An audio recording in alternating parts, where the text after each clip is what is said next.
please understand, the first step is visualizing. You are looking through your third eye, and look through your third eye to my third eye. Second step, close your eyes and visualize intense light. Golden light is entering into your body from above, the sky, entering into your head and getting centered, functioning, active on your third eye. Now, close your eyes. Visualize the heavy white light, golden light is landing on your head from the cosmos and getting activated and centered on your third eye. Close your eyes and visualize the energy entering through your head and getting activated and centered on your third eye. Look through your third eye to my third eye. Shake. This technique which I initiated you now, you can practice this every day. This is the first step to awaken your third eye. Practice this every day, at least for next 21 days. You will experience awakening of the third eye and Kundalini Shakti in the third eye.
नित्यानन्दं परमसुखदं केवलं ज्ञानमूर्तिं द्वन्द्वातीतं गगनसदृशं तत्त्वमस्याधिलक्ष्यम् एकं नित्यं विमलमचलं सर्वधी साक्षिभूतं भावातीतं त्रिगुणरहितं सद्गुरुं तं Namami.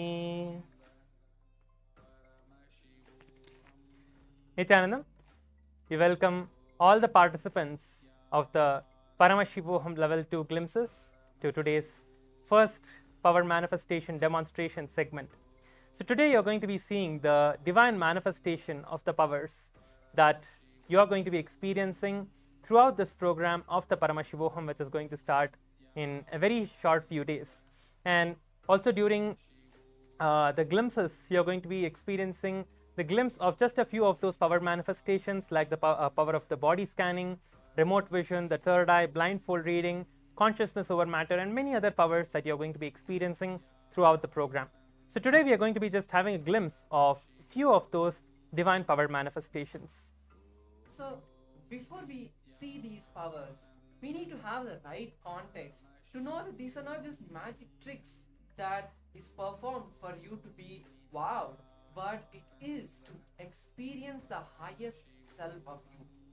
All of us have these capabilities inside us, have these extraordinary shaktis inside us, and all of us can manifest this with the blessings and initiation of the Supreme Pontiff of Hinduism. That is the most important thing. These powers manifest only because of the blessings of the Supreme Pontiff of Hinduism. When we are initiated into these powers, we experience and express these powers. So there are two types of manifestations that happen in people. One are the shaktis and the siddhis. To give you a rough example, many of you might have seen some of these talent shows or other documentaries where they show kids with telekinesis abilities to bend the spoon or have remote vision abilities to see far off distance and describe that, or they can have these kind of different extraordinary abilities. Those are called siddhis. Shaktis are what we are going to be manifesting. So why is what we are manifesting superior or more better than the siddhis? Let's understand this by a few differences. First of all, the shaktis express from the space of enlightenment. When you know that you are the creator of the cosmos, when you know that you are the source of this entire universe, that experience and expression that happens is the shaktis. Whereas the siddhis are that happen from when people do penance. Or for example, many of these people who express these kind of extraordinary abilities, it would have happened during an accident when there is suddenly a need in their being which suddenly expresses something, but that is not a powerful expression. It happens from fear, from a lower emotion. Next difference that we have is that it happens as a side effect of the feeling connection with the Guru. Feeling connection, the gratitude towards the Master, the gratitude towards Swamiji for expressing these powers inside us. That is what expresses these siddhis, whereas the siddhis happen only when you're on the path of enlightenment. You might have also seen some of these Indian yogis who express these powers, like being able to have superhuman strength. They manifest this on the path of enlightenment, but not when they are expressing that space of enlightenment. Next, we have the shaktis, which manifest when Paramashiva flows through us. It happens in every person. It is not singled out to only a few people who do a lot of tapas, who do a lot of penance, but it can happen just for anybody when they start manifesting the shaktis, when they are initiated. But the siddhis are not permanent. It doesn't stay forever. Suddenly they will stop manifesting. And the shaktis, on the other hand, are permanent. They stay with us forever and do only good for the humanity. Whereas the siddhis can divert us from the path of enlightenment. They can also bring negative side effects. So let us now see the 4 different ways these powers are validated. How the shaktis are validated for us to manifest only the authentic signs that Paramashiva has given us. So the first way to validate is the Shastra Pramana. Shastra Pramanas are the direct revelations by Paramashiva, which are the Shastras, the source scriptures of Hinduism, like the Vedas and the Agamas. The eternal unchangeable truths revealed in the scriptures and the source are the Shastra Pramanas. Next are the Apta Pramanas, experiences and the results of the Aptas or the authorities of Hinduism. The Vedic rishis and the scientists who time tested these great sciences and verified them for the last thousands and thousands of years. And some of the examples are like the great rishis who lived, like Bhagavan Sri Krishna and any other enlightened guru or the master of the past who have experienced this truth on themselves. Next is the Atma Pramana. Atma Pramana, or the account of the Supreme Pontiff of Hinduism, Bhagavan Nityananda Paramashivam. This avatar, the avatar's experience, the power manifestation, how Swamiji, the Supreme Pontiff of Hinduism, experienced these power manifestations, and now he is initiating us to experience those same power manifestation. So Atma Pramana is the experience of the Guru who is initiating the disciple into those different various power manifestations and the signs of the power manifestation. And finally, we have the Pratyaksha Pramana, which is the empirical evidence or observations of these scientific evidences, which are scientifically proven that people are able to manifest these divine shaktis of Paramashiva. Paramashiva is the divinity in Hinduism, the ultimate reality and the cause which is self-effulgent, which is the Swayam Prakasha, all-pervading, unchanging and beyond time, space, form and causality. As the fundamental base of Avyakta, the unmanifest and the manifest existence, he performs the Panchakritya, which are the 5 divine acts, 5 cosmic acts of Paramashiva. First is the Srishti, which is the creation. Then the Sthiti, which is the sovereign rulership and the maintenance, which is the maintenance of the entire existence. Then the Samhara, or the rejuvenation. Then the Trobhava, pulling out of delusion. This is the 4th one. Then is the Anugraha, liberating, and the grace of the Guru, grace of all existence, gracing the whole of the humanity, the whole universe, and liberating. That is the 5th divine act of Paramashiva. So these Panchakrityas happen in all of us. Each and every one of us experience these Panchakrityas. So let us now look at the source. Where does Paramashiva in the scriptures reveal about the signs of the third eye? How does Paramashiva explain that the third eye manifests in each one of us?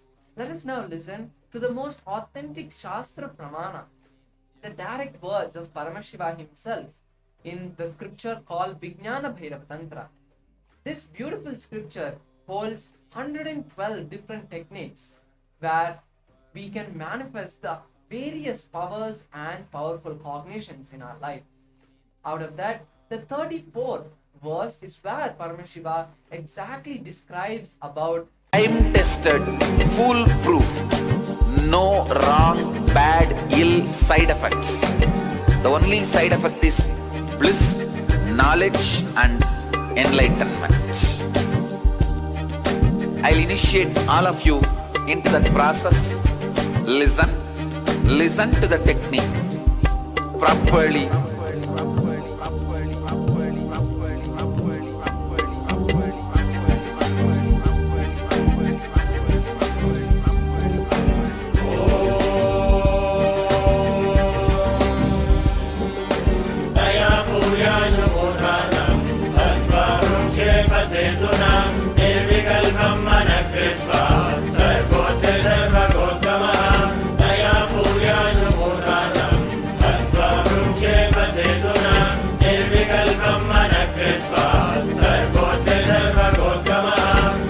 Now, this technique is a 2-part.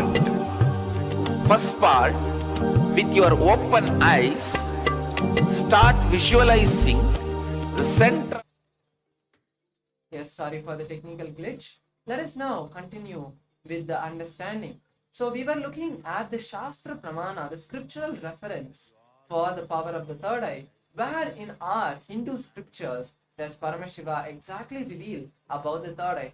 It is not just this one place of the Vijnana Bhairava Tantra. There are multiple scriptures, but this is one of the verses we have picked out for you to listen and receive the blessings of Paramashiva.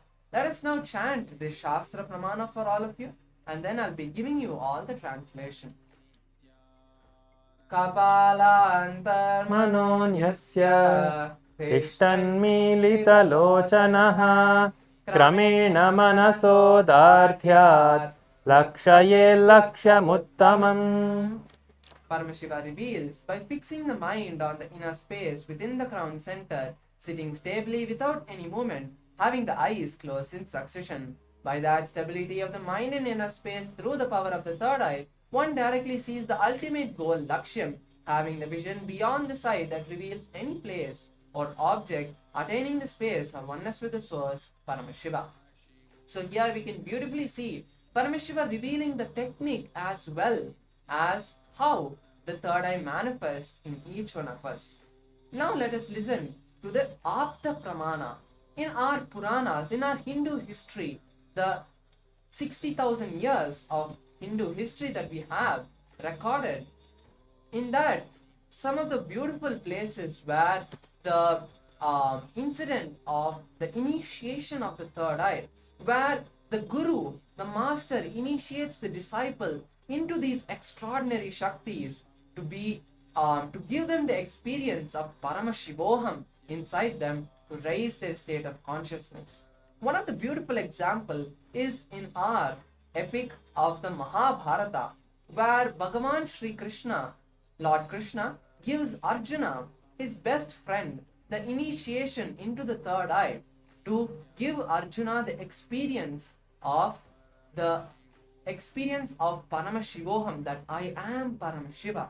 So during the Mahabharata, there is a war which takes place between two armies, and Krishna in Arjuna is on one side. At that time, Arjuna gets scared of the war and prays to Krishna, asking him to give him the powerful cognitions to raise his state of consciousness. At that time, Arjuna requests Bhagavan Krishna to show him the Vishwarupa Darshana, means the cosmic form of Bhagavan Sri Krishna. Arjuna requests Bhagavan Sri Krishna, and Sri Krishna, Lord Krishna, tells Arjuna that your eyes, you cannot see my cosmic form with these physical eyes of yours. Therefore, I grant you the divine third eye. Behold my cosmic opulence. This is the exact words of Bhagavan Sri Krishna, and he initiates Arjuna into the science, into the power of third eye. And after that, Arjuna is able to see through his third eye and see the divine form of Bhagavan Sri Krishna. So this is the exact way how each and every one of us who are going to be attending the Paramashivoham program are going to be initiated into the science of third eye. It is only after the initiation of the master that we'll be able to experience these powers. And once we start experiencing these powers, there is no limit to the reality that we can manifest in our life. So with this, let us now look at a beautiful video where Swamiji shares his own experience, where he shares how he manifested this science of third eye in his life after the initiation of his gurus. So let us now watch this beautiful video and enjoy the direct words of Swamiji.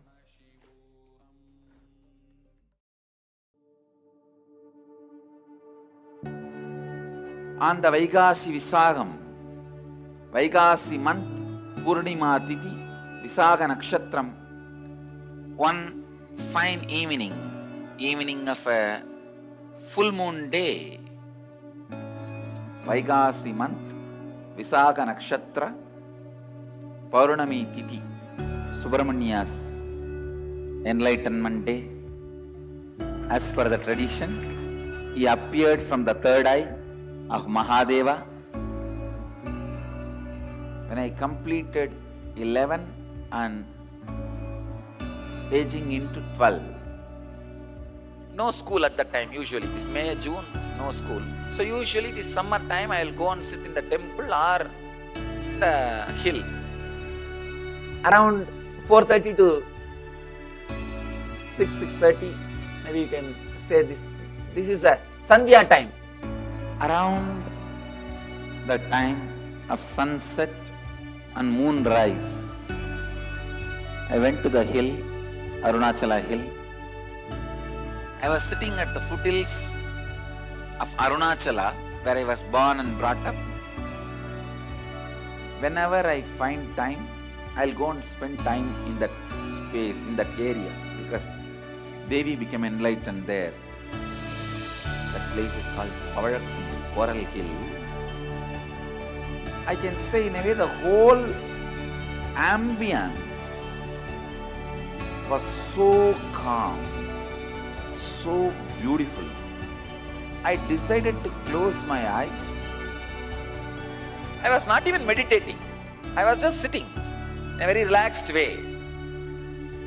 Those days, I started practicing the self-enquiry. Who am I? Sometime I may feel from where the thoughts are rising. That is thought as taught by Annamalai Swami. An enlightened being, enlightened master, who is a disciple of great incarnation, Ramana Maharshi. Once I closed the eyes, the intensity of my yearning started taking over me. I just felt, what is it I am seeking? Who is that me who is seeking? Who is that me that is deeply discontented about anything I see, hear? Who is that who is deeply discontented even about my own existence? Suddenly, one moment, something happened.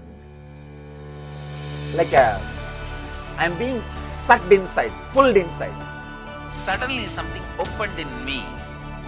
Something broke inside this Anandaganda area. Literally opened. The first thing happened is that idea inside and outside broke. Means now I know who is the experiencer. Life, alive, being present in everything, experiencing. दिव्यं ददामि ते चक्षुः पश्य मे योगमैश्वरम्. The first experience is that I was able to see everything around me, above me. I started seeing the whole 360 degree. I could see literally all the sides. 360 degree this side and 360 degree this side. 10 direction. Above and below, side, everything I could see without turning my head, without opening my eyes. My eyes was closed. I realized not only I was able to see, I was able to feel, experience how much I am alive inside my skin. The same frequency, the same depth I was feeling I am alive. Outside my skin, everything, in everything. That whole 360 degree is me. The skin of the stone on rock on which I was sitting and the skin of this body both carry me equally. In both I exist equally. The frequency of the existence was same as it is felt inside the skin and outside the skin. The trees next to me, the temple near me, the hillock around me, the sky above me, and the moon, sun which was setting, moon which was rising. I felt I am alive in everything around me.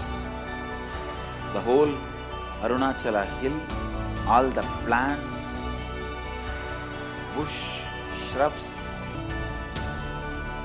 the idea something is inside and something is outside is completely lost. I just know I am that oneness is the existence. There is no inner, there is no outer, there is no moving, there is no unmoving. The smallest movements of these plants is my movement, and the highest stillness of the center of the cosmos is my stillness. It will feel like as if the whole sky is centered on my Anandaganda. It looked like a huge balloon which is tied to my Anandaganda, and that balloon is the whole cosmos.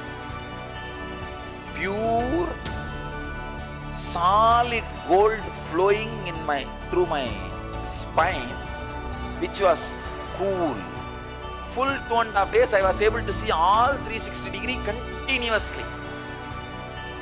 Whether I went to the home or anywhere, I was walking around, I was able to see the whole thing. I went and told my godmother, Vibhudananda Puri. I asked her whether am I possessed by ghost. She checked my energy and said, no, you are possessed by God. The vision of seeing 360 degree is settled, but that experience of I am one has never left.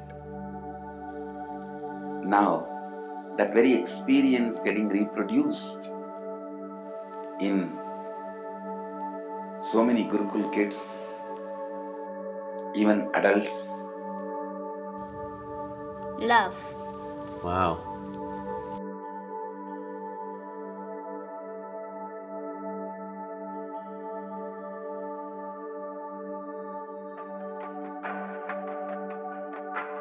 He's wearing a grey jacket. His name is Boris.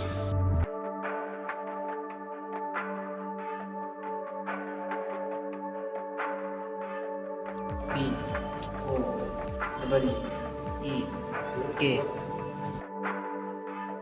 It's only with the lamps lit, the power of the original lamp is established.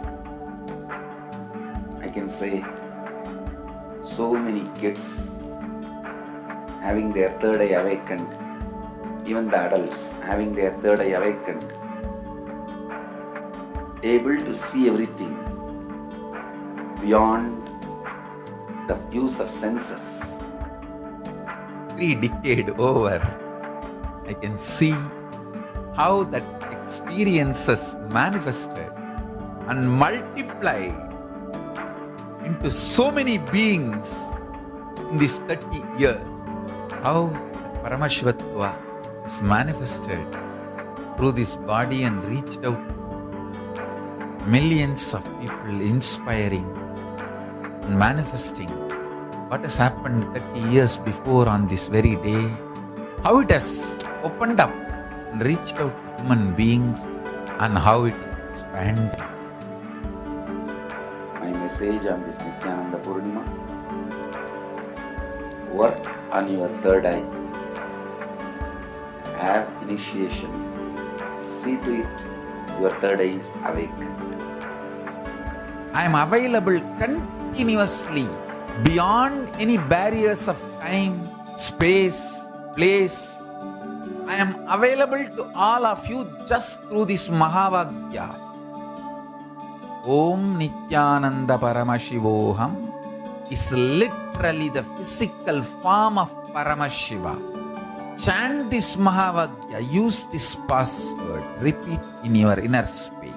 I'll be there physically, intensely available to do whatever you want.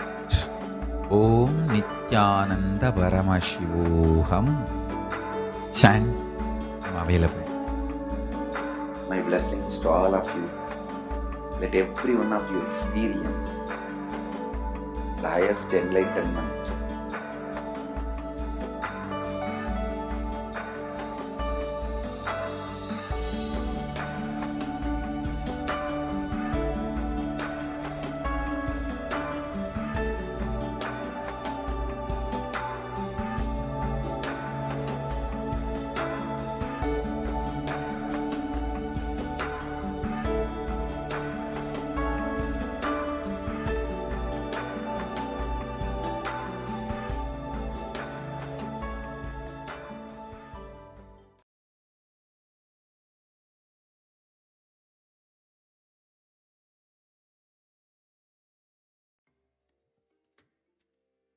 Yes, that was such a beautiful video that we just saw, where the Supreme Pontiff of Hinduism is sharing his experience, how Swamiji has manifested these divine powers, and is now now it is the time for us to also experience these same powers that Swamiji has manifested after we have received the initiation.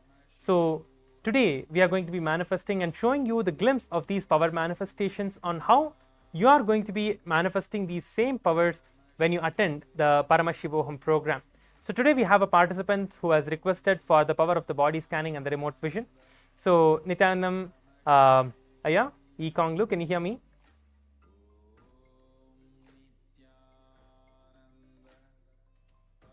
You can give us a thumbs up and Yes, that's great. Okay, so we will be manifesting the power of the body scanning and the remote vision simultaneously, Aya. So first we'll listen to the Shastra Pramana for the power of the body scanning, and then we will be entering into the power manifestation. Swadehe jagato vapi sukshma sukshmatara cha tattvani yani nilayam dhyatvante vyajyate para. The translation, Bhagavan Paramashiva says, cognize deeply that from subtle to the subtlest constitutive principles of your whole body, which is the Swadeha, or of the whole universe, simultaneously consist of the essential reality. They are being absorbed in the source cause, Paramashiva. By the experience of such restful awareness, one becomes complete from all thoughts, and the ultimate universal divine power, the Paradevi, Adi Shakti, is revealed, and the supreme power manifestation starts happening. So this is the beautiful Shastra Pramana for the power of the body scanning. Now let us listen to the Shastra Pramana for the power of the remote vision, and then enter into the power manifestations. Yes. So the power of remote vision is once again from the Vijnana Bhairava Tantra. In this verse, Paramashiva reveals how to manifest the power of remote vision. Let us first listen to the Sanskrit verse, which is the 92nd verse of the Vijnana Bhairava Tantra. Paramashiva beautifully says, Vyomakaram swamatmanam dhyayedhiktiranavritam nirashraya chiti shaktihi swarupam darshayet tada. Paramashiva beautifully says, concentrate and cognize with restful awareness on one's inner self in the form of a vast etheric space or sky. Vyomakaram. The sky is limitless in any direction whatsoever. Thus, the Chidi Shakti, the power of consciousness, freed from all support, reveals and manifests herself in the form of one's essential self, essential nature of the self. Meaning that whatever we want to see, whatever intention we have, that happens in us. Yes, so let us now enter into the power manifestation. So we are going to be doing the body scanning and the power of the remote vision at the same time. If anyone else, if any other participant wants to have any of the power of any of these two powers, whether the body scanning or the remote vision, you can post your request in the Zoom chat or in the YouTube comments, and we will be doing the body scanning or the remote vision for you as well. So we will be beginning the power manifestation with the chanting of the Mahavakya and sharing with you whatever is revealed to us by Swamiji, Bhagavan Sri Nityananda Paramashivam, Paramashiva himself. Let us now begin the power manifestation.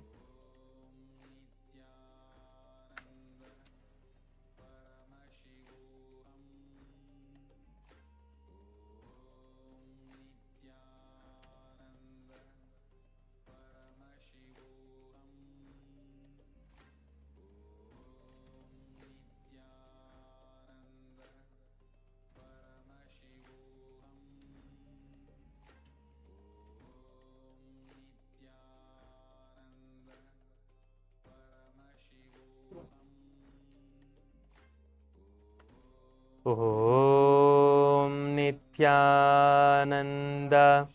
Paramashivoham. Om Nityananda Paramashivoham. Om Nityananda Paramashivoham.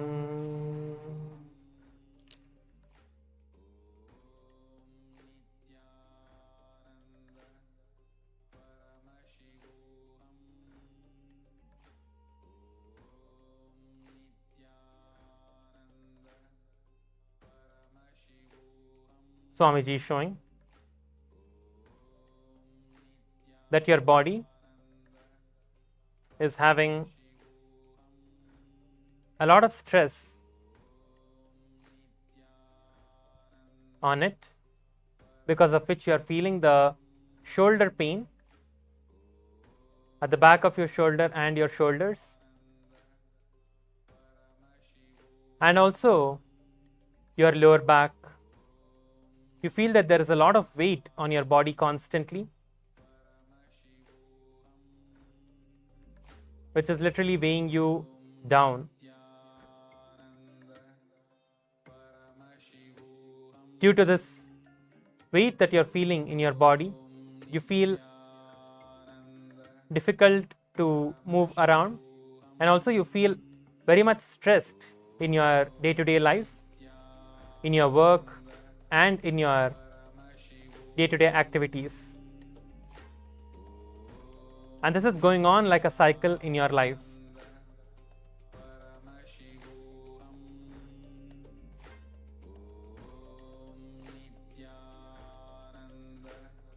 To heal your body and your life, every day practice the Trinetra Kumbhaka. By practicing this Trinetra Kumbhaka and doing the Nirahara Samyama, you will experience the healing of your body within the next 21 days. So you can begin this process today, doing the Trinetra Kumbhaka for 21 minutes, 21 times every day.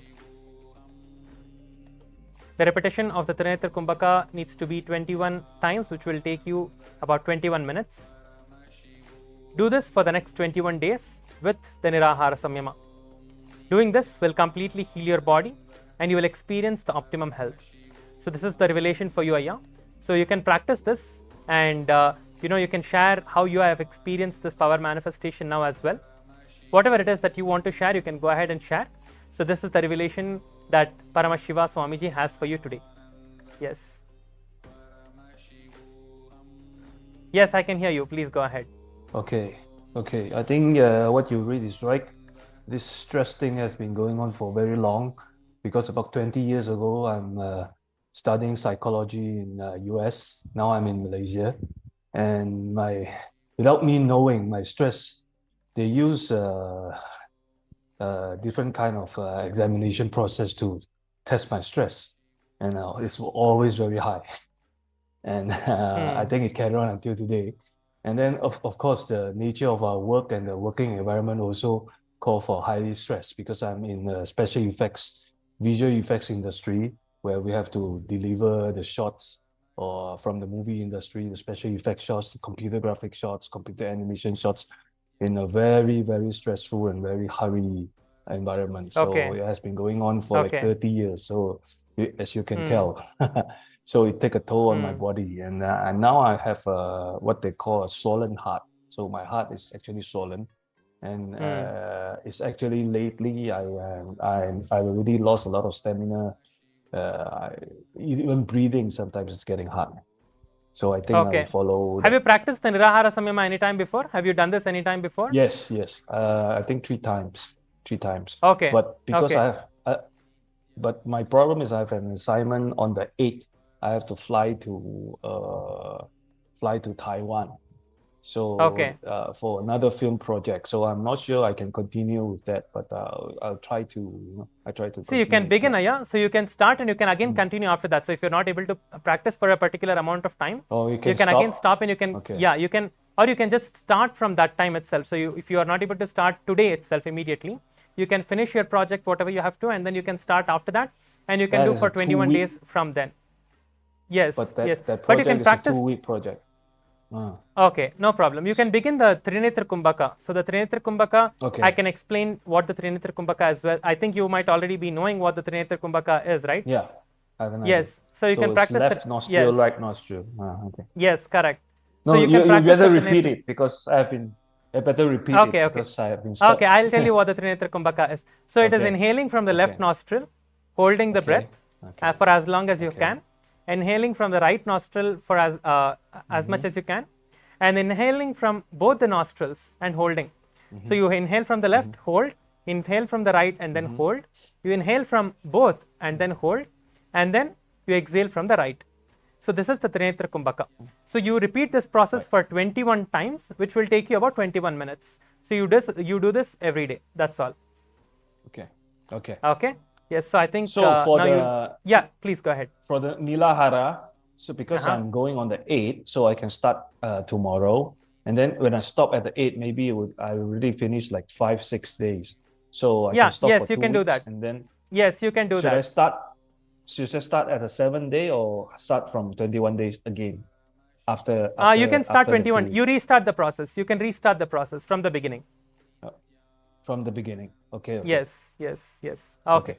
Yes. Now you will be receiving you. the power of the remote vision as well. Now Parameshwar Maharaj is going to be Okay. doing the power of the remote vision for you. Thank you. Yes, I am. So the power of remote vision is where we see your current location, and we are able to see whatever is there. And also, when we do this remote vision, the entire house where you are, or any location that you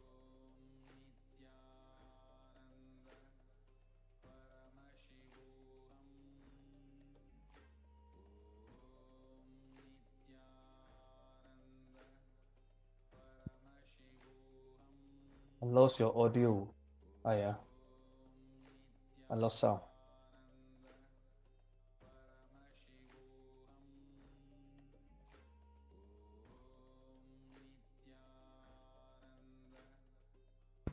Yes. Is it audible now? Can you hear me, Aya? Okay. Yes. I think we are just facing a technical issue. We will be right back.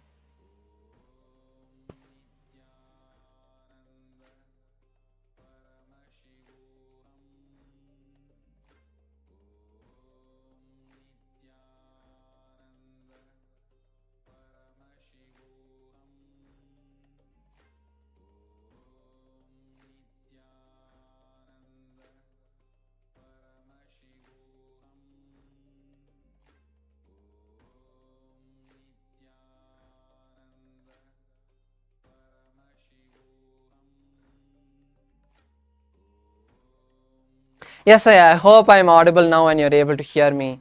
Yes. Yes, I can hear you. Yes, I am.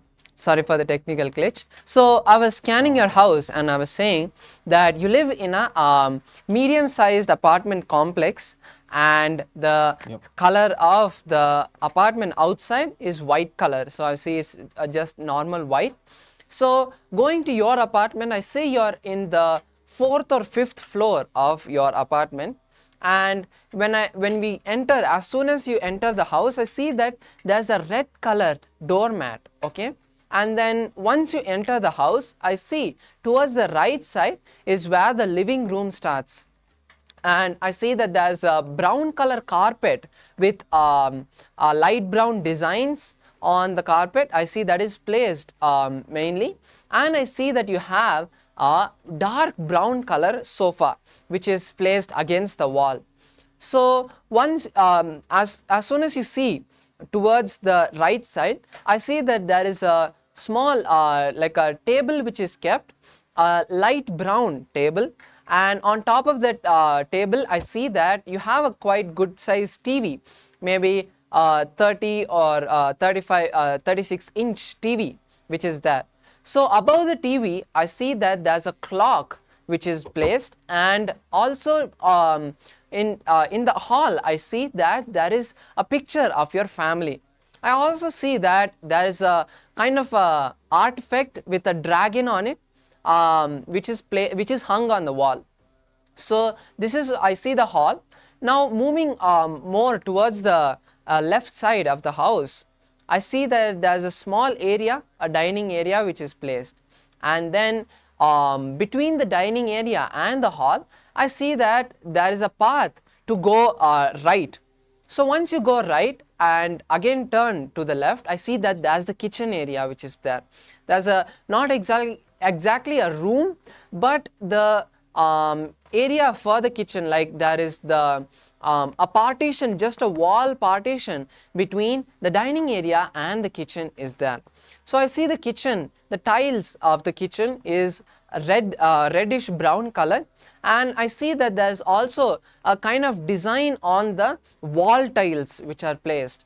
I see that the kitchen has an exhaust and it has a 5 burner stove which is placed. I also see that you have a black color fridge in your kitchen, and the top of the area, the counter of the kitchen is once again black color. So this is the kitchen that I see. Now moving out of the kitchen, I see that there are 2 bedrooms in this house. So from the kitchen, if you come out and look forward, there are 2 doors which lead to 2 different bedrooms. So I see that you are currently in the bedroom which will be towards the right side. So as soon as you enter the bedroom, I see that there is towards the right side, I see there's the door to the washroom, and towards the left side of the room is the entire room is over there. So if you see in the room, so right, left, if you just turn left, I see that there's a table with a mirror which is placed, and then towards the more left of that is, I see that there is a the bed is there, and then if you see to the opposite side of the bed, I see that there is a place for you to sit, which is currently where you're sitting, and I see in that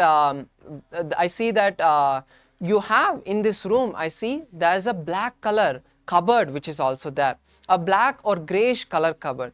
And some more details of the room is, I see that there are 2 windows that are there. One is towards the left side, right, exactly the left side, and one is towards the wall. I also see that in the second bedroom, it is not very much used, but it is like it's for basically for guests which are kept. I see the color of the room is a kind of pinkish color, and then as soon as you enter that room, I see that the bed is towards the right side. It's a smaller bed which only 2 people can rest in that, and I see that towards the if you go further right, I see that there's once again a brown color wall mounted cupboard which is there. And also I see that if you go further towards the right, I see there's the washroom, and I also see there's another TV which is wall mounted towards the left side of this bed. So this is basically the outline of your entire house that I was able to see. Now you can unmute and share what you are able to relate with this scanning and what you are able to see how it was matching. Okay, basically I have 2 houses. I just the 5-story. The first house is a 5-story apartment, and I live in the 2nd story. So a lot that you read about is from my house, the first house, which I currently just moved here. Sometimes I go back, but doesn't really stay there for long. Then now I'm moving. What I'm communicating with you now is on a 19th floor apartment, so it's 2 places. So I don't know how it got mixed up, but the thing about the room is almost right. It's just that you saw that the black color thing is actually this one. It's a refrigerator. Okay. Okay. So that is the toilet. That is the toilet that you see, and then the bedroom and all that is not. The only thing wrong is the TV set. I don't have any TV set in this house. We, both my son and me. Now maybe there's something that's in the wall that you thought is a TV set, because it's a computer screen actually. That connected to computer. It's not a TV set. Okay. Here I'm using this laptop computer as TV, and that's all. So Okay. that's all I can tell, because a lot of detail you're sharing, but understand why you got mixed up, because sometimes I go there, sometimes I come here. So even if I'm here, my thought is in that house also, I think. So it's two places. Yes, I am. So thank you for your feedback on how you are able to relate with this scanning. But ultimately, you are having Swamiji in your house, and that is the biggest blessing that all of us can have. So now with this, we'll be just having, we'll be watching a beautiful oneness capsule of Swamiji, and then moving into the next power manifestation.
राजाधिराजाय प्रशक्यशालिने नमो वयं वै श्रवणाय कुर्महे क्षमे कामाय मह्यं कामेश्वरो वै श्रवणो ददातु कुबेराय वैश्रवणाय महाराजाय नमः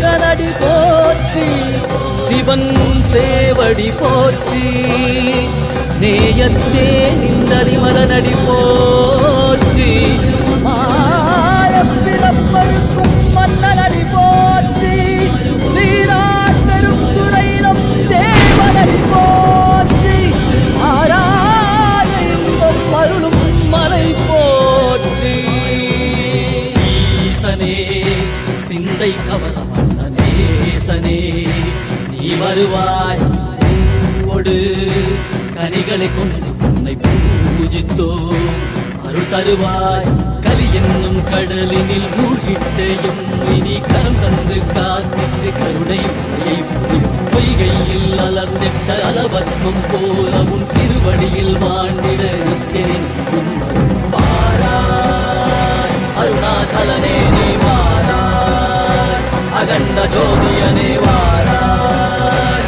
அல்லல் நீக்கிடவே வாராய் அகிலம் போற்றுகின்ற ஈசனே சிந்தை கவர்ந்த நேசனே நீ வருவாய் ஒடு கனிகளை கொண்டு பூஜித்தோம் அருள் தருவாய்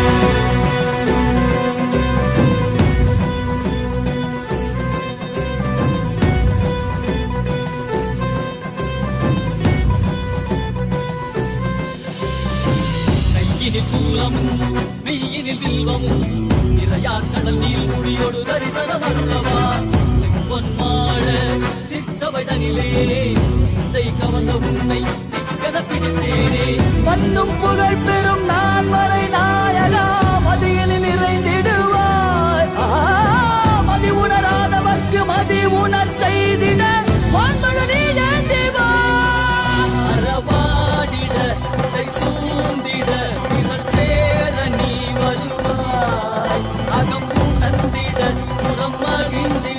புலித்தோலோடு நீ வருவாய்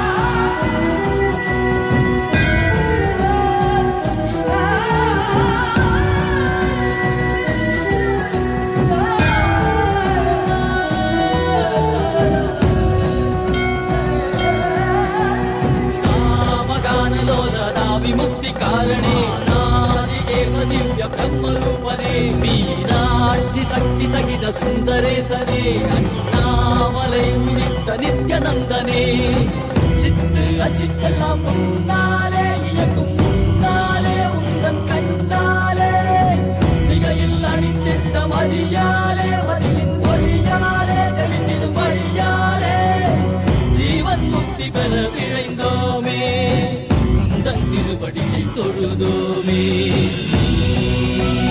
வெள்ளியாகினாய் கேள்வியாகினாய் கேள்வி காண பதிலுமாகினாய் ஒளியாகினாய் உலகுமாகினாய் அதுமாகி அருள்படி தரும் கல்வ விதைகள் தீர்க்கும் காசிநாதனே எங்கள் கல்வம் போக்கி எம்மையாளும் நேசனே ஏகாந்தமாக ஏக பாதம் தூக்கியே எங்கும் மணியாரை காக்க வேண்டும் நித்யநந்தனே ஈசனே சிந்தை கவர வந்த நேசனே நீ வருவாய் உன்னையே கதிகன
Sorry for the technical glitch. I hope all of you are able to hear me. So now we'll be moving to the final power of this power manifestation demonstration, which is the power of consciousness over matter, where using the power of consciousness you can manifest any matter to do whatever you want. So let us first listen to the Shastra Pramana, the scriptural reference of this power, and then move into the demonstration. So this is once again from the Vijnana Bhairava Tantra, Sutra 120, the verse 120, where Paramashiva reveals the science of consciousness over matter. Kvachid vastuni vinyasya shanair drishtim nivartayet tajnanam chitta sahitam devi shunyalayo bhavet. Paramashiva beautifully says, having fixed one's eyes on a particular object, vastu, one slowly should withdraw the sight from the object as well as slowly eliminate the knowledge of that object along with the thoughts and impression of it. Then, O Devi, one abides in Shunya, the state where there is nothing other than the space of Paramashiva exists, the state of all-inclusive or infinity.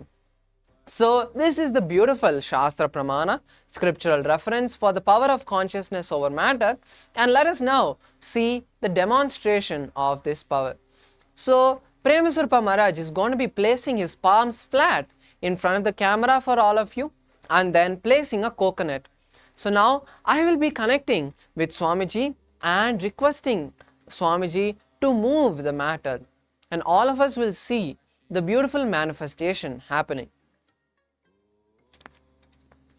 Om Nityananda Paramashivoham. Om Nityananda Paramashivoham. Om Nityananda Paramashivoham. Om Nityananda Paramashivoham. Om Nityananda Paramashivoham. Nityananda Paramashivoham. Om Nityananda Paramashivoham. Om Nityananda Paramashivoham. Om Nityananda Paramashivoham. Om Nityananda Paramashivoham. Om Nityananda Paramashivoham. Om Nityananda Paramashivoham. Om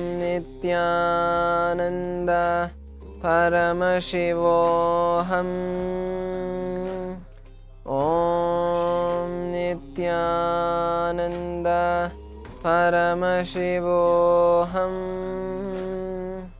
Om Nityananda Paramashivoham. Om Nityananda Paramashivoham. Om Nityananda Paramashivoham. Om Nityananda Paramashivoham. So beautifully, all of us saw how even though Premaswarupa Maharaj's palm was exactly flat and was completely stable, the coconut just rolled. See, this power is not just the ability to roll a coconut. The practical possibilities that you can manifest when you start using the power of consciousness or matter in your life is unlimited. Because everything that we want can be manifested just by manifesting this power. Whether it's wealth, whether it is health, whether it's relationship, ultimately, what is all of these? All of them are matter. If we see wealth, it is abundance of the material goods, the material things that we have, the material possessions that we have, being able to get anything that you want, that is wealth. Then health is having the perfect body, making your body aligned to the ultimate space of Paramashiva. That is also matter. You are placing your consciousness on the matter. Then relationships, having the right people around you, that is also once again matter. So anything that you want in your life, you can manifest it with the powers of Paramashiva. So this is the truth that I would like all of you to take away from this demonstration, that is, with the initiation of Swamiji, when you attend this Paramashivoham program, by the end of 21 days, I can guarantee that you will start having a breakthrough in your life in whatever field you want, because Swamiji is going to be changing your life and giving you the tools to manifest the reality that you want to have. So with this, we'd like to conclude this power manifestation demonstration and allow all of you to move to the next session to start learning the powerful truths and cognitions directly from Swamiji for all of you to as well as be able to manifest these powers. So we thank all the participants for taking time and joining this Paramashivoham Level 2 glimpses, and we hope to see all of you once again tomorrow for the day 1 of the Paramashivoham program. So I would like to take this time to invite all the viewers watching us on social media to register yourself in ecitizen.info/PSM. You can apply your intention to manifest the Paramashivoham program. The program is completely free. It's just the time that you need to set aside for yourself and join the program every day. And every day we'll be having the live darshan of Supreme Pontiff of Hinduism of Swamiji. So make sure that you attend the darshan every day. So with this, we'd like to conclude this beautiful session with the Purna Mantra. Om Purnamadav Purnamidam Purnat Purnamudachyate Purnasya Purnamadaya Purnamevavashishyate Om Shanti Shanti Shantihi Harihi Om Tat Sat Sarvam Bhagavat Shri Nityananda Paramashiva Padukarpanamastu Om Nityanandam.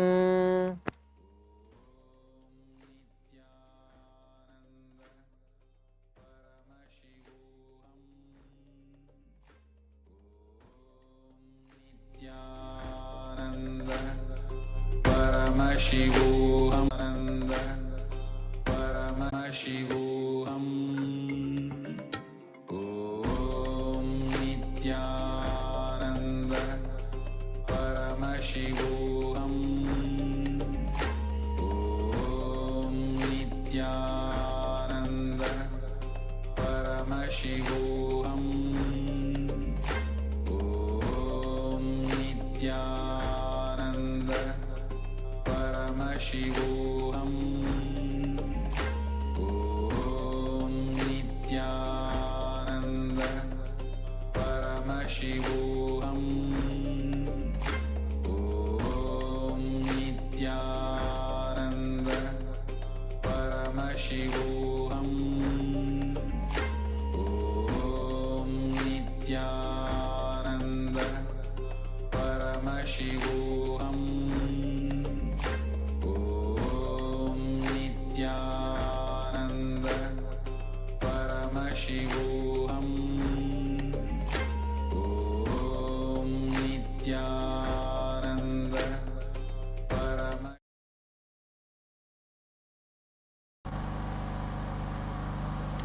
Nityanandam, everybody. We welcome you to this new season of Paramashivoham Level 2. We'll start today's session with a short introduction to Paramashivoham. We'll start with a short video where Swamiji, the Supreme Pontiff of Hinduism, our beloved Guru, will be introducing Paramashivoham.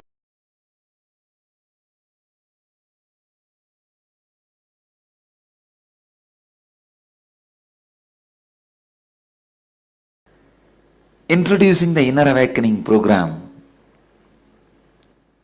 is literally impossible, because till the last moment of the program, continuously you will be getting introduced to life. This program itself is an introduction to life. How can I introduce the program which is already an introduction? I cannot classify this program into a yoga program or just a meditation program. I can't even classify this as a program. If I am forced to classify, I'll only say this whole thing is a transformational process. Transformational process. Maybe you want to know what are we going to really do and what is it all about? Who are you? So you may have many of those questions. I'll try to answer those questions. I'll give a factual introduction about me in 2-3 lines.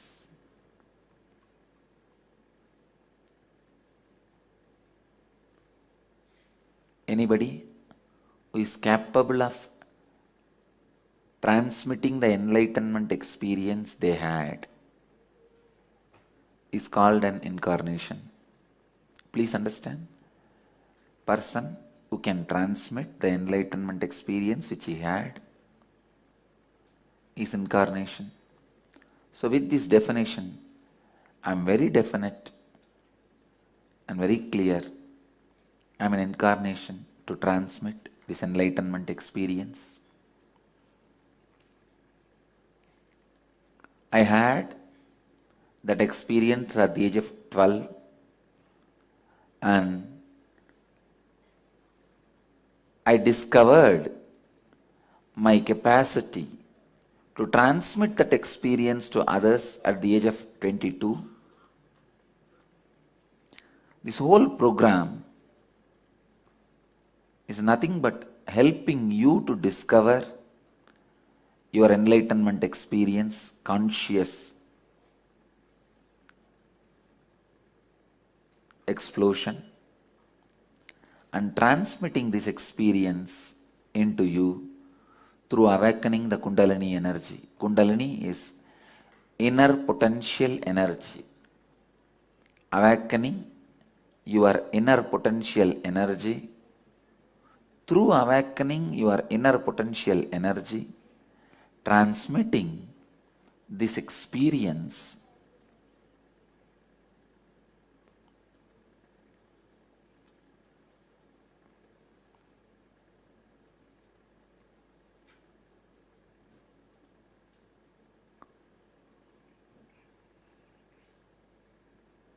to all of you.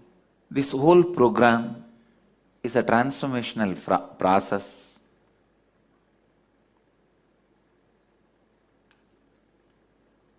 We have done thorough scientific study on this program, researches on this program.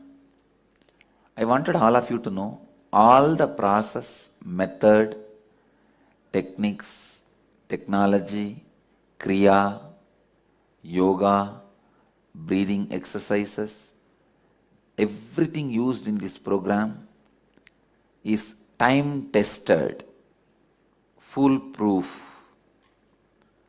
Now, thoroughly scientifically studied, analyzed.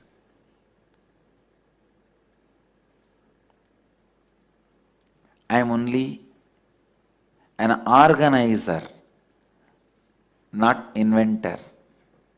I have not invented any of these methods and practices which you are going to do in this 21 days. I only collected everything from the different sacred scriptures of Hindu tradition, the Vedic tradition, and in an organized way presenting it to all of you. That's all. I am only an organizer and presenter. I am not an inventor. Of course, I have experienced everything, whatever I am sharing with you all as my personal experience. So,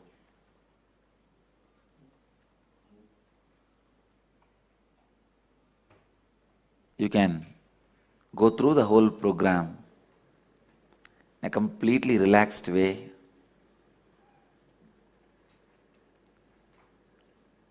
Your body will be prepared through heavy yoga and panchakriyas. Your mind will be prepared by the sacred truths, unsacred secrets about life. Every problem you faced, facing, or may face. Above all, your consciousness will be purified and awakened every day by initiation to awaken your Kundalini energy.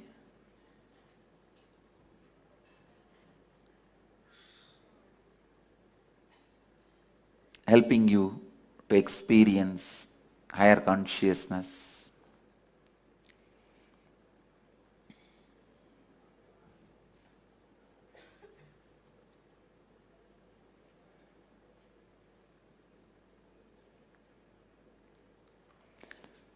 Liberating you from many of the conditionings and patterns with which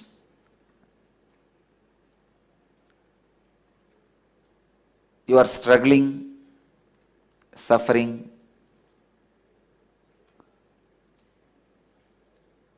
through various kriyas,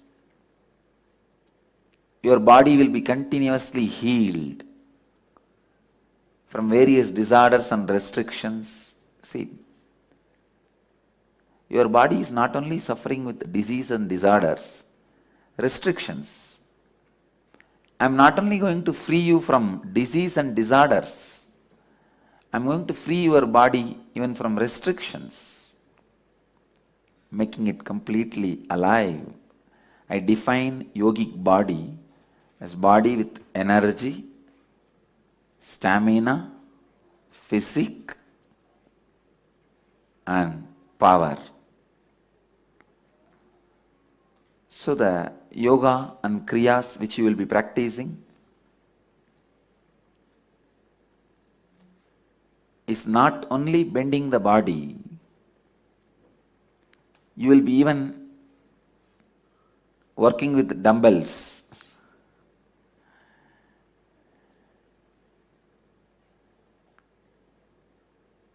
To raise the stamina. And every day you are expected to go through the Panchakriyas, 5 cleansing method as per the Ayurveda: cleaning your eyes, cleaning your mouth to intestine through the neem juice, cleaning both the nostrils through a special kriya using water, and cleaning the nose and throat through a small tube using enema to clean the rectum. Pancha kriyas, 5 Ayurvedic kriyas to heal the system and cooperate with this spiritual transformation process. Please understand, this process is not just touching your conscious mind or unconscious mind. It is going to the level of your DNA itself. Your very bio-memory gets transformed. So the transformation which we are going to do in these 21 days is to the level of your very DNA, your very bio-memory. That is why so many diseases and disorders, even what do you call hereditary, even the hereditary diseases, people walk out of it, people come out of it. You have 12 layers of DNA. All human beings have only 2 layers awakened. When I started this process, sharing this transformational process with people, I promised them 4 more layers I will awaken. Means when you go out of the program, you will go out with 6 layers of DNA awakened. Means more intelligence, more spiritual quotient, and more emotional stability. It is like you come with 2 layer and go with 6 layer. It's almost like a 2 more person is added to you. 200% is added to you. You go with 6 layer. But in our scientific researches we found 100% all participants go out with 8 layers awakened. And all those reports, they will present it to you. You can sit and watch in a very relaxed way. They are also saying, the doctors who are doing the research, they are also saying,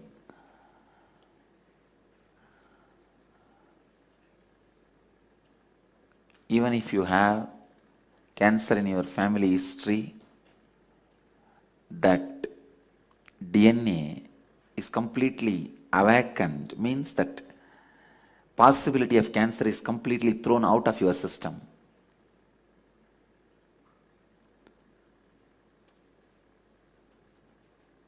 And this mitochondria cell energy,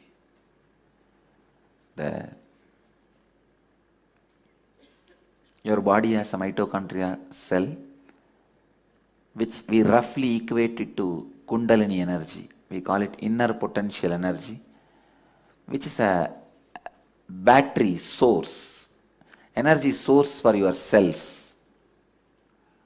This mitochondria cell energy, usually if it comes down to 60%, all normal human beings carry 100%, and 100% is a certain unit. If it comes to 60 unit, only then all the fatal diseases like cancer or the old age problems,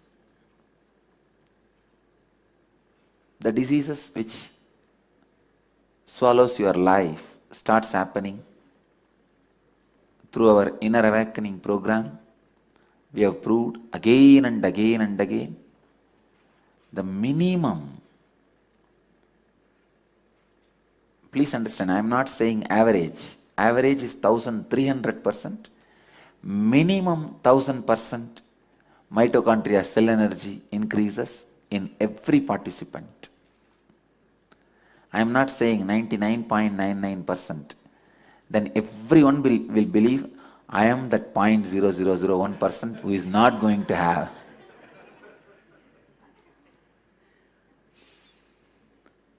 So the mitochondria cell energy increases. Naturally that results into anti-aging. And we have also done some more studies which proves at least 20 years you become young. There are many scales like body mass index, blood pressure, diabetes, the skin tone, so many.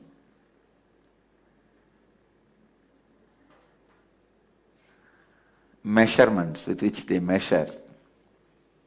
They are saying at least 20 years. So in 21 days, I'll reduce your 20-year age.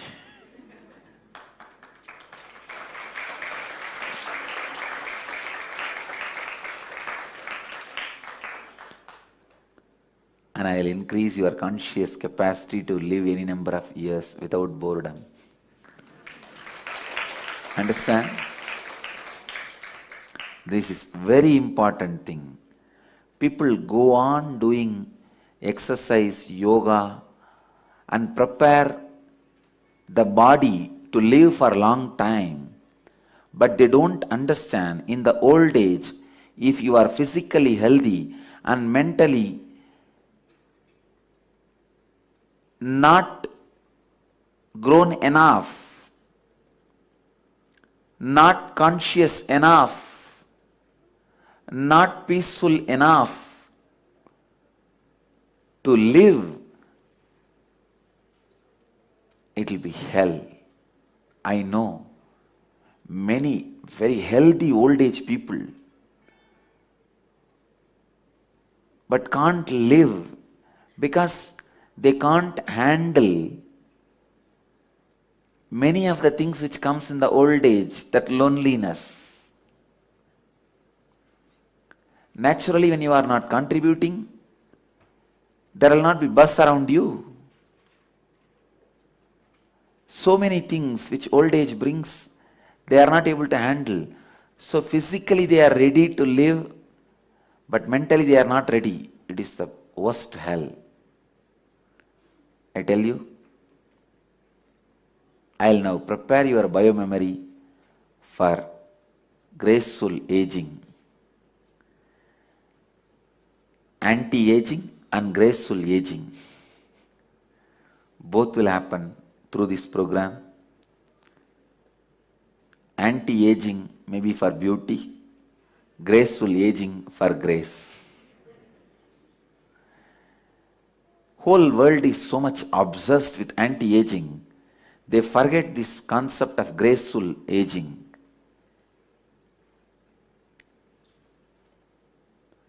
Preparing your mind for graceful aging, preparing your body for anti-aging.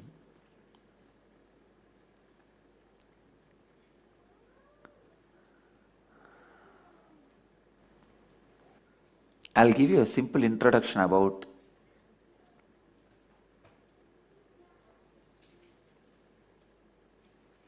the process we are going to do next 2 days. See, this whole program I have divided into various components. Enlightenment has various components. A perfect yogic body, perfect intelligence to create wealth. Please understand, that is also part of enlightenment. Enlightenment means continuously contributing to society.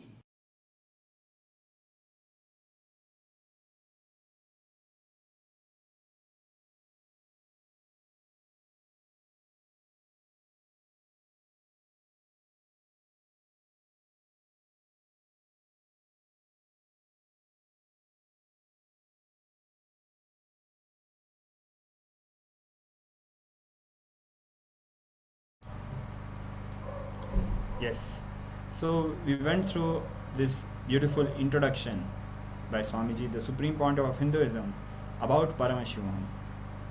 This course of Paramashivoham involves literally the essence of everything the Supreme Pontiff of Hinduism has delivered. All the programs and the Nityananda Yoga with Shastra Pramana, Apta Pramana, Atma Pramana. The science of unclutching, the science of completion, the science of Panchashila, the 5 fundamental principles: completion, authenticity, integrity, responsibility, and enriching. The science of power manifestation, the science of manifesting powerful cognitions. This whole thing put together is the science of inner awakening being delivered in Paramashivoham Level 2. And also from the space of complete completion, which is known as Purnatva in Sanskrit, and experiencing oneness, the cosmic oneness with the Paramashiva himself, and from that oneness manifesting all the powers. There are various powers of Paramashiva that is revealed in the Agamas. There are more than 400 powers, and all those powers will be made available to you through this program, Paramashivoham. So in this program, the Swamiji has compiled the complete essence without missing any truth, without missing single truth, all adding, arranging, properly organizing so that you can have the maximum benefit, so that it's most easiest way for you to understand and cognize and apply that in your day-to-day life. So you will be able to enjoy the whole program. That is how the whole program has been designed. So even if you are new to this program, understand it will be an amazing feast for your soul itself, for your being itself. So understand there are many benefits of this program on the various participant. As you may be aware that this program is nothing but the inner awakening program being delivered to you in online format. So whatever Supreme Pontiff of Hinduism has delivered through the various inner awakening program till 2018 or 17, everything has been compiled, organized, and being presented here. And through the various researches, the scientific researches that was done on the participants, on the graduates of inner awakening, has shown many forms of benefit. We are going to be presenting some of the researches that was performed on the participant. So there are various researches done, including measurement of the cellular energy, recovery of physical ailment and immunity level, recovery of psychological elements, neurological changes in the brain, genetic transformation and expression of extraordinary abilities like materialization and levitation. So you can see how exciting it is going to be. Now you are going to get into the result of all this great transformation that happens in individual. So a human cell has multiple mitochondria, and mitochondria is basically the energy house of cell. and it is responsible for respiration and energy production within human body. Reduction in performance is it lead to onset of diabetes, stroke, cancer, or diabetes. So if mitochondria, the cell energy, goes down, it can cause various diseases. If there is a certain decrease in the energy, it causes to all sorts of disease, and it is one of the major factor in aging of the body. And it is also a method to increase energy in the tiny generation that are allopathic medicine or exercises. So there are methods to increase the cellular energy, but all the known method increases only up to 25 to 30% as shown. And considering about the aging and anti-aging, a damaged mitochondria will produce less energy and more reactive oxygen species, which lead to cell damage, and also it leads to aging in the person. So thus a highly energized and efficient mitochondria is certainly likely to produce more ATP and least likely to produce toxic free radicals, and this certainly could be one of the key factor in anti-aging, and this is what the scientific researches has been saying. So this is not the direct result of inner awakening, but this is what we are presenting, some of the facts, the scientific fact of what happens when the mitochondria cell energy goes down or when the mitochondria cell energy goes high. So there were many studies done on the inner awakening participants. There was a study done on the mitochondria cellular energy. A sample of IA participants, it was their bodies were subjected to various simple medical tests, and the findings were randomized. They were mixed up, and this group was actually above 50 years of age, and the whole set was randomized and double blinded. So there cannot be any chance of any trial and error in or manipulation of the data. So it was double blinded and completely randomized. From day 0 to day 18, this was the sample of participants above the age of 50 years of age. The samples, along with that, there was a sample of control, which means the people who did not do IA, so that we can compare the two data. They were volunteering in the ashram and were above 50 years of age. This data was also double blinded and was taken for the same period of day 0 to day 18. So we had two samples. All samples from day 0 were transported to laboratory immediately, and as well on day 18. The test was done, and one of them was MTT assay at postgraduate department at biotechnology, St.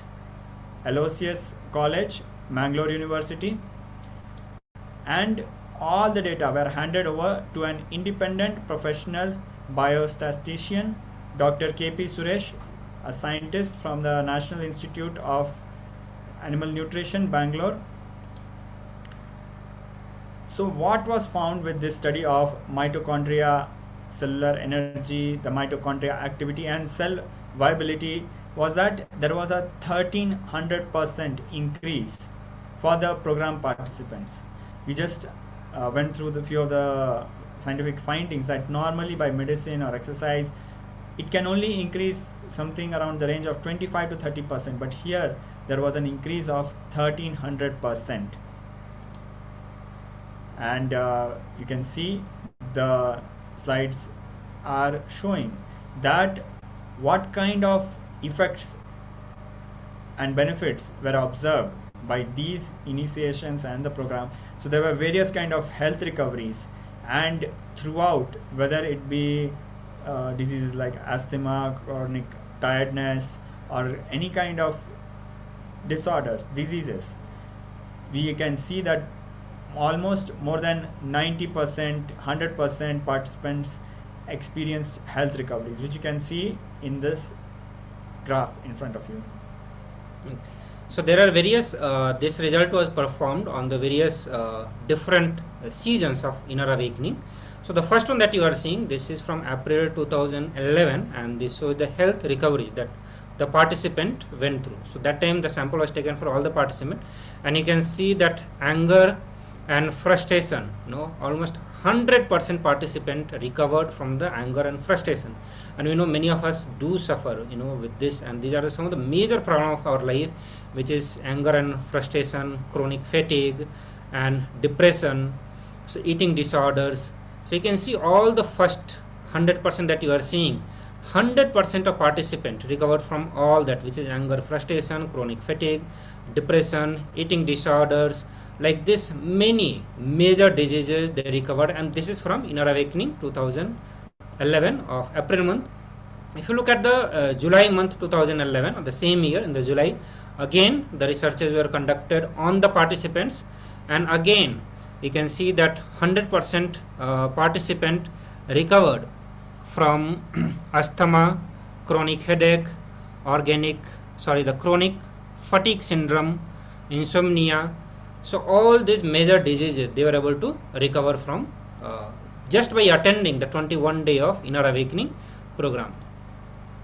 Then next comes Inner Awakening November 2011, and that time you can see that almost 100% participant recovered from arthritis, and 100% participant recovered from the high blood pressure, chronic fatigue syndrome, 100% participant recovered, and 93% participant recovered from the eating disorder, almost 86% participant recovered from the depression. So you can see that all the results that were taken, all the researches that were done, everything is showing a very high amount of or significant transformation happening in almost every single participant.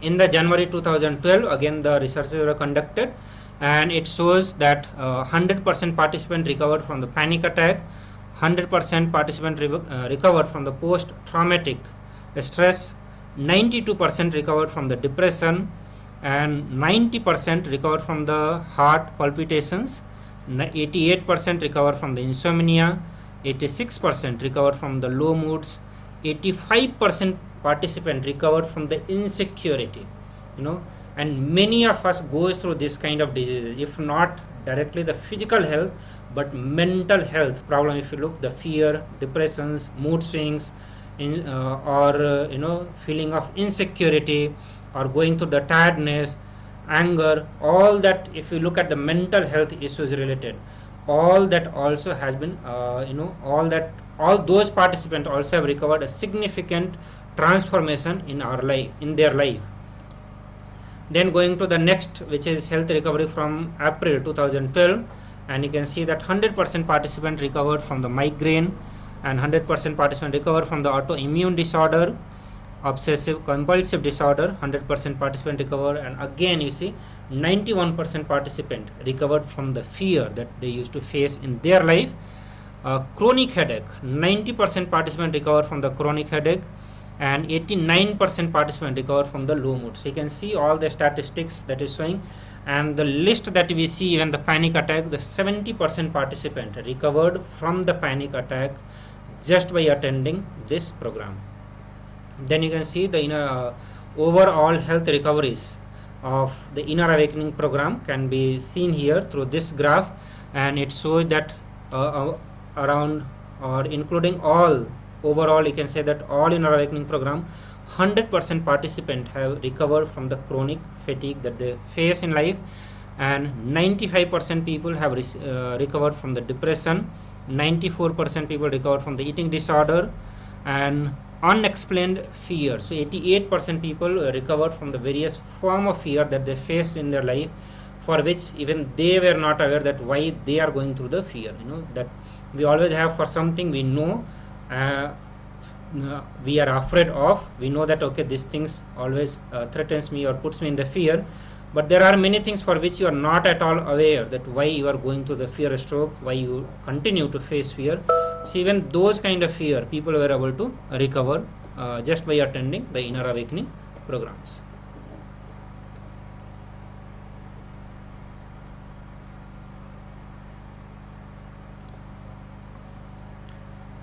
Similarly, lot of other scientific studies were done, and one of them was the neurological study of the brain.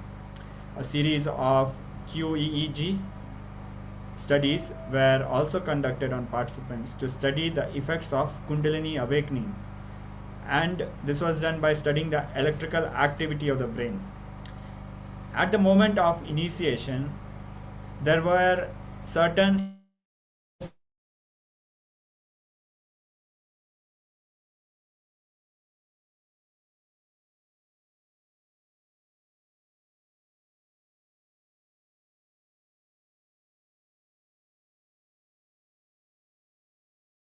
short-term memory. So these were some of the findings of the neurological studies at the time, instantly when the participants were initiated. And then this also included, after activation, higher problem solving abilities, more effective decision making, enhanced interpersonal relation, warm and positive personality trends. So we look at the effects and the benefits both before and after the initiation.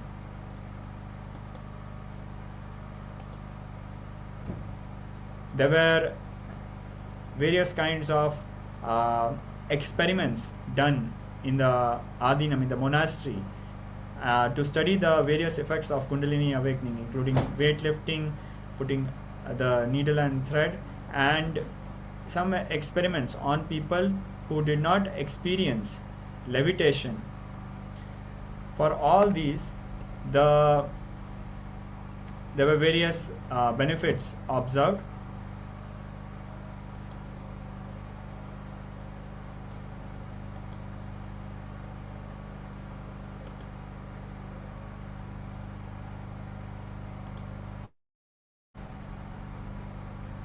As we might have heard, many of us wouldn't be new to this information, but human beings have about 25,000 genes, of which only 5% are actively expressed and functional. In the study done on the participants, it was structured as a combination of wet lab study using the latest microarray chips to study gene expression changes before and after the inner awakening program. That was done in April 2011. And additionally, there was a dry lab bioinformatics analysis using sophisticated software which specializes in identifying relevant genes, their pathways and possible end results, in order to narrow down further data generated from the previous study. So what was observed was, firstly, the study itself was based on a similar study done at Harvard Medical School by Jeffrey A. Duke Hazen, and it was done on genometric counter stress changes induced by the relaxation response. This was published in the PLOS1 volume 3, the 7th issue, on July 2008.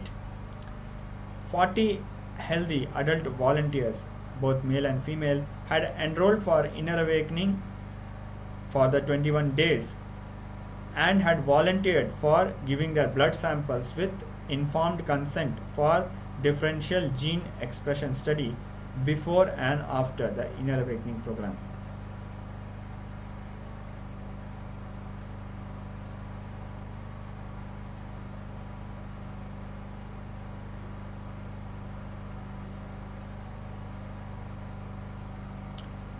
From these studies, what was found was that there was a great increase in the immune modulation.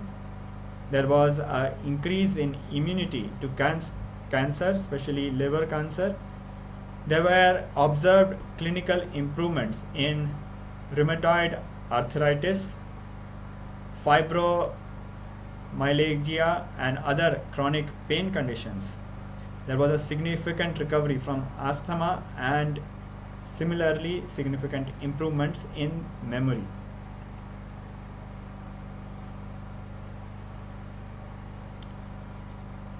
Now, there were various other studies also done. For example, that was the study on extraordinary abilities such as materialization.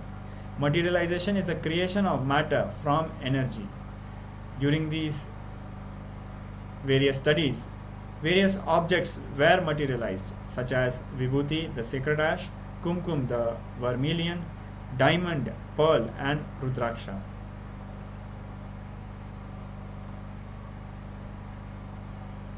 We can see in the picture being projected how on 27 January 2011, Vibhuti, the sacred ash, materialized on the Supreme Pontiff of Hinduism, Paduka, the sacred footwear, the sandals, during Sri Vidya Homa in a devotee's house in Chennai.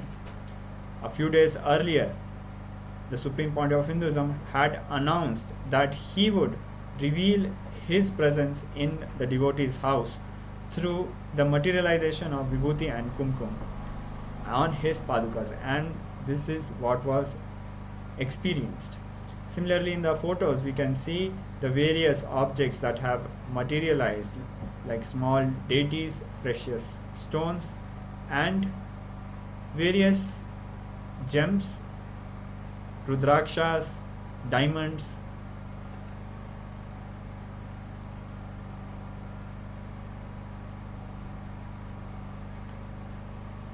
Now, let's come to the tests and studies that were conducted on materialization. 3 different scientific tests were conducted on a volunteer whom the Supreme Pontiff of Hinduism had initiated, and through him consistently materialized objects. The whole body had underwent a CT scan, and simultaneously EEG of the Supreme Pontiff of Hinduism and of that volunteer was studied together. We can see from these pictures the Supreme Pontiff of Hinduism near the full CT scan machine, where the volunteer was subjected to CT scan and QEEG, and the Supreme Pontiff of Hinduism himself was subjected to QEEG tests.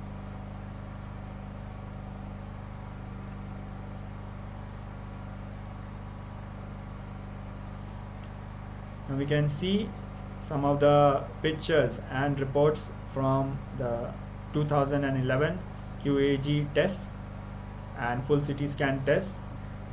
In this photograph, it was, or we can say the CT scan, the whole CT scan was taken before and after Kundalini awakening, and it clearly showed that there was a sudden appearance of a radio opaque foreign body in the oral cavity, and there were done repeated scans without any delay or reposition after the transfer of energy by the Supreme Pontiff of Hinduism, and we can see that clearly a radio opaque object was suddenly made to appear.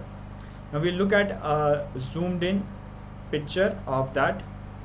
We can very clearly see a lightish greenish object suddenly appears around the oral cavity. That was the effect of materialization which was done inside the body of the subject.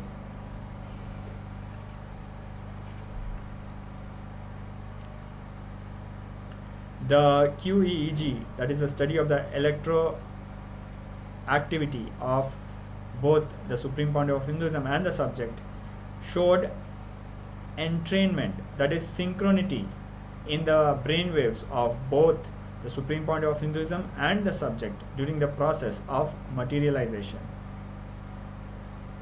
The observations showed that the Supreme Pontiff of Hinduism switching his brainwave patterns as he transmitted through different altered states of consciousness. We can see in the next few slides some of the pictures will be shown where how the Supreme Pontiff of Hinduism was able to change his brainwave patterns at will. In the following 3 graphs, we'll be going and seeing the power frequency spectra of tachogram signal. The graph will show the spectrum signal value at approximately 0.25, indicating parasympathetic state dominance. That means the subject was in a state of synchronity with the supreme point of Hinduism. So in the graph we can see that a new peak appears on the far left, which indicates a robust sympathetic arousal which mirrored the supreme point of Hinduism's spectral signal. So very clearly from the QEEG test it was revealed that the brain wave activity of the supreme point of Hinduism was replicated in the participant. In the graph below, the peaks at the far left and the far right persisted, and a new signal appeared at 0.2, indicating a significant shift towards the sympathetic arousal to match the energy of the supreme point of Hinduism's heart. This is all these tests revealed, and it was concluded that the subject's heart rhythm was in synchronicity. It was entrained to the supreme point of Hinduism during the healing session.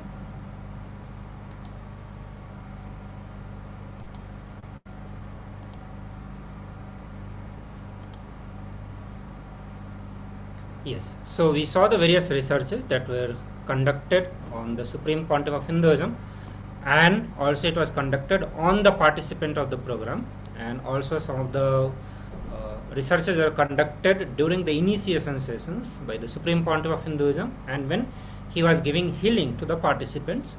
So whenever he is giving initiations and the healing to the participant, what is happening into the brain of the Supreme Pontiff of Hinduism were getting mirrored into the brain of the participants, and the participants were able to feel or go through the various experiences, various transformations that was happening. So during this program, the Paramashivoham Level 2, you are going to go through the various initiation processes directly by the Supreme Pontiff of Hinduism. So for every single day of this 21-day program, we will be having energy darshan around 7 p.m. ET time, Eastern time zone. We are going to be having darshan of Supreme Pontiff of Hinduism, and that time when you just sit on the two-way video conferencing, if you are joining through the Zoom room, you can directly be on the two-way video conferencing Zoom room, and you are going to be experiencing the same thing that is happening in the brain of the Supreme Pontiff of Hinduism. Means what is happening directly in the brain of Paramashiva will get mirrored into your brain. We all as a human, when the Paramashiva, the ultimate existence, when his brain get mirrored, we all are bound to become divine. We are going to be experiencing the divinity within us, and along with that, so many more transformation for which you may be waiting for the Janmas even. Not just for this life, but for the Janma, the transformation that you would be waiting to experience, you are going to be experiencing all that during the Energy Darshan program. So while we start the program, we would like to know, that certain things that what you want to manifest in your life, what are the outcomes that you want to have from this program.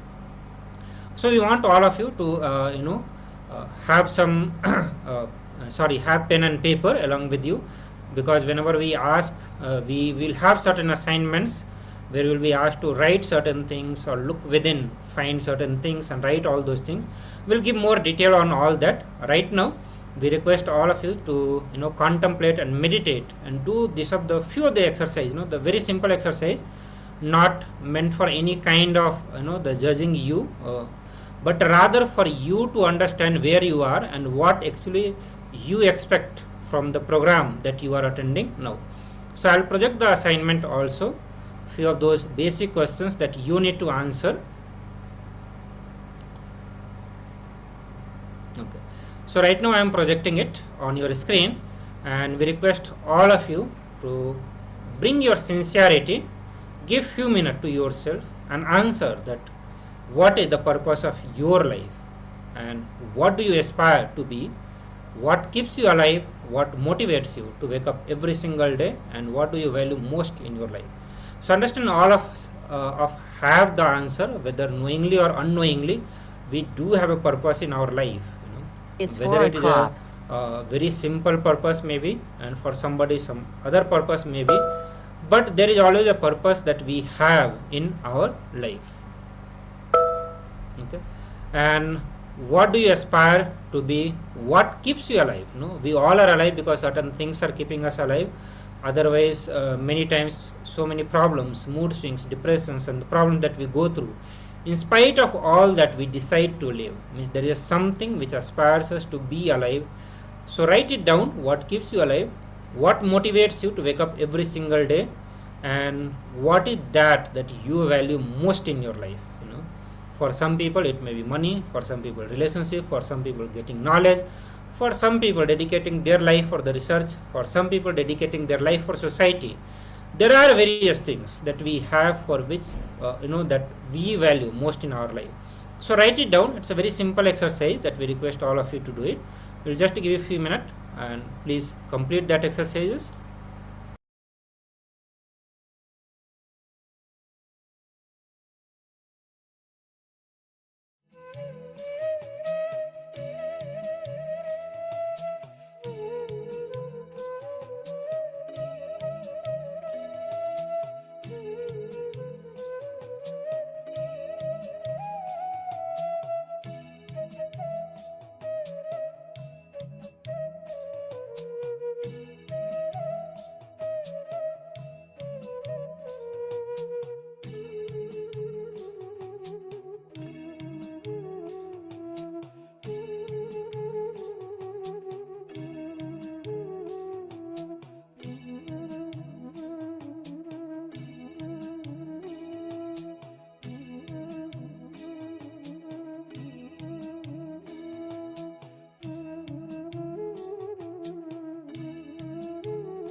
Yes. So I hope all of you have written answer to all these questions that were asked here. This is just for your reference, for all of you to understand, and then we are going to have another set of questions which talks about your journey to the Paramashivoham. So the second question involves that when do you think the seeking for super conscious breakthrough awakened in you? So all of you have come to this program to have a super conscious breakthrough, not just for some minor transformations or just for some better life or healthy life, but rather to have a super conscious breakthrough within you. So when do you think the seeking for super conscious breakthrough that happened in you? And how did you come to know about the Supreme Pontiff of Hinduism, Bhagavan Sri Nityananda Paramashivam? And what made you come for the program? So we'll give you another 5 minutes. I'll project the slide for you, all of you to follow along. And so please write the answer for all these 3 simple questions.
Yes.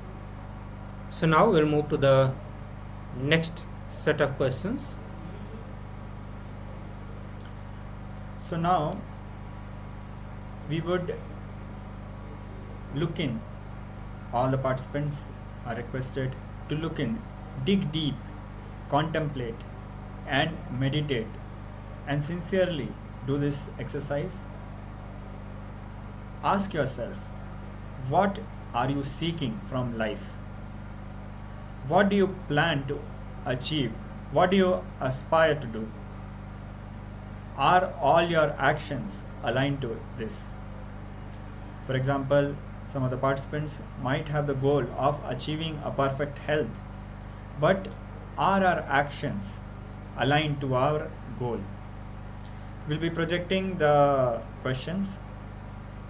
Please spend some time and write down, dig deep and contemplate and sincerely write down answers to these 3 questions.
Now, Let us move to the next aspect.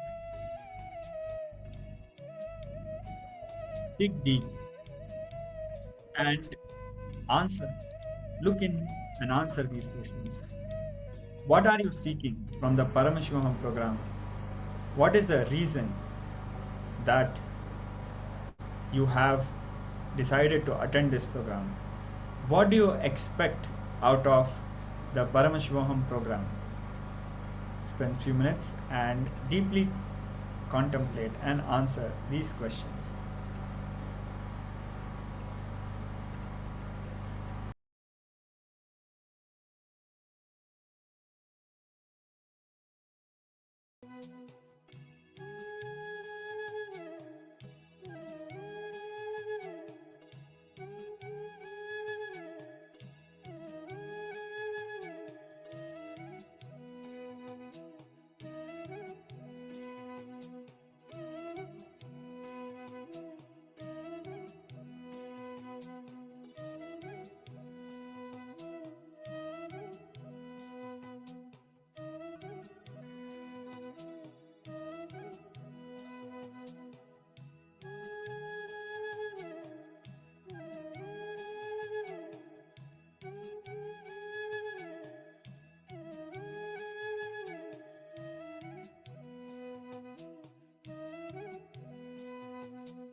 Yes.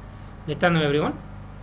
So now you have answered to all these questions, and we are going to give you information about few more things that is required for you to have a complete transformation or transformational program, experiences of this program at your home.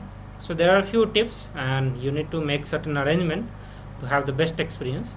And the first tip that we would like to present to you, that be present for all the 21 days. So this program is going to be 21-day program. Today we are having the glimpses. So today and tomorrow we will have the glimpses of the Paramashivoham program. And from the 3rd May to 23rd May, 21-day program that is going to happen. We request you to be present for all the 21 day. In the Guru Gita, which is one of the scripture from the Vedagmic tradition, where Paramashiva reveals that the knowledge is situated in the Guru's mouth, or the organ of speech, which is Guru Vak, and this knowledge is attainable by devotion unto the Guru Bhakti. In the 3 world, this fact is clearly enunciated by the divine sages, ancestors and the learned men. So this is set the tone for all of you to learn and imbibe the maximum truths and the powerful cognition that will be revealed by the session. So you need to have the devotion towards the Guru, and that is the best attitude to receive all the sacred secrets from the Guru. So you don't need to take notes during the whole sessions.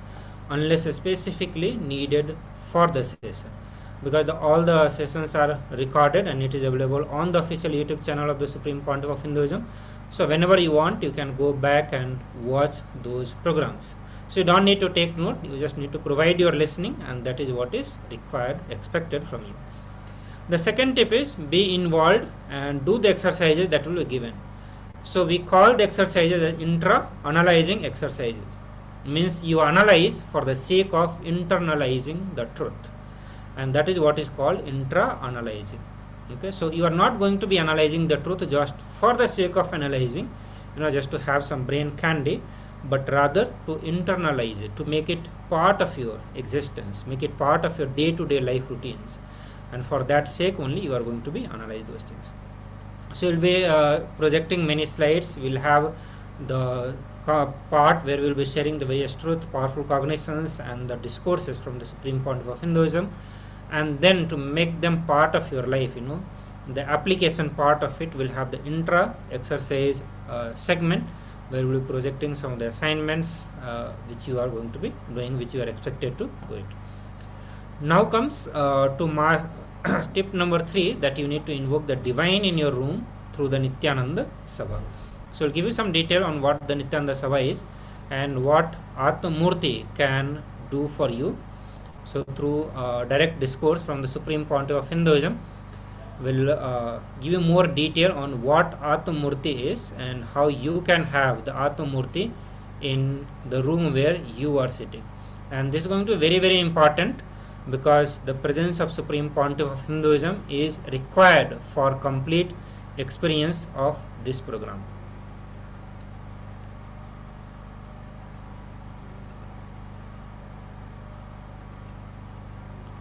So in few moments we'll be watching the discourse from the Supreme Pontiff of Hinduism. Listen, how many of you in the house you are able to easily talk to my photograph, play with it, feed, do all the game, but when you come in front of me you feel intimidated, you feel I am too heavy? Raise your hand. So this is the reason Atma Murti is your own personal version of Nityananda, who is only owned by you, who talks only to you, only about your problems. He doesn't care about anybody else's problems. He doesn't try to do some mediation thing. When you say, "Hey, finish him," he goes and finishes him. When you say, "Do this," he goes and does this. When you say, "Eat," and he eats. I understand? It is like in the spiritual journey, the first step is divine in the mold you want, then you and divine, and you in the mold the divine wants. The Visishtadvaita, Advaita.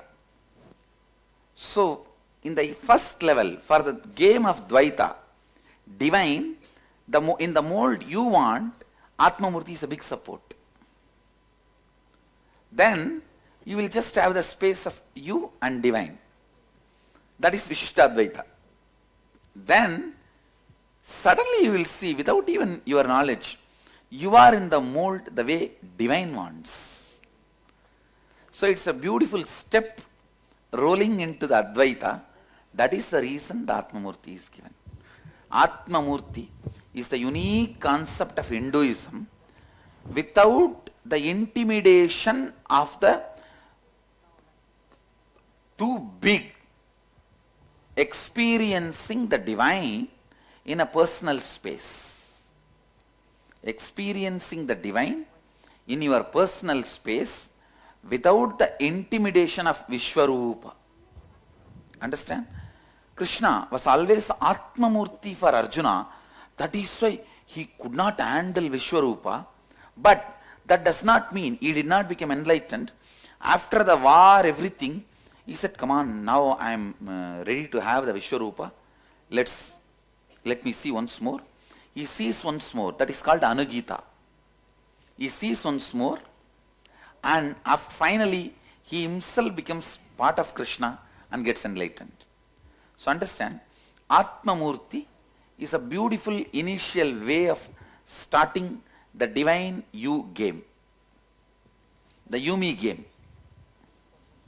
and I-you, that game, and by you will see that it raises you to the next level and ultimately Advaita.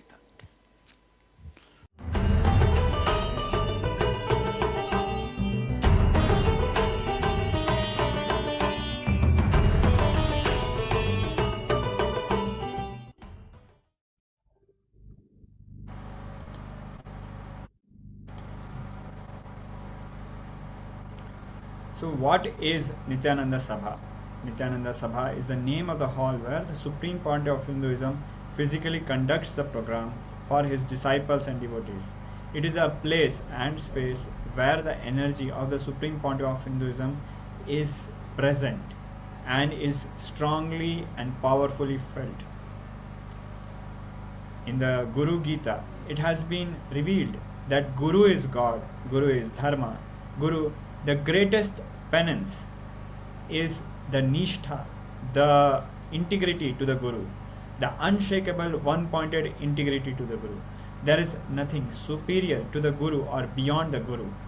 I repeat this 3 times. Bhagavan Paramashiva has said this and repeated this multiple times.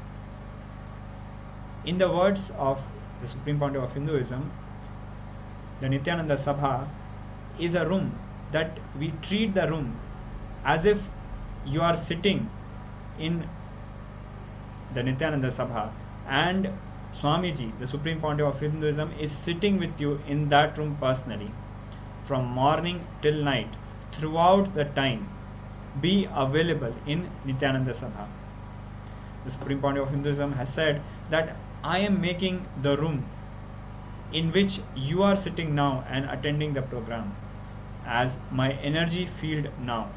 In each one of your rooms, I am sitting and declaring that room as my energy field. Make yourself available this whole program, precisely all the program time.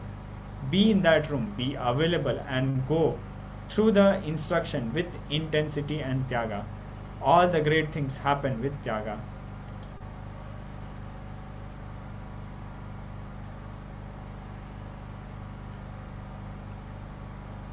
Yes. So how you can set up the Nityananda Sabha? To set up the Nityananda Sabha, which is a sacred space, is your room where you will receive all the initiations and great truths from the avatar himself, the Supreme Pontiff of Hinduism himself. And in Hindu tradition, this room is equivalent to sacred asthala, since it is a rare happening of the avatar landing and gracing with the darshan to the disciple. So your room is going to become a sacred asthala, the kshetra. So you must decorate a chair, which will be the simhasana for the Supreme Pontiff of Hinduism, and you must decorate with beautiful clothes, flowers and fragrance. And you can place the atma murti on the chair, and the moment you place the atma murti on the chair, believe that Supreme Pontiff of Hinduism is sitting with you, and you must offer the sacred oblations and naivedyam to the Supreme Pontiff of Hinduism. So as many times you want to offer, you can offer, or basically how many times you go for the food. Before that, you can offer that naivedyam to Supreme Pontiff of Hinduism, and at the prasada you can receive the food that you have been taking.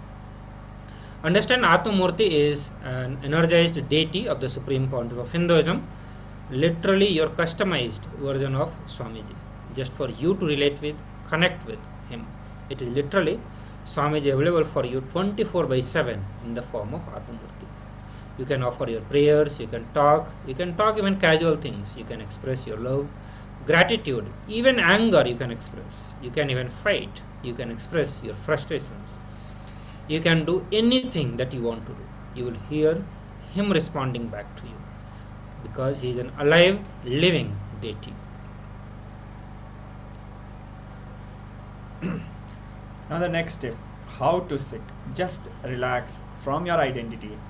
This is a great opportunity to sit, to experience Upanishad, that is sitting near the master, to experience Upanishad from the very source of the Vedic tradition, from the very root. this science is over 60,000 years old. So all you need to do is only one thing: relaxing from your identity. There is no judgment, no ranking, no grading, no competition. It is the first time, the entire time, you are going to give to you your growth. So relax. Keep your back straight. Be comfortable, but do not lie down. The next tip, which is highly recommended, having the visual and audio setup, and you must have a good internet connection to have uninterrupted experience of the darsans of the Supreme Pontiff of Hinduism and all the sessions that you will be attending.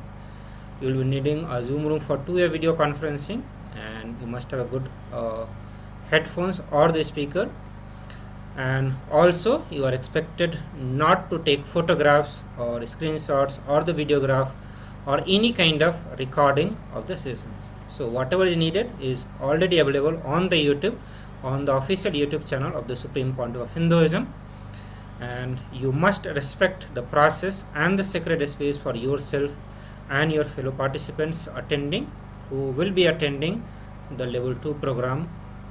The next tip is the few other materials that you need to keep with yourself, and you need to have the notepad and pens by you. So we are going to have many exercises, intra-analyzing exercises, and for those exercises you need to have the pen and paper.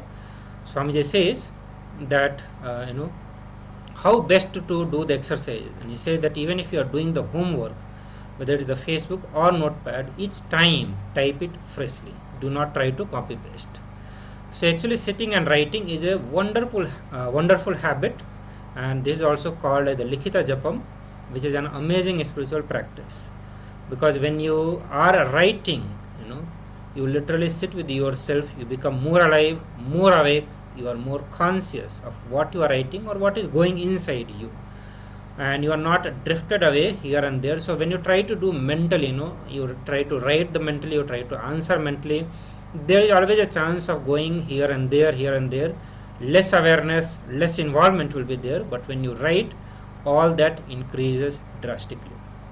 So you will become more intense and more real writings will happen. What is going inside you, you will be able to write all those things.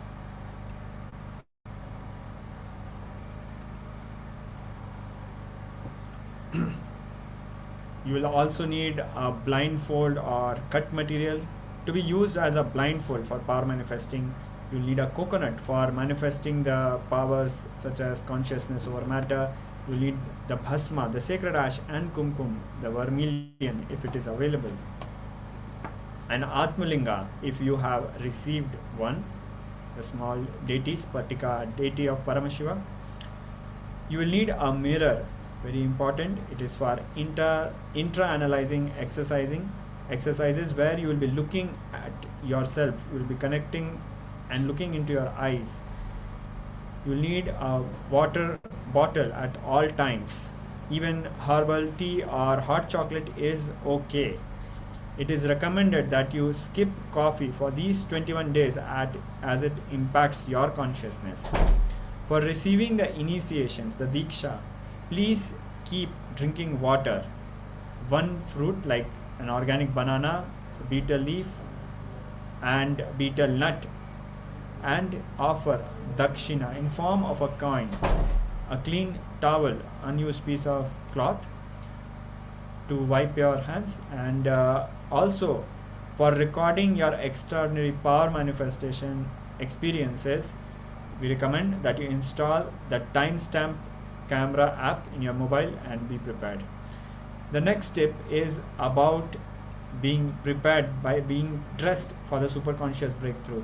Literally, it is a celebration as per Hindu tradition, and so looking your best is important. As in Hindu tradition, your best, get your best traditional Indian clothing, whether it be saris or churidar for women or kurtas or dhoti for men, as it is a celebration. Have vibhuti and kumkum on your forehead, jewelry if you wish to celebrate the landing of Paramashiva in you, and preferably wear white clothing. as it is best for receiving Diksha and Darshan. Also, during the sessions, you will see around the 7 p.m. ET time, we are going to be having the direct darshan of the Supreme Pontiff of Hinduism, which is also known as the Nayana Diksha. So Diksha, which is initiation, Nayana means eye. So just by seeing, by the master seeing you receiving the Diksha, you are going to have. So Nayana Diksha is when you are sitting with the divine himself, Paramashiva, which is who is a living manifestation that has happened for giving super conscious breakthrough to all of us. So not only you will be seeing the divine, but the divine will be seeing you. Understand? Divine seeing you is more important than you seeing the divine, and that's why you must be on the 2-way video conferencing, the Zoom room. Swami said that when you see me, you are doing the best thing that you can do to you, and when I see you, the cosmos is doing the best thing that it can do to you. And how to get the best for yourself from the Nayana Diksha? So while you attend the darshan, be in absolute awareness, avoid any kind of restlessness or any kind of movement. Many times we see that the participant will go for tea, coffee, some break, but when you can do all those things before the darshan starts or after the darshan has finished. But during the darshan, be seated in the complete restful awareness. Avoid walking around and be on the camera continuously. Avoid and do not turn off the camera even if you need to step away for a few minutes. Understand, every single moment is precious. Every single moment, an incarnation, Paramashiva himself seeing you is very, very important for you. You don't know what all transformations you may receive and you may miss if you keep your camera off also. The next step is about detoxification. Detoxification is a must with yoga and Jala Ashada. During the program, you will experience rare Dvitiya Vinyasa Krama, that is a compilation of 208 yoga asana sequence. It's a 3-hour session to prepare your physiology for Paramashiva to land.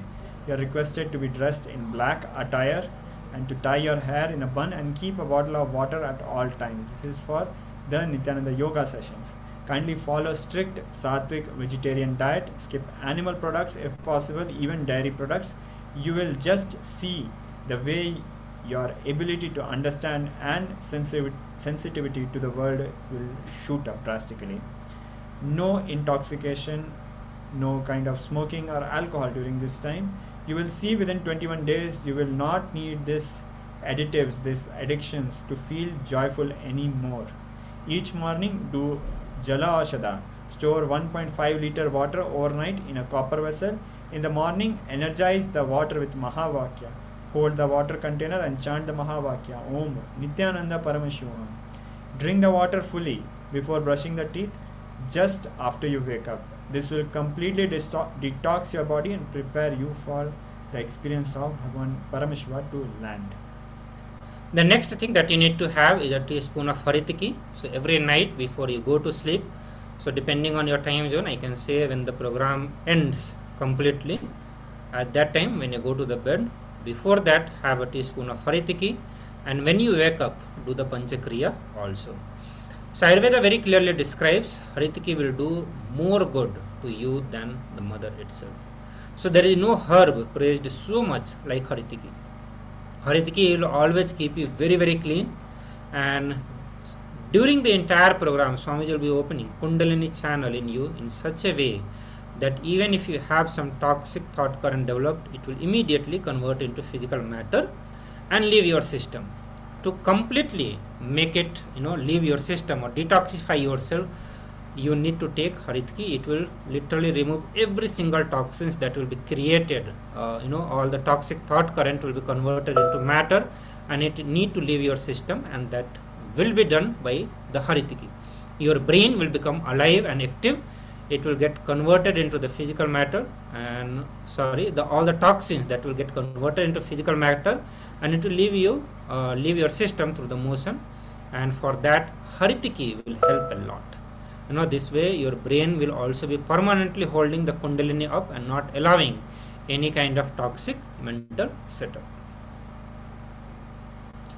Also, we are going to be continuously available to support all of you, whether you are watching through Facebook, YouTube, or through the two-way video conferencing Zoom room. We are going to be continuously available.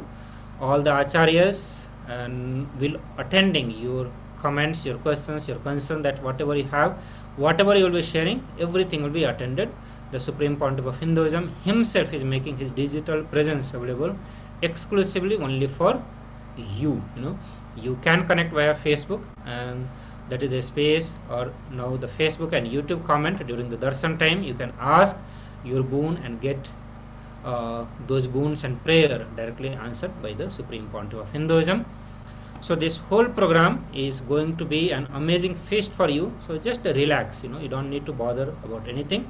Just relax from all sorts of identity that you have for next 21 days, and you are going to have an amazing transformation of your life. Now we'll be looking at the science of the grand descent, that is the Avatar Shastra. How the Supreme Pontiff of Hinduism descended, how the incarnation of Paramashiva happened.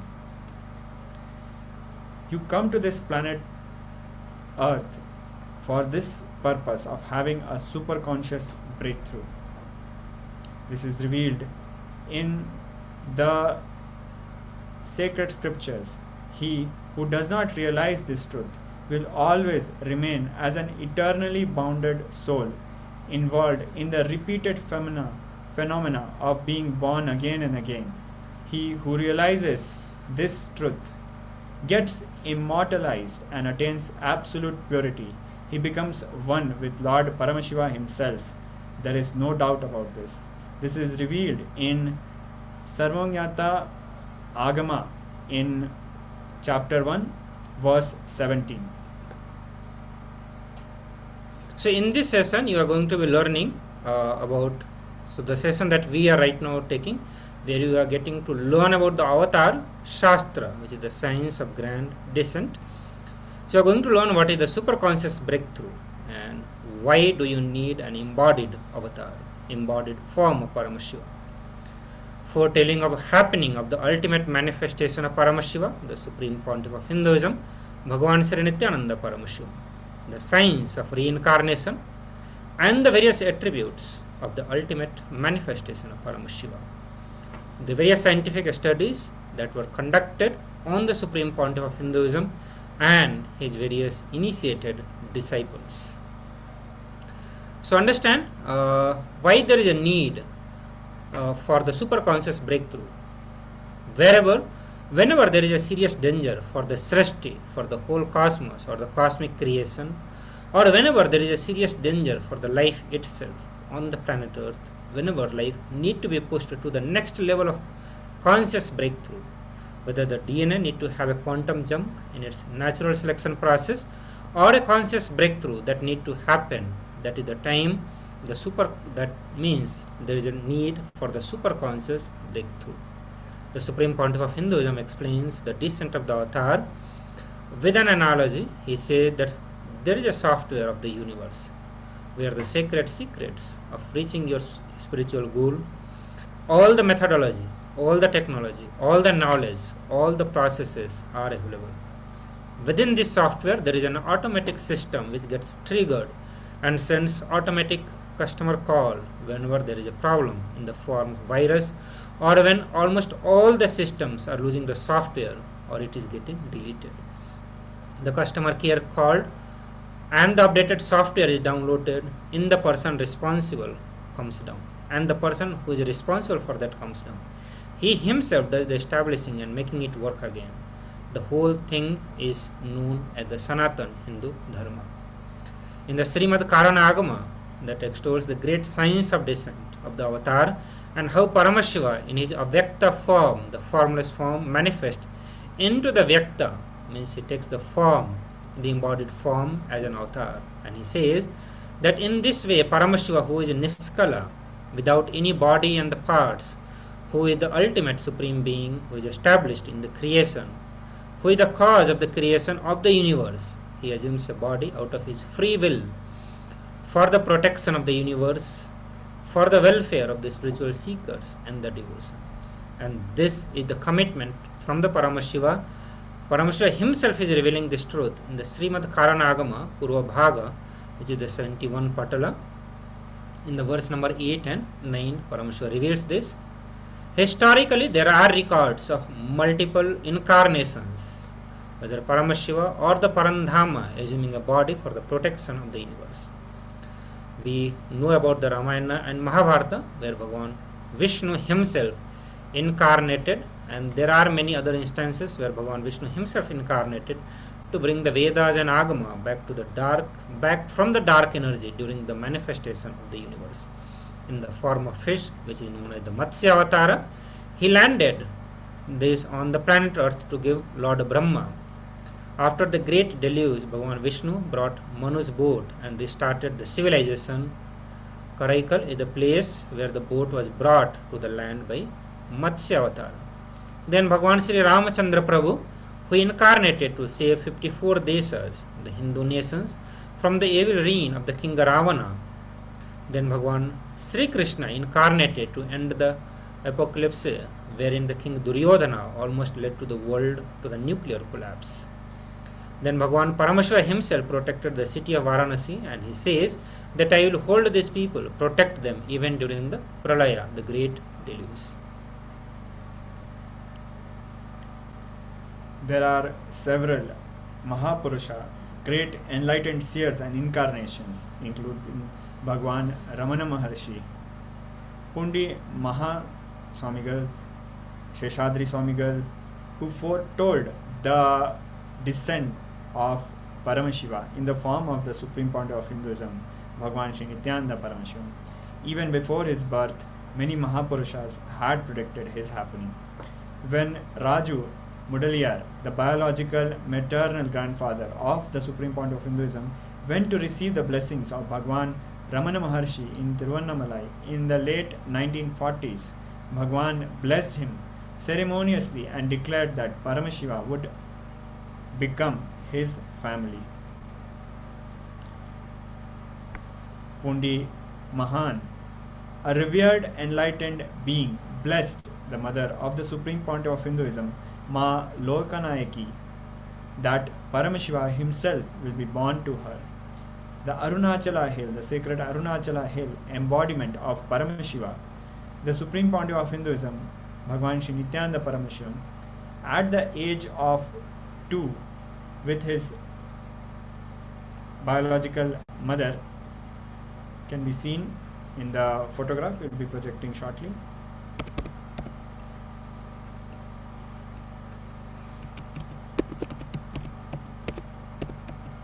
So various enlightened masters and great Mahapurushas predicted the birth of the Supreme Pontiff of Hinduism, that he is the incarnation.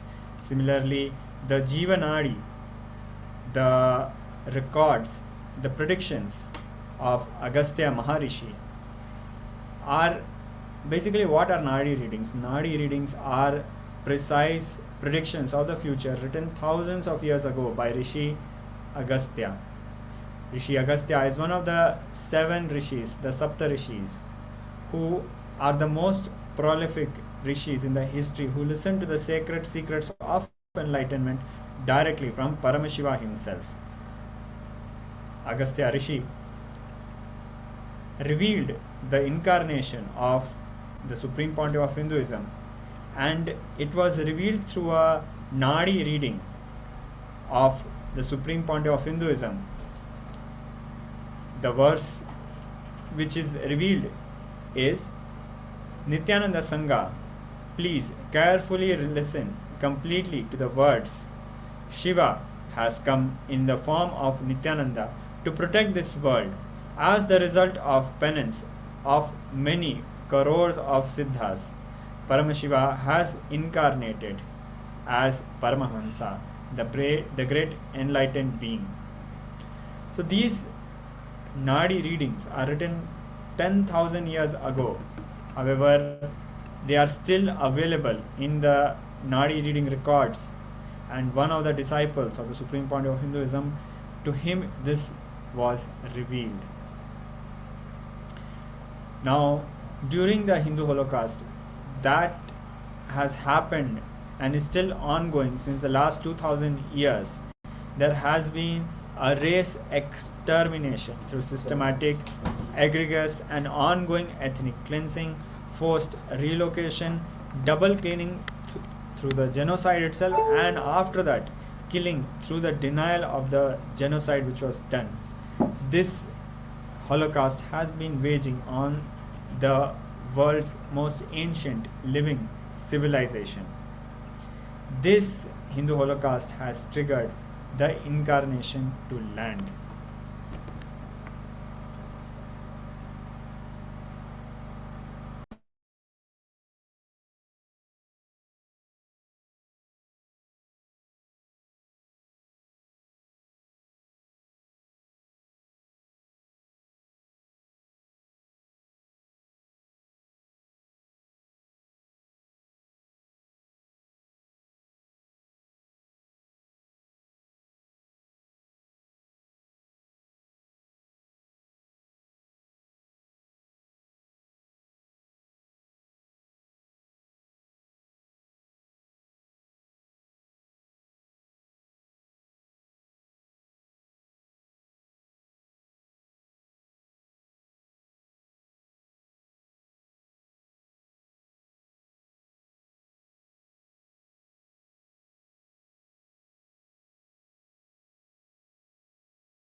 We would like to complete for the technical glitch. Now we'll continue from where we left.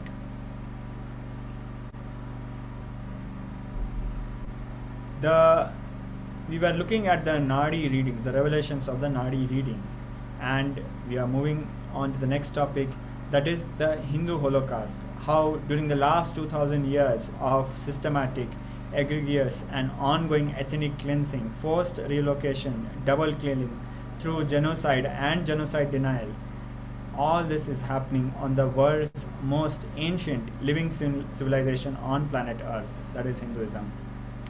This Hindu Holocaust is denied by historians, untold by the victimized survivors. The Hindu genocide is one of the most atrocious crimes against humanity in all world history. This Hindu Holocaust has triggered the descent of the superconscious consciousness in form of the avatar. On 3rd January 1978, as an answer to the prayer of millions in the modern day, Paramashiva himself descended in the human form, leaving an undeniable record of his happening in the night sky. This clairvoyance, the drilling of the superconscious layer with the descent of the Supreme Pontiff of Hinduism, could be seen in the universe as a supernova. In the constellation Aquila at approximately 1250 IST on 3rd January 1978, a supernova designated as SN 1978A by astrophysicists appeared 10 million light years away from Earth. The thermonuclear explosion of a white dwarf star caused one of the brightest supernovas ever, with a peak absolute magnitude of 19.5. This supernova was visible to the naked eye on planet Earth.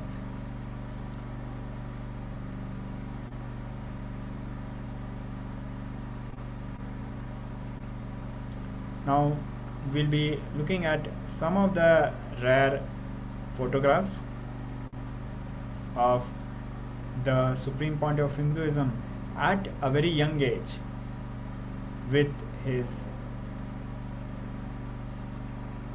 gurus and great enlightened masters who prepared him These are rare photographs from the autobiography of the avatar. We see the Arunachaleshwara Linga, Devi Apita Kuchambalam, Bhagwan Arunagiri Yogeshwara, Guhai Namah Shivayar, Sheshadri Swamigal, Bhagwan Ramana Maharshi, Annamalai Swamigal, and Yogi Rama Surat Kumar. So we can see some more. The scripture Arunachala Puranam, it records the Paramashiva's promise that he will always be available in threefold from the whole of the humanity. Okay. The first form is of the hill, that is Arunachala hill itself in the southern part of India in Tiruvannamalai, and in the form of Linga, which is Arunachaleswara. Again, this temple is in the southern India, Tamil Nadu, Tiruvannamalai, and in the human form as the avatar through an unbroken lineage of the incarnations, and the Supreme Pontiff of Hinduism being the current incarnation of the Paramashiva. Swamiji said that Nityananda is nothing but a small but a continuous unbroken lineage of a stream of enlightened master, the Guru Sishya Parampara gone right. So we are projecting the lineage of the masters.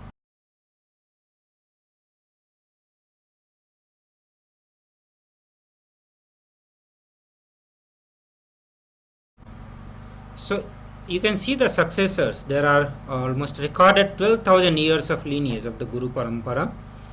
In 1994, the Gurus of the Supreme Pontiff of Hinduism coronated him as the successor of Arunachala Sarvanyapeetham through the traditional Yoga Pattabhisekam ceremony, thus officially recognizing him as the next avatar in the sacred unbroken lineage. So you can see here in the left side the photographs, the left top, the photographs are seen, where the rare photograph from the archive of autobiography of the avatar, and from the left to right you can see the Yogi Yogananda Puri, Isaki Swamigal, Mataji Vibhutananda Puri, and the Supreme Pontiff of Hinduism. On the right side he can be seen just after the Yoga Pattabhisekam as the successor of Arunachala Sarvanyapeetham. It's 5 o'clock. Now we'll look into the science of birthing the formless into the form. So Mata Vibhutananda Puri, who is the Guru of the Supreme Pontiff of Hinduism, who initiated the SPH in the science of Tantra, Vedanta and the Sri Vidya, she brought an explosion on the Arunachaleswara Linga through Mahakala Bhairava deity in the Arunachaleswara temple in Tiruvannamalai, and kept it in the Brahma Tirtham, the water body, to cool off. Then she brought it to the SPH biological mother's womb, the Supreme Pontiff of Hinduism mother's womb, and the SPH father's body were mystically prepared at the same time for the Supreme Pontiff of Hinduism to assume the body, to assume the form. And then there are the sciences to recognize the incarnation. So when the incarnation landed in the body, the tests were performed to recognize the incarnation, that the Supreme Pontiff of Hinduism is the incarnation of Paramashiva. Swamiji said that there is a science even in the Tibetan Buddhism. The practice, the science is still practiced when somebody is birthed. For example, if Dalai Lama is birthed to the new Dalai Lama as a baby, the group of priests from the previous Dalai Lama and all the initiated disciples, they will show all the old item used by the earlier Dalai Lama mixed with some other items. And this new Dalai Lama, the baby should pick up the right item used by the earlier Dalai Lama, his previous incarnation. Only then they will recognize him as the incarnation. In the similar fashion, the Gurus of the Supreme Pontiff of Hinduism, they carried out this process on the divine avatar. They put in front of the Supreme Pontiff of Hinduism a box full of dazzling jewelry, and one side they put the Rudraksha jewelry, and without any hesitation the Supreme Pontiff of Hinduism immediately selected the Rudraksha mala, and that Rudraksha mala can be seen in the picture, the slide that we are projecting. On the right side you can see the Rudraksha mala. The SPS immediately selected the Rudraksha mala, the sacred string of the beads, and that are the symbol of Paramashiva himself. Now, many enlightened masters like Sri Shantivir Mahaswamiji, who is the head of Koloda Matha, the oldest recorded matha in Karnataka, dating back more than 6,500 years, have declared with their authority during the Kumbh Mela festival that the Supreme Pontiff of Hinduism is the Swarupa, the embodied form of Paramashiva. Sri Shantivir Mahaswamiji had declared this on 16th October 2016 during the Kumbh Mela festival.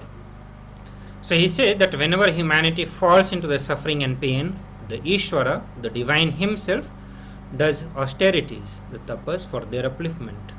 Ishvara is the embodiment of the divine light, and he said that the Nityanandaji Maharaj is seated at the embodied divine light, spreading the world peace and serving the whole of the humanity from India, from the Bharat.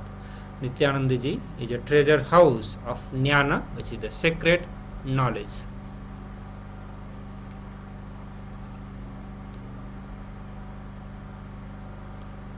So we are going to have a glimpse into the Avataric mission, where the Supreme Pontiff of Hinduism revived the science of superconsciousness and has given the superconscious breakthrough to the millions of people on this planet. The SPH, Bhagavan Sri Nityananda Paramashivam, is reviving this science through three methodology to revive the conscious possibility for the whole world, for all the beings, not just for the human being. And the first one among that is training evolving human beings in the science of living enlightenment, which is Jivan Mukti, through the Varna Asrama Dharma, means practicing any one of the appropriate path of the life, whether the Brahmana, the path of highest knowledge, Vaishya, the path of business, Kshatriya, the path of warrior who protects the society, or the Shudra, the path of worker who makes his time available for all, Brahmacharya, the path of celibate monk in austerity of living until marriage, and Grihastha, path of normal householder, Vanaprastha, the path of monkhood after a fulfilling married life, and Sannyasa, the path of permanent monkhood after the Brahmacharya. So these are the various paths through which Supreme Pontiff of Hinduism has been continuously reviving the science of superconscious breakthrough. The second one being running a Gurukulam, traditional Hindu universities, schools, where the Yoga Prashta Jivas can enroll and start manifesting powers. Yoga Prashta Jiva means being in their previous birth who tried their best and were about to get enlightened, but for some reason they left the body before enlightenment. Third, the science of bringing incarnations, the gods and goddesses of the Kailasa, Paramashiva's various dimensions to assume the human body, keeping a powerful ecosystem and ambience for the incarnations to flower. This science was already alive in the Hindu Shaiva tradition, Hindu Adi Shaiva tradition, and even to some extent in Tibetan Buddhist traditions.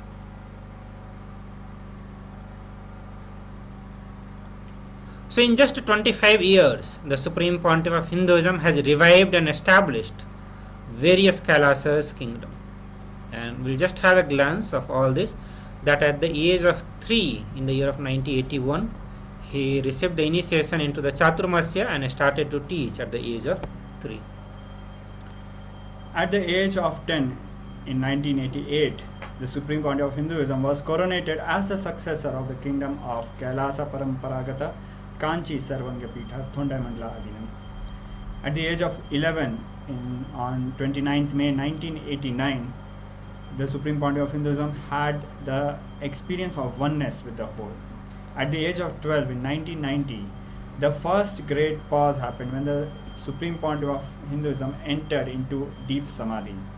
At the age of 16, in 1994, the Supreme Pontiff of Hinduism was coronated as the successor of Arunachala Sarvanga Pitha.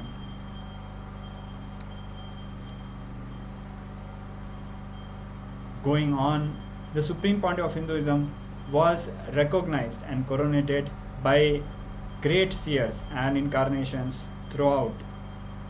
For example, in August 2003, the Supreme Pontiff of Hinduism went on his first Vijaya Yatra, and in the next year, on 1st January 2004, he was coronated as the successor of Sri Prasarvangapitham. In the year 2004, on 31st December, the Supreme Pontiff of Hinduism was coronated as a successor of the illustrious lineage of Ishwaku as the ruler of Surangi Samrajya.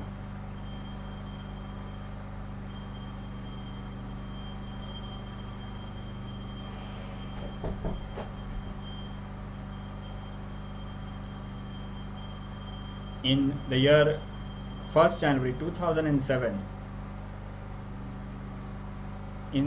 on 22nd January 2007, the Supreme Pontiff of Hinduism was declared as the Mahamandaleshwar of Mahanirvani Akhada.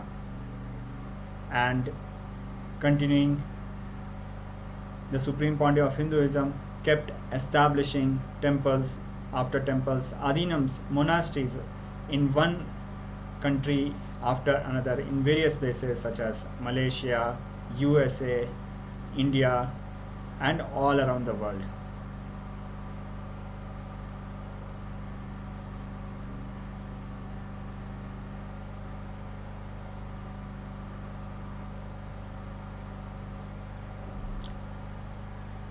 This egged, this triggered, this urged various anti-Hindu elements, Hindu music, terrorist elements, and the Supreme Pontiff of Hinduism became a primary target of attacks by them. The Supreme Pontiff of Hinduism survived over 70 assassination attempts and continues to give humanity superconscious breakthrough despite all these attacks, and he has established and revived the Hindu nation of Kailasa. During these attacks, the Supreme Pontiff of Hinduism's freedom of speech was illegally garbed. It was illegally suppressed following his illegal imprisonment. The Supreme Pontiff of Hinduism began intense penance, the Tapas, to bring peace to the world. When the HRNC started interfering in the temples in Tamil Nadu that were administered, owned by the Supreme Pontiff of Hinduism, the Supreme Pontiff of Hinduism took the responsibility to revive the oldest kingdom of Madurai. When the attacks on the Nityananda Gurukul, the indigenous school, happened, the Supreme Pontiff of Hinduism continued his meditation programs in Bali and Cambodia. Continuing all these struggles, facing all these adversities from 2019 till date, surviving over 70 assassination attempts, lawfare, character assassination by media, brutal destruction of his monasteries worldwide, the Supreme Pontiff of Hinduism continues to enrich humanity to give it the superconscious breakthrough, brought together Kailasas across borders, and on 18th December 2002 established a sovereign land, a nation, the only Hindu nation, Kailasa, where Hinduism is legitimate and can be practiced in its original form in its entirety. So now we'll move to the next segment where we learn about the various attributes of the ultimate manifestation of Paramashiva, the incarnation himself, the Supreme Pontiff of Hinduism, Bhagavan Sri Nityananda Paramashivam, and we'll also have a brief detail about each of those attributes. The very first attribute is the Kalpataru, where he helped every individual to manifest their reality. Perpetual completion, which is the enlightenment itself. Healing means providing the healing to the humanity, where he realigns the biomemory and heals the various forms of disease. Then Diksha Akarsana is the fourth attribute. Akashic reading, the accessing the past and future, is the fifth attribute of an incarnation. Then comes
Yes, Nityananda everyone. Sorry for the technical glitch. So we were looking into the various attributes of incarnation, and we saw that the sixth attribute being the Vijnana Akarsana, means having the expressing the true knowledge and giving the experience of those true knowledge. Then Paramashiva Akarsana, which is the space of Paramashiva.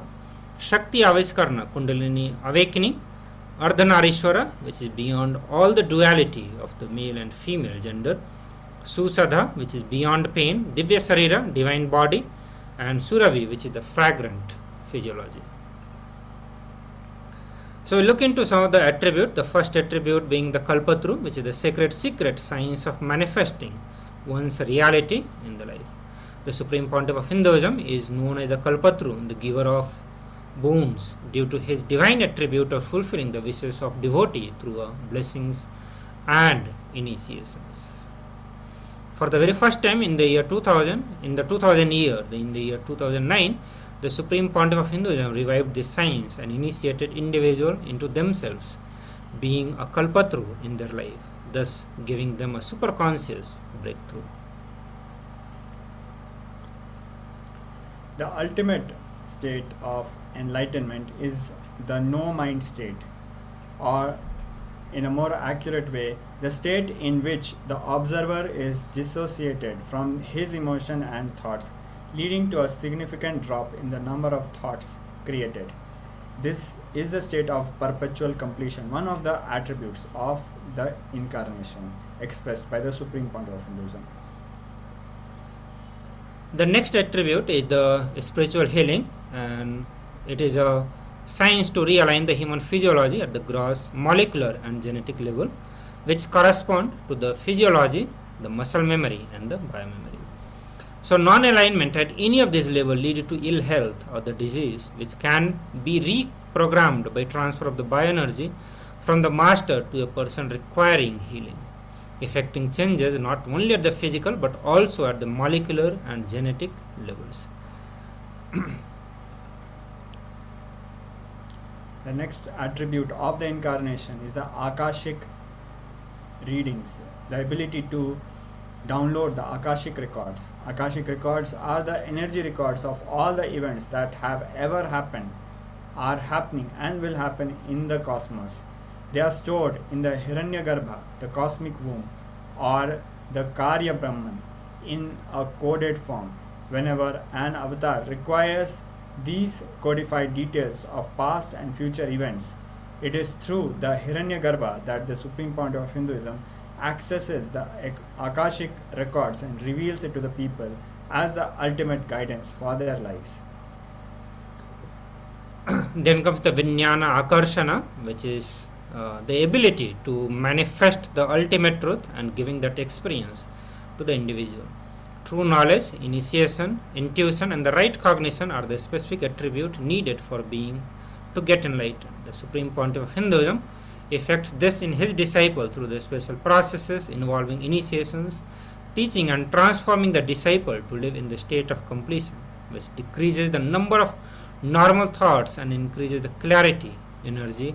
Until date, Supreme Pontiff of Hinduism has reached to billions of lives through this sacred knowledge and transformed their life. The next aspect is the divine characteristics of Paramashiva Akarshana, that is manifesting the attributes of Paramashiva.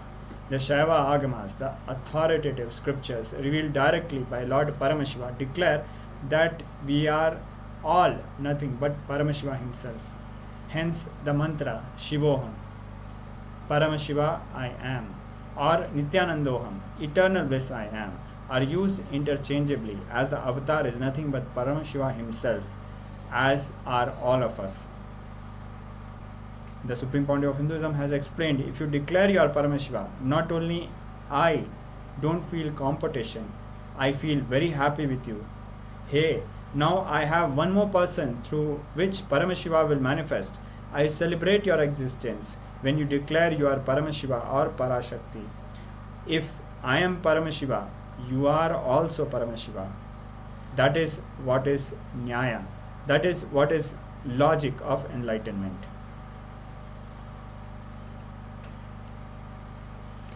The next is the Shakti Akarsana, the potential energy of the cosmos, which is in a constant state of emergence, is called Paramashiva. The instantaneous manifestation, which is in the form of pure energy or in the form of matter, is Shakti. The Bhagavan, Supreme Pontiff of Hinduism, Bhagavan Sri Nityananda Paramashivam, physical body is fueled directly by the Kundalini Shakti, which is the expression of the macrocosmic energy in the individual. The Supreme Pontiff of Hinduism has the capacity to transfer his energy to the disciples until the disciple reaches a state of being able to access his own Kundalini Shakti through the quantum entanglement with the avatar. An avatar is the physical manifestation of the metaphysical union of the Paramashiva and the Paramashiva Shakti. He exists in the state of pure consciousness even as he manifests as an embodied form, which is Shakti.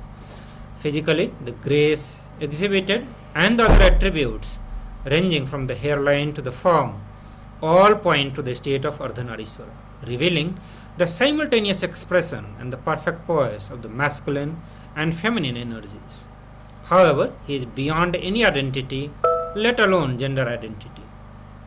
Being in the state of pure Advaita, he carries no concept of I or you or the male and the female.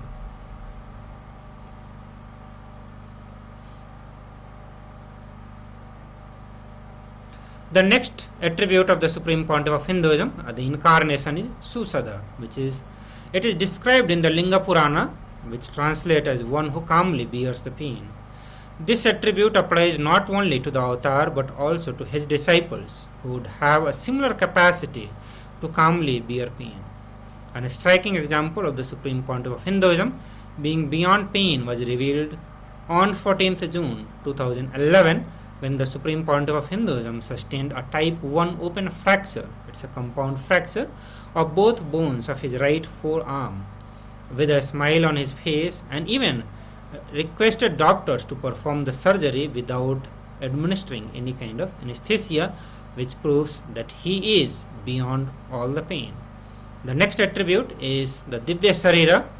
The Sanskrit word Divya Sharira is translated as the divine body, but the phrase hardly conveys the full scope of the spiritual of the original terms. The seemingly physical form assumed by the avatar when he descends to the human frequency is called a Divya Sharira. Though appearing similar to the human form, the physiology is far from that of the average human being in the area of the crucial significance. Moreover, there is an intense sensitivity to smell, sound and touch. So physicians who examine the Supreme Pontiff of Hinduism have repeatedly noticed the increased sensitivity to touch, which is normal human being, also means a high level of sensitivity to pain, as both are similar neural phenomena. But in the case of Supreme Pontiff of Hinduism, the heightened touch sensitivity is simultaneously associated with the absence of the cognition of the pain.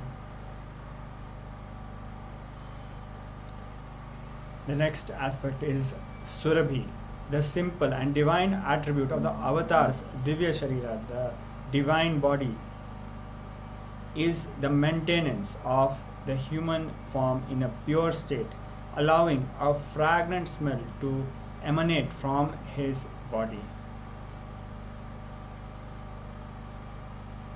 Now let us look at the happening of avatar in your life. What is the significance of avatar in your life? The experience which you carry about you, that I exist, should function through the part and connect with the reality.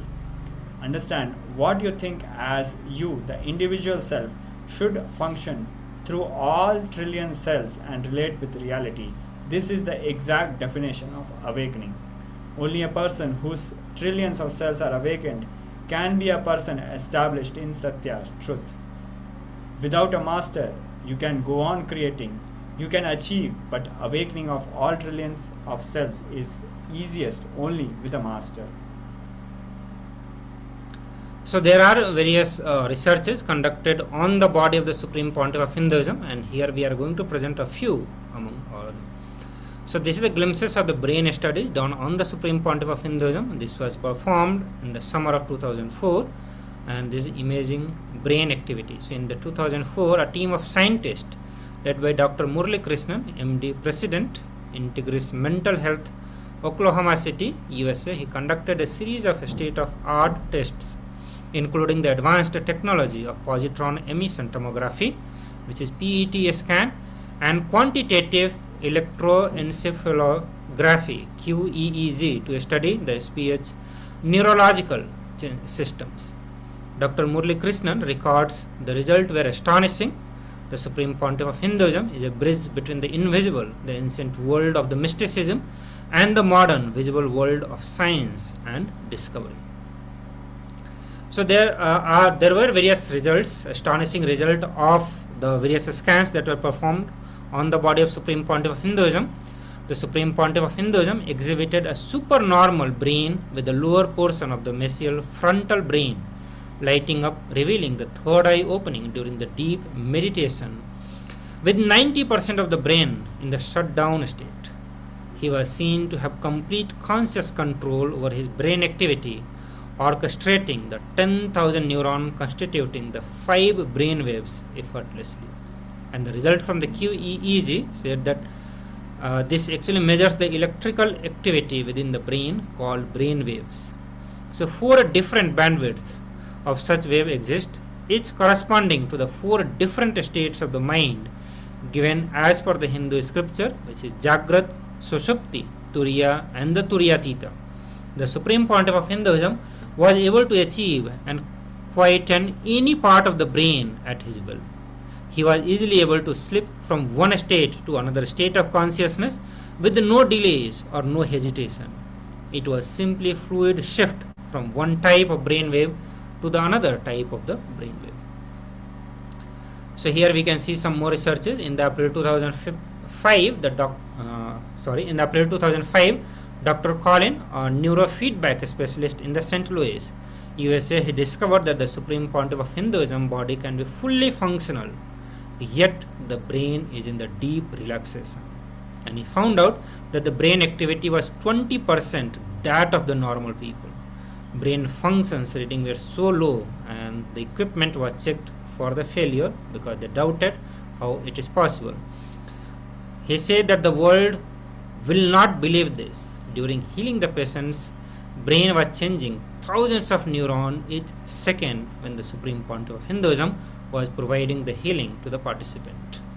So we see in the pictures, some of the pictures from 14th April 2005, the heart rate variability between the Supreme Pontiff of Hinduism and a volunteer subject was simultaneously recorded while the subject received healing from the Supreme Pontiff of Hinduism.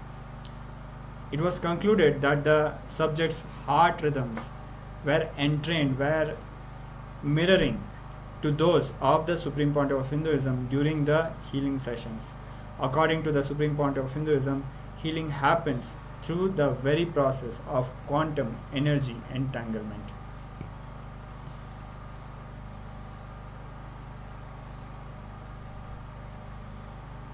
Researchers have studied the effects of initiation and Kundalini awakening from the incarnation, the Supreme Pontiff of Hinduism, on the participants. So in the previous session also we presented the various results of the researches that were conducted, the tests that were conducted on the inner awakening participants and the graduates of inner awakening. Here we will again present the summary of all that. So the various researches studied the effect of initiations and the Kundalini awakening from the incarnation, the Supreme Pontiff of Hinduism himself, on the participants of the 21-day inner awakening program, who received 21 different initiations from the Supreme Pontiff of Hinduism during the program. So the following are the conclusions of the study that show the impact at the physiological level. You can see in the graph, and in summary we can say that the amazing health recoveries with the many chronic and the serious diseases getting cured were observed. 1000% increase of the mitochondrial activity, meaning the increased energy level, and that is the least that happened. on an average 1300% increase was observed. So it is not 13 times but the 1300%. Significant gene expression differences, meaning the better health and immunity, was observed in the participants. A very elevated, rapid and parallel brain processing indicating enhanced cognitive and mental functioning was observed in the participants' brain.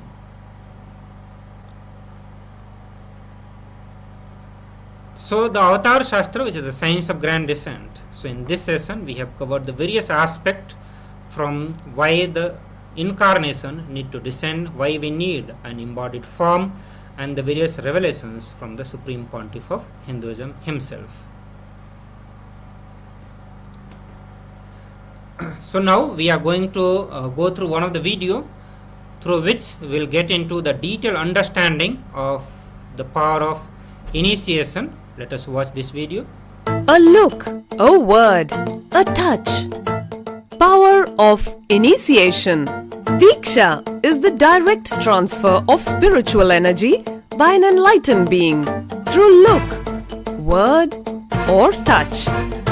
The traditional Vedic book Navaratneshwara states, Sarvasamapi dikshanam muktihi phalamakhanditam avirodhat bhavantyeva prasangyastu bhuktayah. The main benefit of all initiations is moksha, enlightenment. As a side effect, health, wealth, leadership and well-being happen. And in Rudrayamala Tantra, Shiva says, Devi diksha vihinasya na siddhihi na cha sadgatihi tasmat sarva prayatnena guruna dikshito bhavet. The one who is not initiated does not attain liberation nor a better future. So by all efforts, one should get initiated by Guru. What is the science of initiation?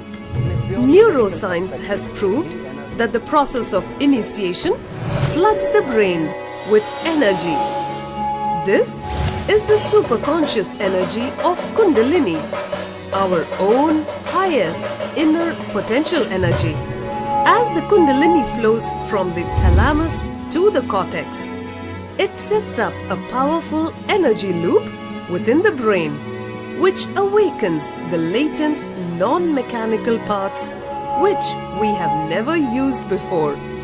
With increasing levels of coherence, the whole brain comes alive, turning into a superconductor of conscious energies that heal, empower, transform our lives, bliss and fulfillment. Initiation creates high awareness, visualization, creativity. It also slows the aging process and improves the immune system. Kundalini awakening, healing experience, levitation, teleportation, materialization. Experience the power of initiation through a range of exclusive programs conducted at the ashram.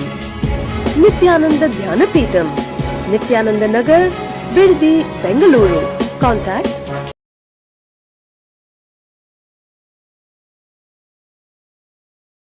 Nityanam everyone.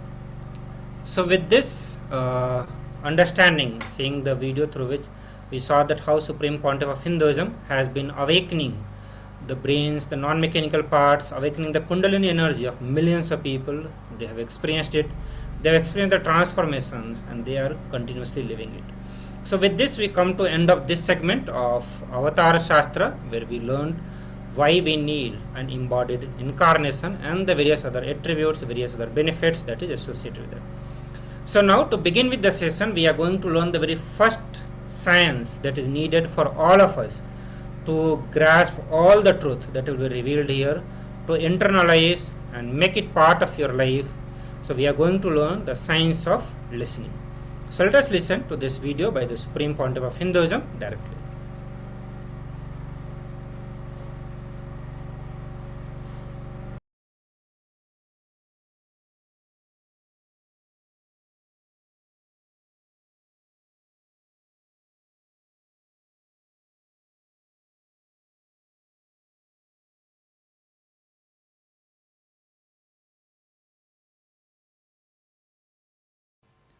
Today I'll start with listening.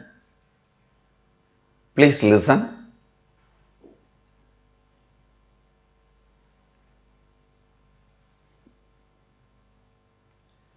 Whether you understand or not,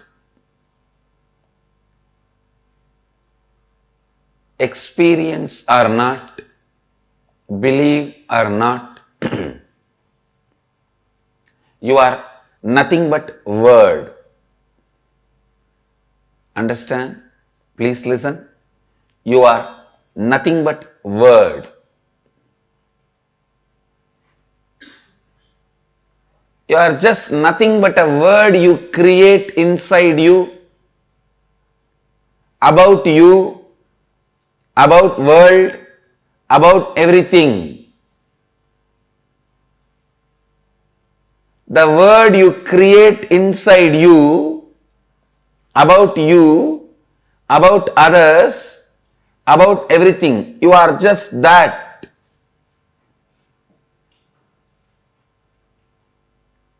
Please understand, the modern day psychologists, researchers, the field of mind and psychology, they are saying you observe, internalize only 2% of what is happening around you. If there are 100 informations, means visual, sound, if the 100 informations are happening around you, you internalize only 2. So please listen. The source of you is not what you hear, but what you listen.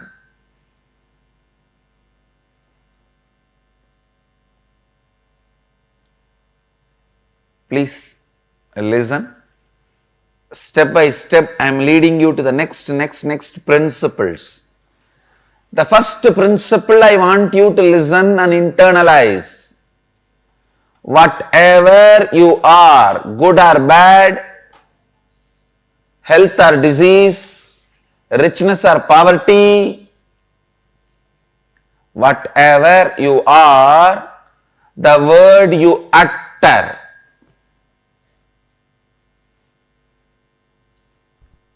internally and outside, the words you utter, internally about you, externally towards others,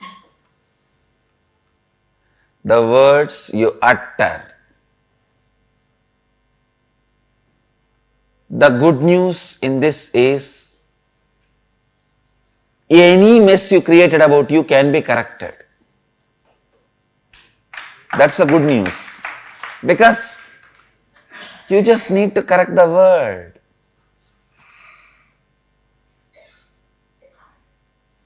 Second principle, I want you to know, what is the source of the words you utter inside about you and others? The words you listen. In this principle, the good news is,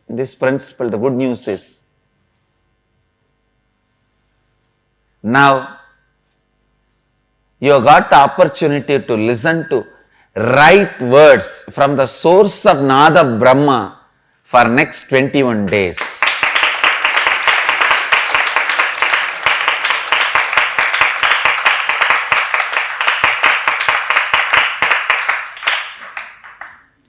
Understand?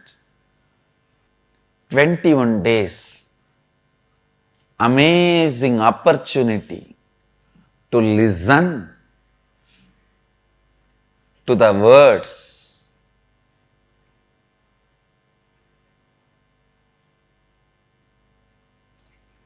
I am not interested in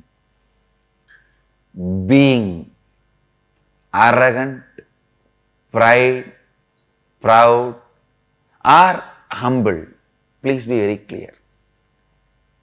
I am not interested in being egoistic. That is a delusion. And I am not interested in being humble. That's an illusion.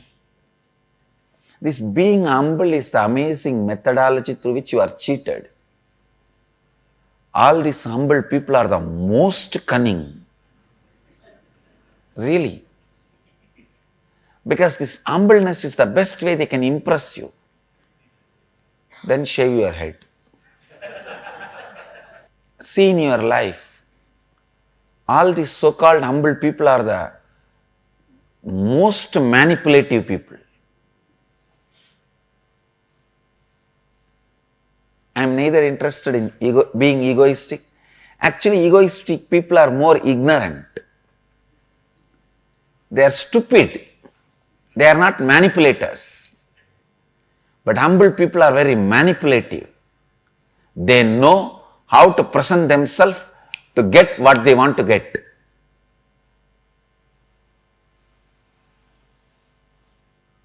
At least with egoistic guy, you can be very straightforward. I come to fight. You fight, we fight. But with these so-called humble people, they are such manipulators, don't even go near them. I am neither egoistic nor humble. I am not interested in manipulating you. And you have nothing which I can get. And you have nothing which I don't have. I am very clear. Understand? You don't have anything which I don't have. So I have no reason to manipulate. I am very clear and straightforward. I am telling you the truth as it is, not with arrogance or with any manipulative humbleness. The words which comes out of me is capable of materializing something, not just giving you the spiritual experience or the spiritual strength. It has already proved thousands of times. People ask me, Swamiji, how do you materialize wherever you want, whatever you want? And how do you awaken our Kundalini even if we are sitting thousands of miles away? It is just word, the power of word.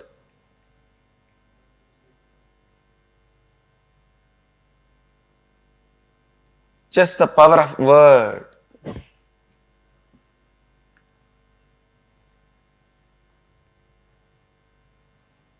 When you are completely listening to your source, the words you utter naturally creates a powerful impact on the reality. So next 21 days, you have the amazing opportunity to listen to somebody's words who is established in the source, who is in the eternal listening with himself. Nitya Shravana is Nitya Ananda. Eternal listening is eternal bliss. Listening to your source, eternal listening, listening to your source is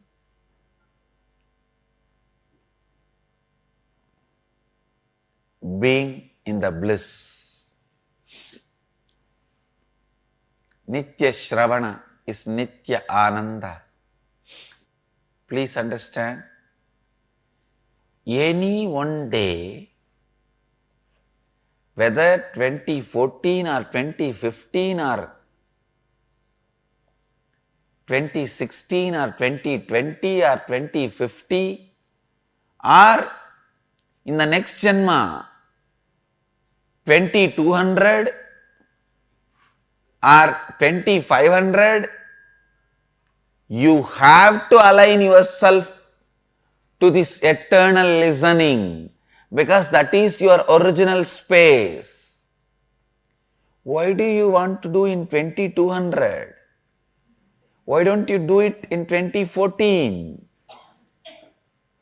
March 6th. That's all I am asking. Understand? You have to come back to your original space. You have to come back to your original space, I tell you. Listening is such a beautiful way of involving yourself with life. Participating with life without tiredness or boredom. The best way to participate with the life without tiredness or boredom is listening. I tell you, other than listening, any other participation will tire you and make you feel bored. Whether it is seeing or smelling or tasting or the touch pleasure, other than listening, everything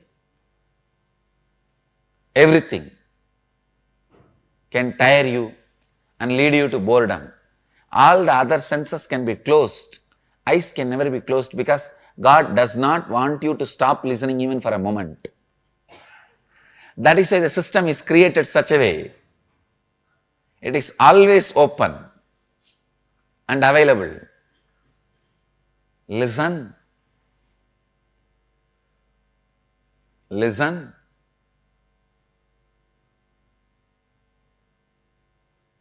Any one day, you have to come to the space of listening. Listening is like eternal romance,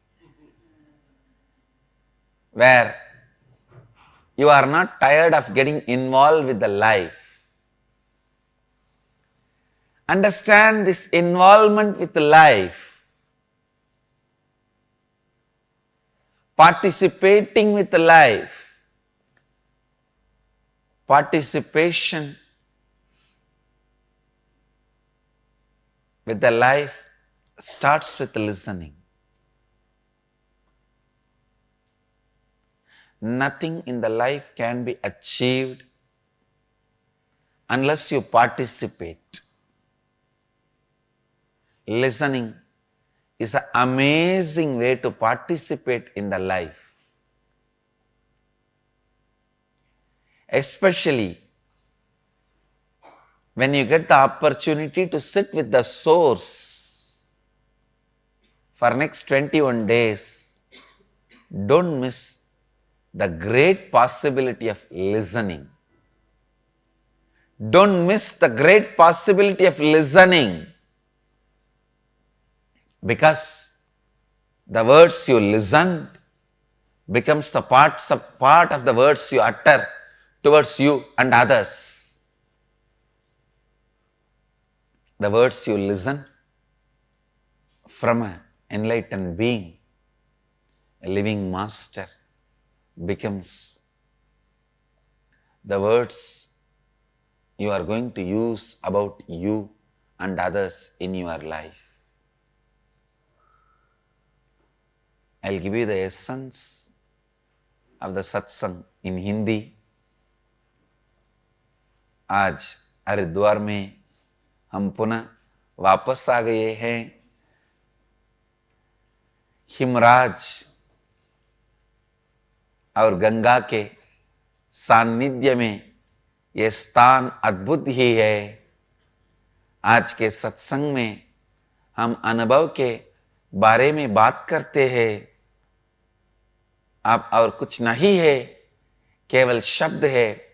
जो शब्द अपने भीतर आप रखते हैं, दूसरों के लिए स्वयं के प्रति उसे शब्द के अनुसार आप बनते हैं। विवेकानंद जी बहुत सुंदरता से कहते हैं, हमारे देश में अगर आप धनी भी बनना चाहते हैं तो आप एक वृक्ष के नीचे जाकर बैठते हैं। कृपया सुनिए, आप और कुछ भी नहीं है, केवल जो शब्द आप अपने बारे में और दूसरों के बारे में बनाते हैं, आप वही हैं। जब विवेकानंद जी कहते हैं कि नीचे बैठ जाइए, वह सही का रहे हैं। मैं आपको इस विज्ञान को सिद्ध करके दिखा दूंगा। केवल मात्र अपने भीतर के शब्द को परिवर्तित करने से आप बाहर की परिस्थिति पर ईश्वरत्व प्राप्त कर सकते हैं। प्रत्येक बात आपके भीतर निर्मित शब्द से ही आरंभ होती है। जो कुछ भी आपने बाहर से सुना है, उसी के द्वारा आपके भीतर का शब्द बनता है। आप जो कुछ भी भीतर निर्मित करते हैं, वो बाहर से सुना हुआ होता है। हर वस्तु का श्रोत्र है। आपके भीतर जो शब्द आप रखते हैं और आपके भीतर के शब्द का श्रोत्र है, बाहर का शब्द जो आप सुनते हैं, वैज्ञानिकों का कहना है कि आप बाहर होने वाली जानकारी का केवल मात्र 2% ही आत्म साकार पाते हैं।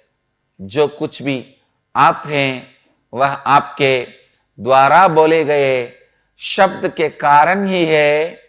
भीतर आपको स्वयं के प्रति बोला गया शब्द और बाहर दूसरों को बोला गया शब्द।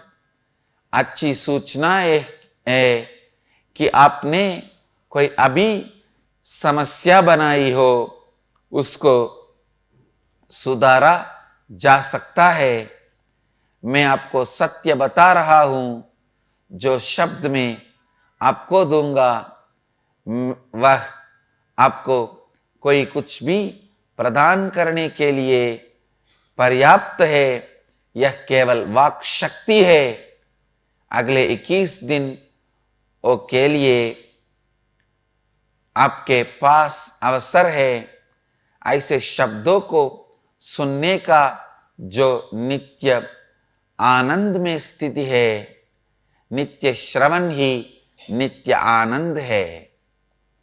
ध्यान से सुनिए। किसी भी एक दिन आपको अपनी वास्तविक स्थिति में जाना ही है। फिर कई वर्षों की प्रतीक्षा क्यों? आज ही ऐसा क्या जा सकता है? श्रवण ही सर्वोत्तम मार्ग है। जीवन में सम्मिलित होने का केवल श्रवण द्वारा आप कभी भी बोरे नहीं होंगे। श्रवण ऐसा है जैसे कि शाश्वत प्रेम, जीवन के साथ सम्मिलित होना। जीवन के साथ सम्मिलित होना श्रवण के द्वारा ही आरंभ होता है। Understand? The words you listen becomes the source of the words you utter towards you and others. And especially the words you listen from the source of the source becomes the source of the words you utter towards you and others. You have the opportunity for next 21 days.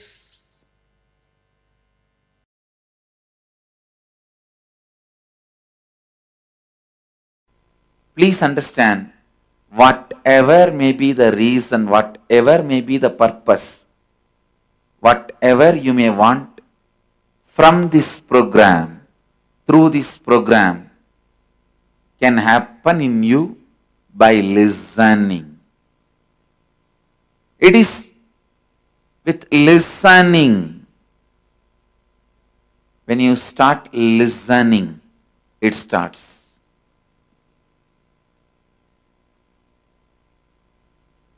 When I say listening, I don't mean just hearing. The default hearing, which all of us have. Let me define this default hearing and listening. Default hearing means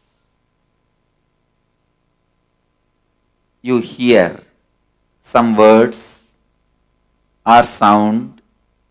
The moment you hear, some of your past incompletions stored in you, past memories, emotions, hangovers gets triggered in you. When that gets triggered, you are just lost. You are just lost in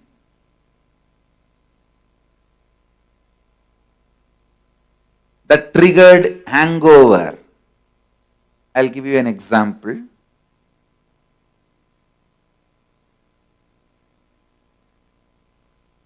When you were 10, you went for a beach walk. There you saw few people attacking one person and finally that fellow is dead. You saw literally a murder in front of your eyes. Naturally you will run away from that place.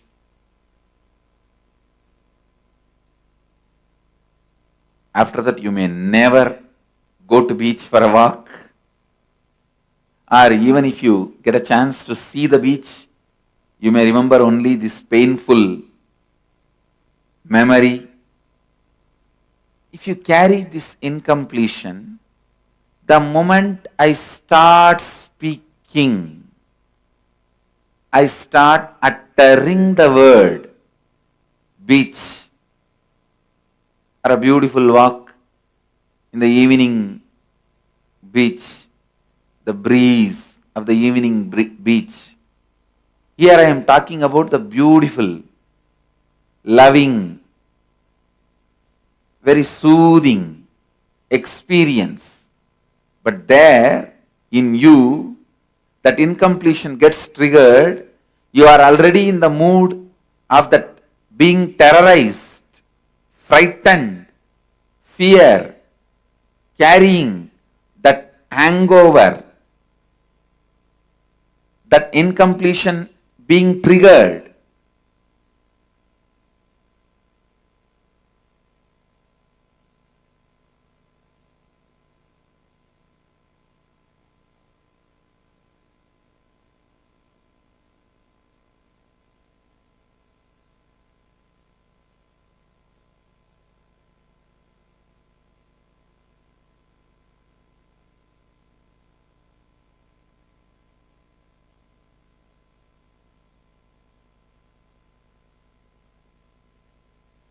Understand, hearing and incompletions getting triggered and getting lost in those incompletions. Hearing, incompletions getting triggered and getting lost in those incompletions.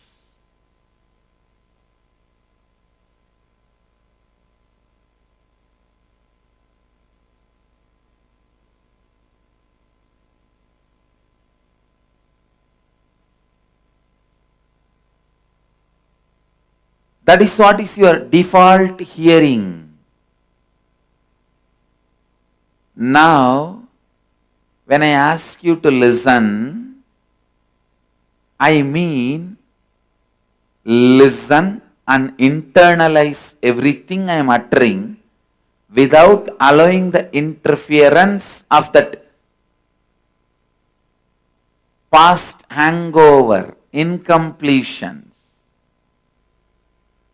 You listen and internalize, means understand, cognize. Then again listen, cognize, listen, cognize. This is like a binary action. 0, 1, 0, 1, 0, 1, 0, 1, 0, 1. Like the computer. How you hear the binary code in the computer. 0, 1, 0, 1. But if the incompletions get triggered and interfere, it is not 0, 1, 0, 1, 0, 1. It is like a 0,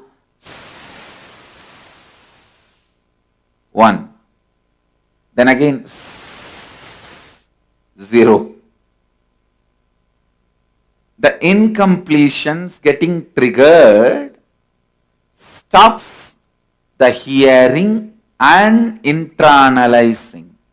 Hearing and cognizing. Hearing and cognizing. This process gets disturbed. This process gets disturbed. Understand? When the hearing and cognizing is disturbed, you become tired. You get disturbed.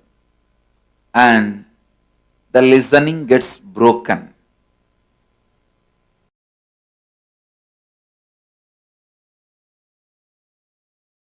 Understand? Today I wanted to expand on the power of listening and how it is directly connected to ability to handle sufferings, ability to handle reality. See, the inability to handle the reality is suffering. You need to know. Inability to handle the reality is suffering. The moment you have the ability to handle the reality, it is no more suffering. And listening plays a very major role in that. When you don't have listening, you always come to the conclusion before the information is cognized in you. Please listen. The moment you start talking to somebody, when you don't have listening, you start coming to your own conclusions either by rejecting that person or by taking that person as a big threat. Both will lead you to suffering. If you take some joker as a villain, you will be suffering unnecessarily. If you take the villain as a joker, you are neglecting the great problems and big sufferings going to come. To gauge a villain as a villain, a comedian as a comedian, you need listening. Please understand. It is listening which is important to see the guy who is in front of your life is going to be a comedian or a villain or your friend. Just because it's a close person's opinion, I don't take that as 100% truth. Just because it is opponent's opinion, I don't take that very lightly. In every moment, I put my listening and separate the comedians, villains, and heroes. Heroes, let them be encouraged to support. Comedians, laugh at them. Villains, attend to them and give them the right reply.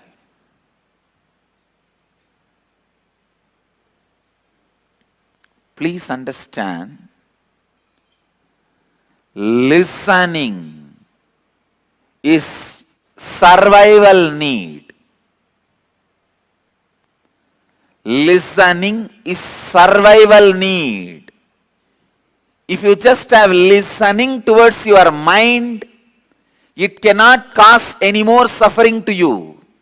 Your mind is also one of the close attendants you have. Because of your confidence over that guy tries to give you all false information and exploits you. I have seen this happening. It is not that he is a criminal, but he does not have listening. People ask me, how can we get to the space of pure listening? How is it practically possible to be in listening? Each time in our so busy daily lives, I can give you simple few techniques. Listen to your heart whenever you have a suffering thoughts, panic attack. Whenever you are confronting something, listen to your heart. Listen to your blood flow. Listen to your liver. It will really help you. You will learn listening. Once in a while, sit with a tree. Sit with a river. Sit with a water body. When I say water body, I mean 100 times more quantity water than your blood level is a water body. It can be anything. It can be a tank, pond, river. I think your body carries almost 5 to 7 liters of blood based on your size. So around 700 liter water, if it is there, it can be considered as a water body. Even a water tank, 700 liter water.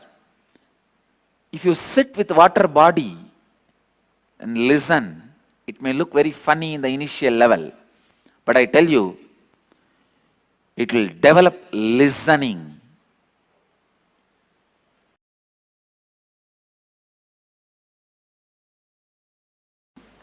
So understand, for the next 21 days, constantly remind yourself to practice this only one thing, listening. How many of you are ready to commit that you will be in the listening? Great. I need only this one commitment from you. Listening. How many of you did not raise the hand? Raise the hand now. No, there are many hands did not go up. I just wanted to know.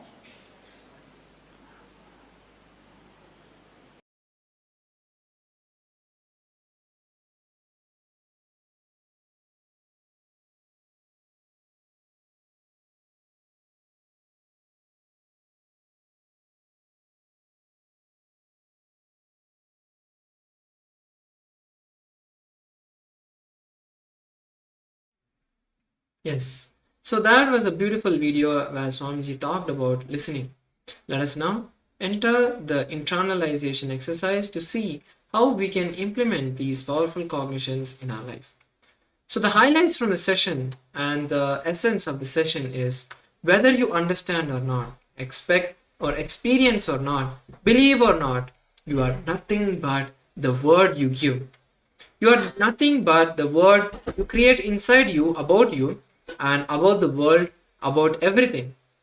All the best things of your life happen when you are in listening.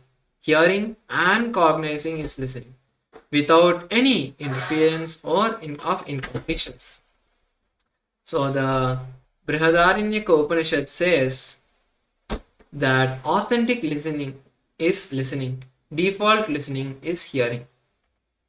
So now we are going to be entering a small internalization exercise to listen, cognize and repeat and live in our lives, which is Shravana, Manana and Nididhyasana. So let us take a few minutes to answer the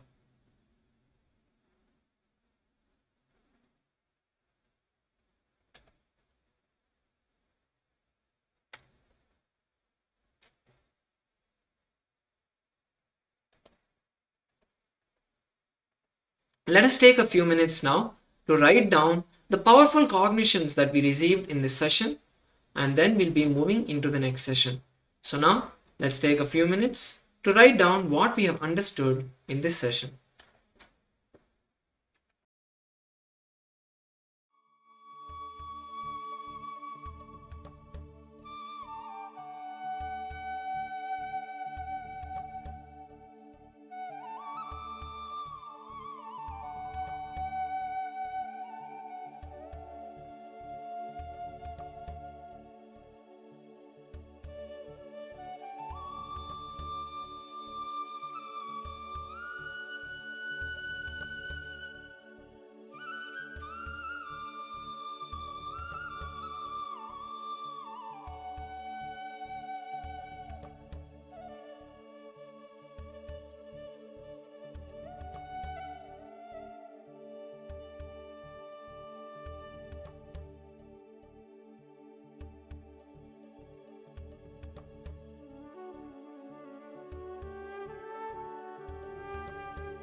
Yes.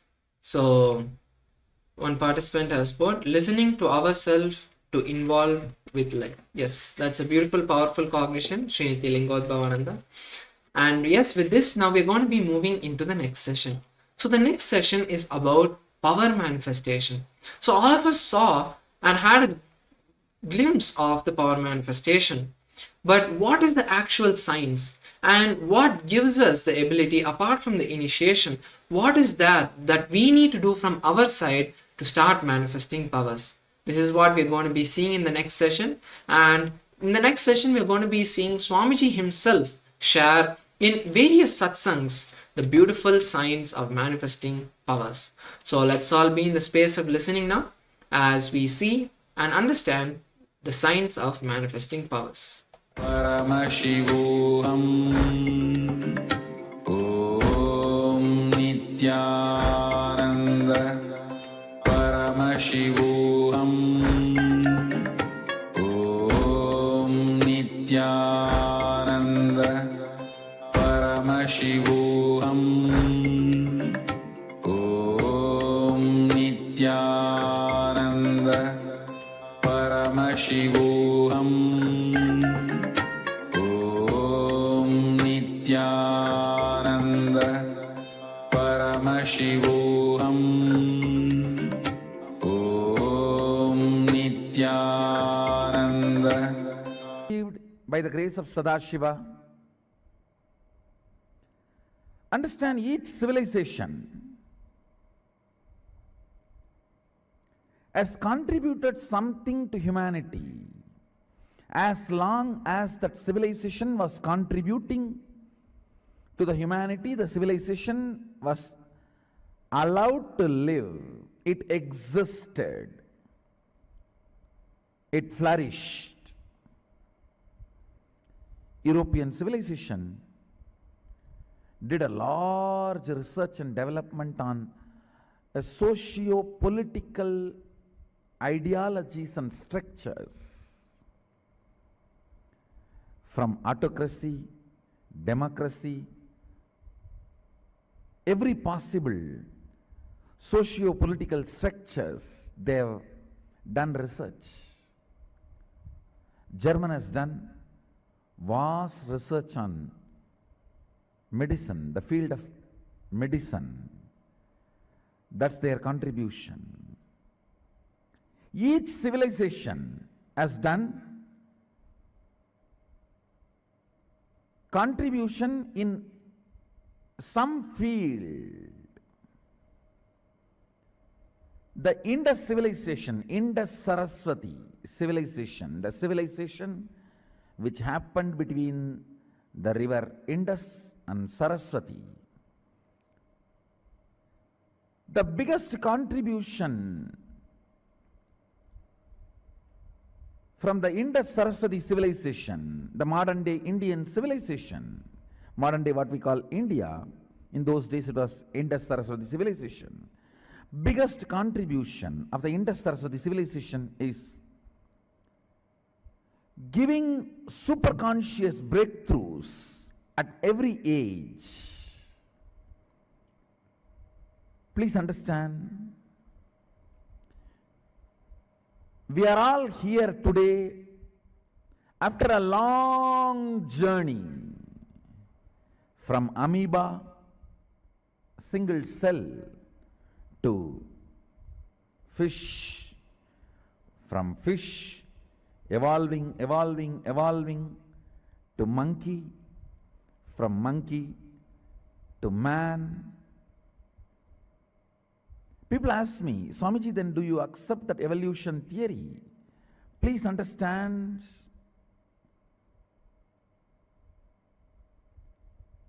many times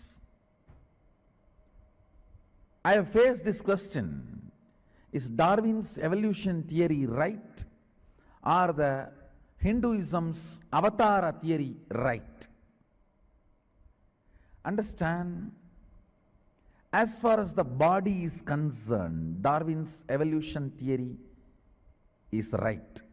As far as the consciousness which is reflecting on the body is concerned, the Hinduism's avatarana theory is right. Body evolved on the planet Earth from amoeba to fish, fish to monkey, monkey to man. Consciousness descended from the space of superconsciousness and reflected on this body.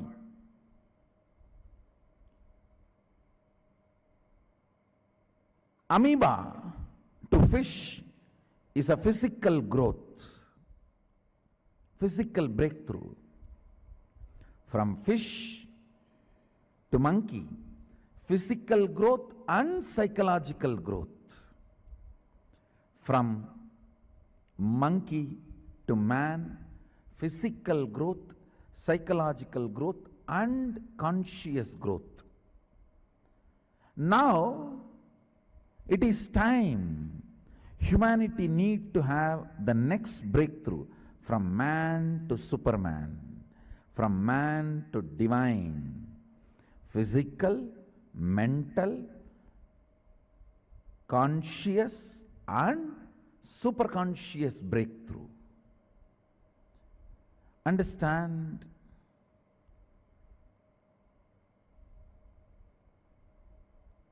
it is the responsibility of the Indian civilization to provide this superconscious breakthrough.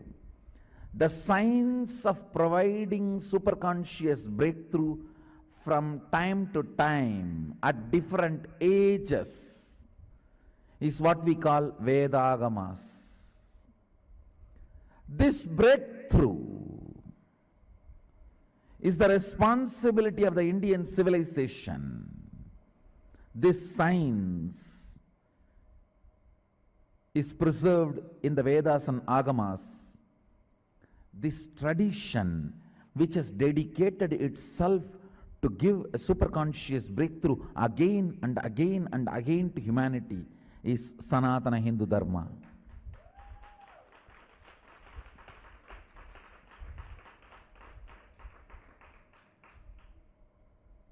Last 200 years,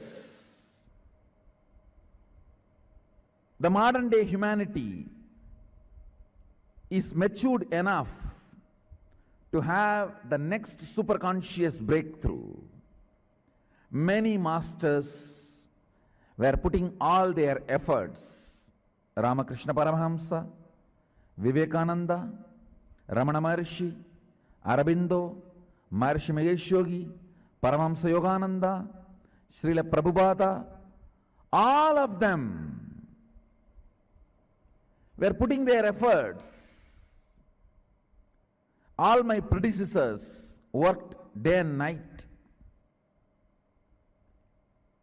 reaching out to the whole world and pushing the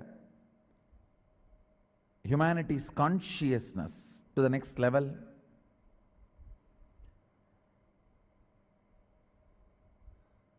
They all put their efforts, tried their best to create this new human being, to give superconscious breakthrough. Now, with the grace of Sadashiva, the superconscious breakthrough, man to divine, is no more a theory, concept, idea, thesis, proposal. It is reality. I am here presenting the superconscious beings, the superconscious breakthrough, beings who have experienced the superconscious breakthrough. I am here to present the success to all of you, to present this as a reality to all of you. Now, manifesting your powers, superconscious possibilities is reality. It's no more a theory. It's no more story. It's no more utopia, fantasy. It is no more a concept to be discussed. Now it is an experience to be realized. It's now available. It is there in front of you all. It is for all of you.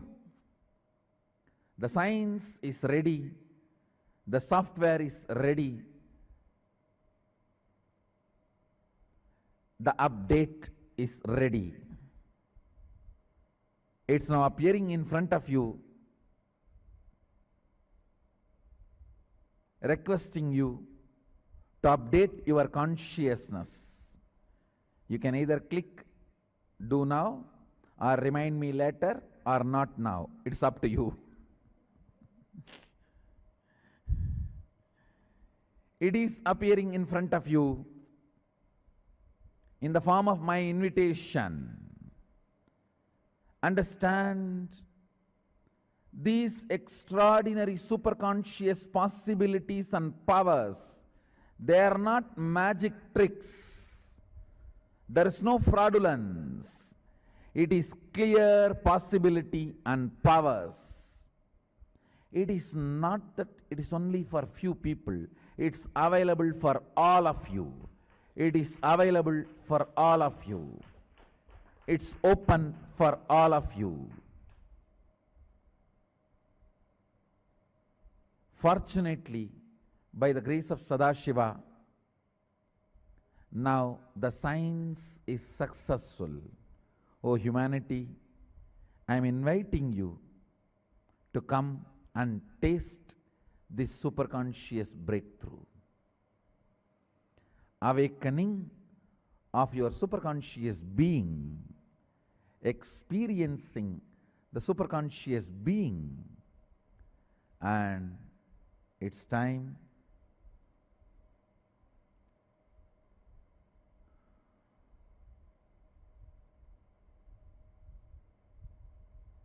you all come and enjoy, experience, express, radiate, share this superconscious breakthrough. It is time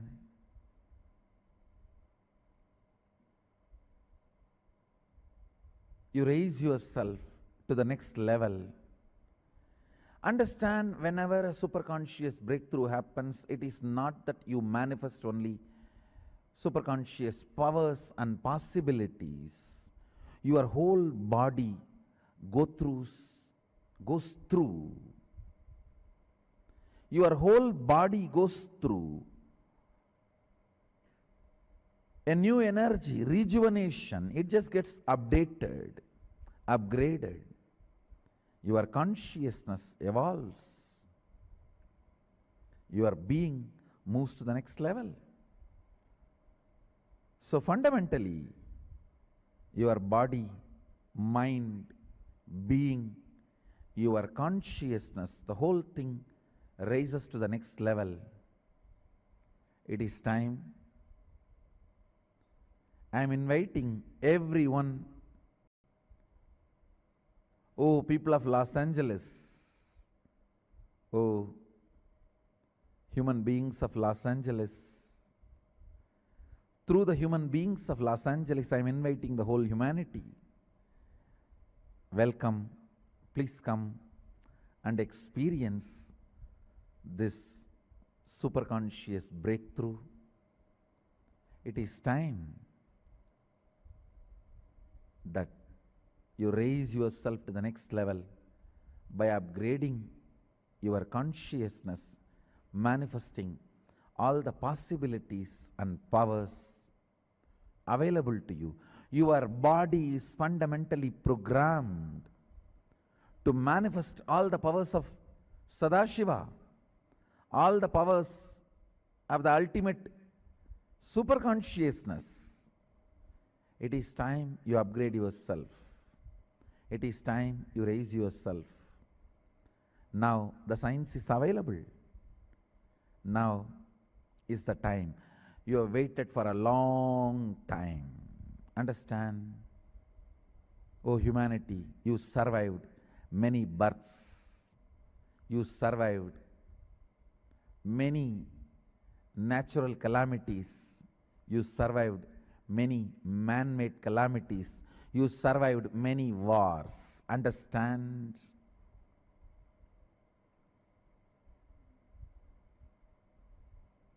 If something can't digest you, you digest it. That's the truth. If something has not killed you, you killed it. If something has not destroyed you, you survived it. Everything you read in history, don't even imagine you only read in history, you have lived. You may not remember, but you have lived. People ask me, do you believe in past birth? I say, I don't believe, I just know. Past birth exists. I don't believe, but I know past birth exists. So understand, whatever you read in the history, don't think you read or you know the past. You lived through those times. You went through those times.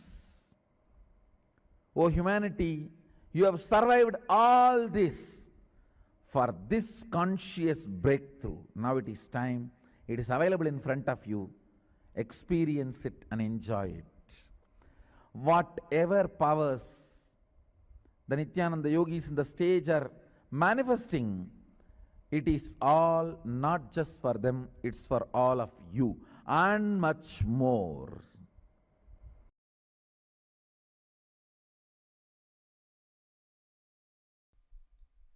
I am making it very clear. The sacred secret science I am revealing about the third eye, experientially to the whole universe, is neither mysticism nor occultism. First of all, I wanted to make it very clear.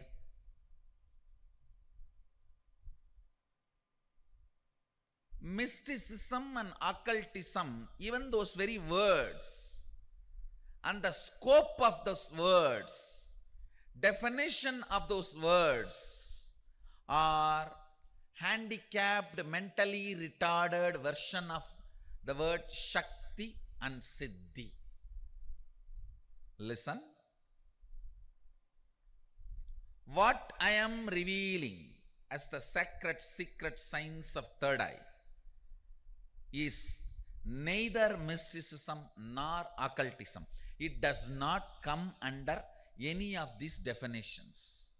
It is a very clear sacred secret science of shaktis described directly by Sadashiva, the Adi Guru, the ultimate source, in agamas very elaborately, eloquently, without any ambiguity, without any doubt, step by step, science, applied science, technology, the whole thing is clearly presented in agamas. All I request everyone out there, please, for the sake of Sadashiva, read agamas.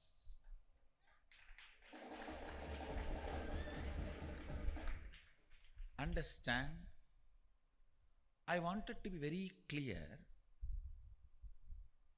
The word God itself does not translate Sadashiva. Please listen.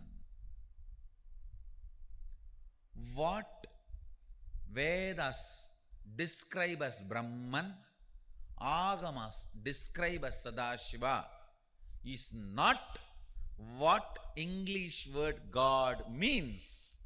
God means generator, operator, destroyer, three. Very clearly agama says Sadashiva does panchakritya, not three. Panchakritya means creation, protection, destruction, delusion, liberation. Srishti, Sthiti, Vinasha, Trodana, Anugraha. Even the word Srishti is not equivalent to creation. Even the word Sthiti is not equivalent to operation. Even the word Vinasha is not equivalent to destruction. Even that is a mentally retarded, handicapped version. The word God is not equivalent to Sadashiva.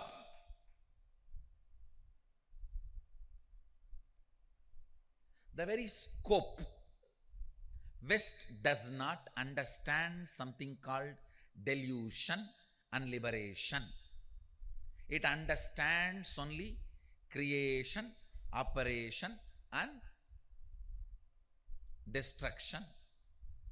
What they understand from their scope, they created their God. Understand what they could grasp, based on that, they created their concept of God. What we experienced, from that we expressed Brahman and Sadashiva. So the Brahman in Vedas, Sadashiva in Agamas is not described, presented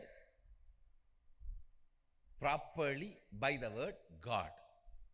I am first making this statement clear. So,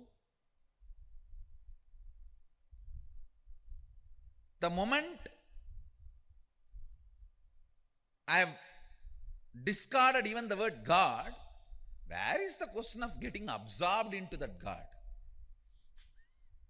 Understand, supernatural, paranormal, magical, all these words no way relates with what Agama describes, Upanishad describes as shaktis. Nothing is supernatural for us. Nature itself is super, or super is nature.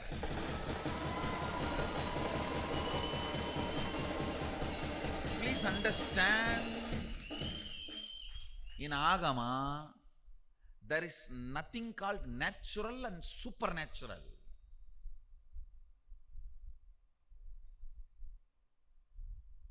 For example, an ordinary kid may not know how to do surgery. But when he grows and gets into medical school and learns, he performs surgery. That does not mean you call the ordinary kid as natural and the doctor kid as a supernatural. No. When there is a clear science, there is nothing called natural, supernatural. Understand? Sadashiva is very clear. He programmed all of us with his own inner space. In this human frame, you can manifest easily, simply by realizing your oneness with Sadashiva. Around 460 shaktis. Listen.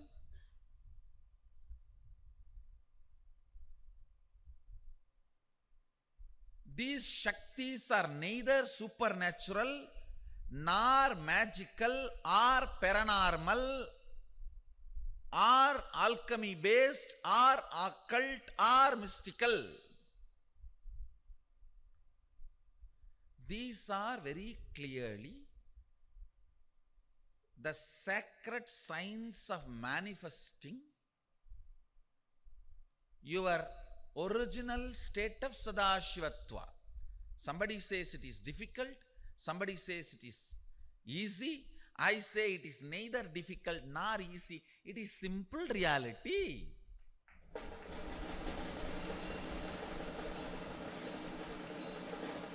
For reality, you can't even use the word easy.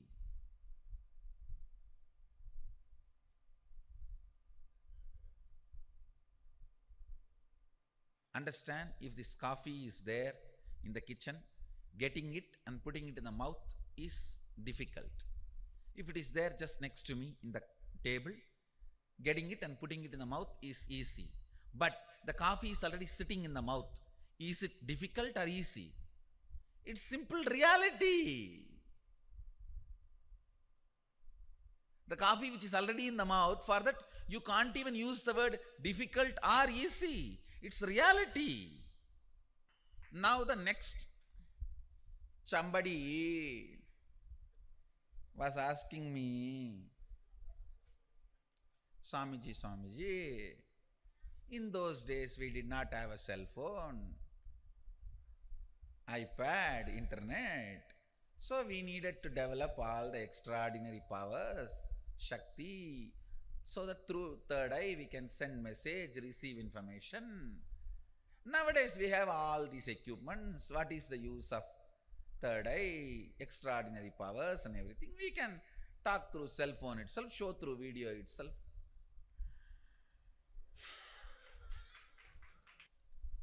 All the equipments you have already developed, technology you have already developed and going to develop,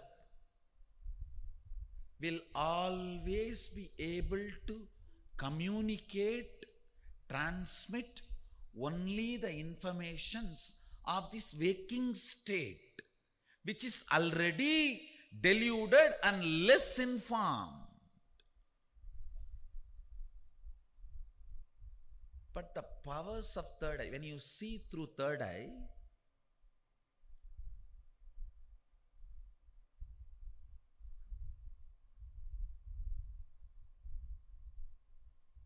you transmit, send, receive exact reality.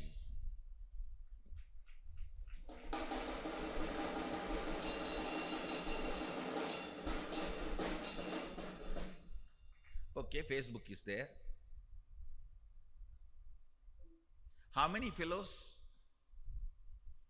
chatting and building a relationship only when they see each other? One is 72, one is 32.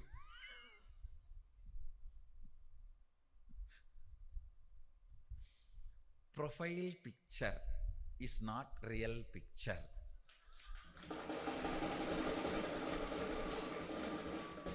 Cell phone, Facebook, any technology developed can only transmit, relate the informations of this waking state. Waking state itself is less informed and misinformed. Third eye may do the job of cell phone and video call, but it is not limited to that purpose. All the technology you developed can be used only the facts and of facts in various levels. Like you yourself don't communicate completely, or you yourself don't know completely. All this misinformed, less informed level only, the transactions can happen with all the modern technology and gadgets. Third eye is not all about what is generated, operated, destroyed. It is all about what is delusion and liberation.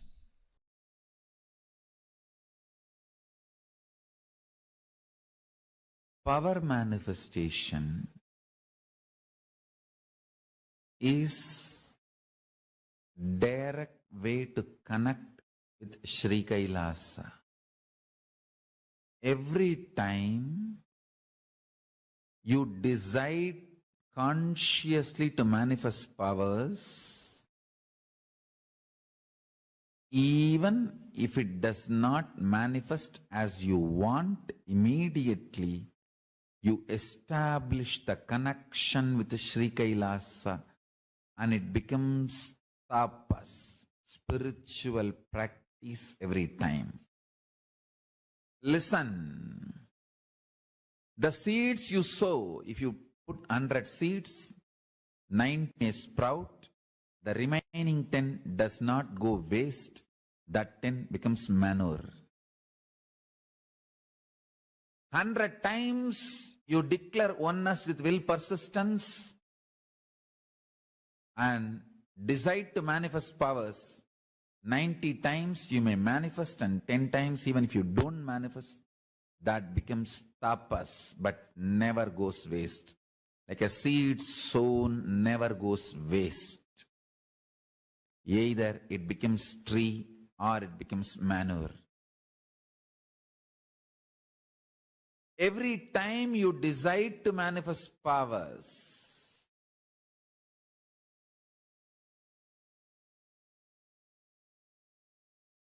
either you manifest or your attempt, will persistence becomes tapas. Understand?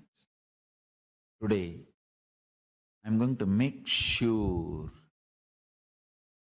you are all raised to a high frequency where every time I declare something from the Kailasa, Sri Kailasa, the powerful cognition, it becomes just part of you. Understand? I tell you one thing. If you really want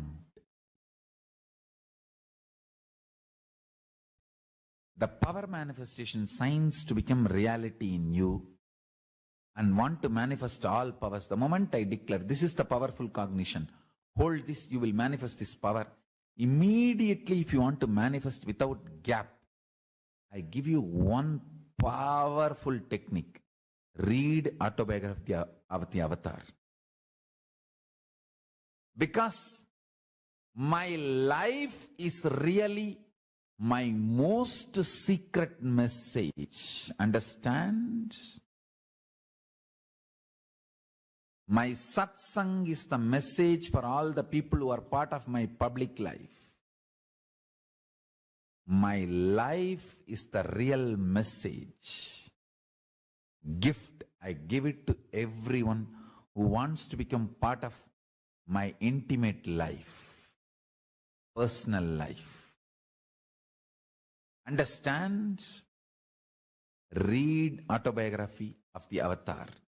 Today, I am launching the website formally, officially.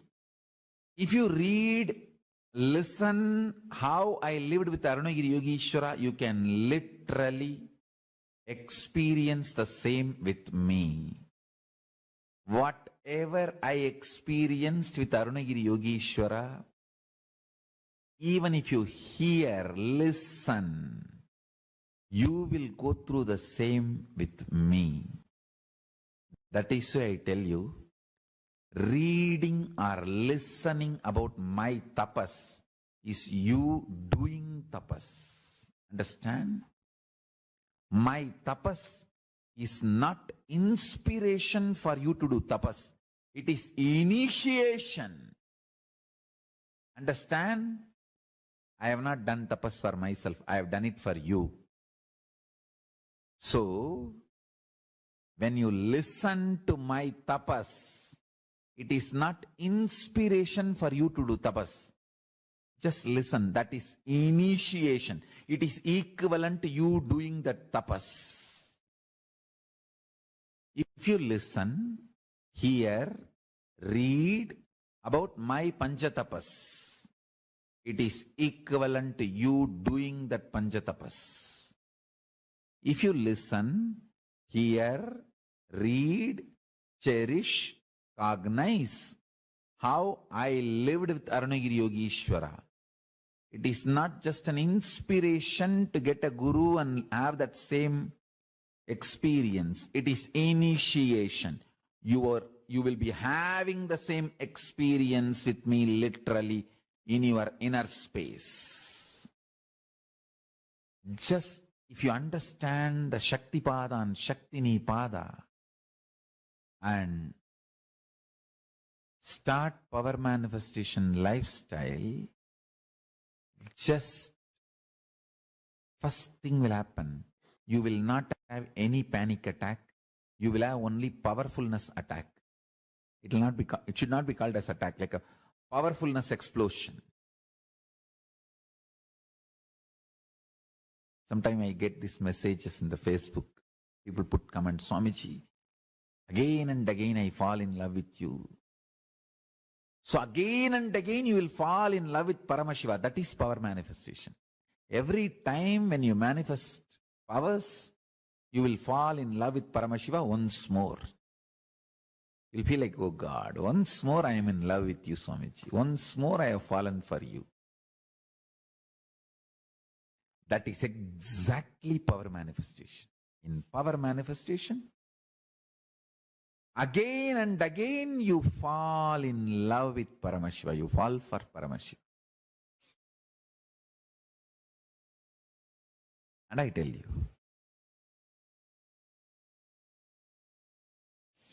nothing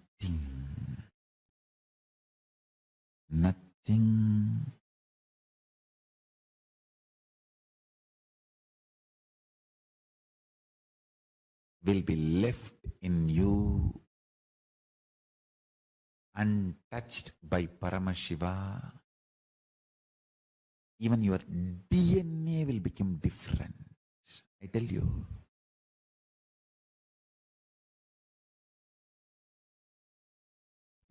When you inhale and exhale, that air you exhale will have so much power and vibration of Paramashiva.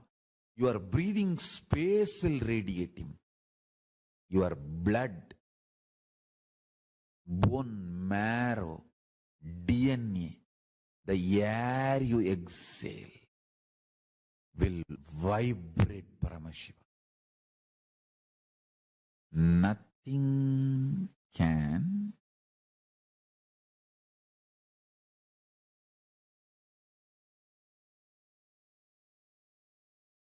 shake your being.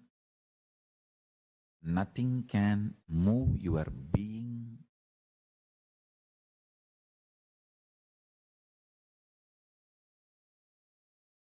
if you decide power manifestation as a lifestyle, understand one thing, just one exhale from Paramashiva, he produces millions of Sarabeshwaras, and one exhale from Sarabeshwara, he produces millions of Kalabhairavas, and one exhale from Kalabhairava, all your enemies will be destroyed, and all the problems in your life will be destroyed, all negativity will be destroyed.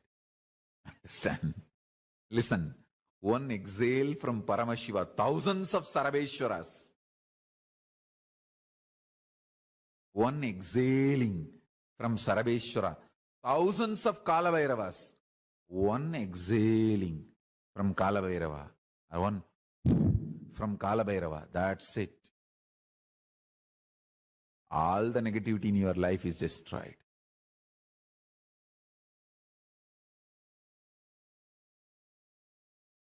Understand, my disciples cannot have anxiety attack.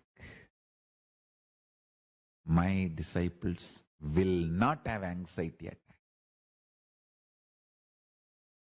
I am there with you.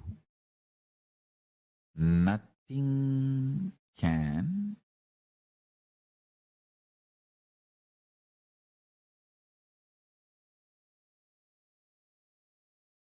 shake your being. Nothing can move your being.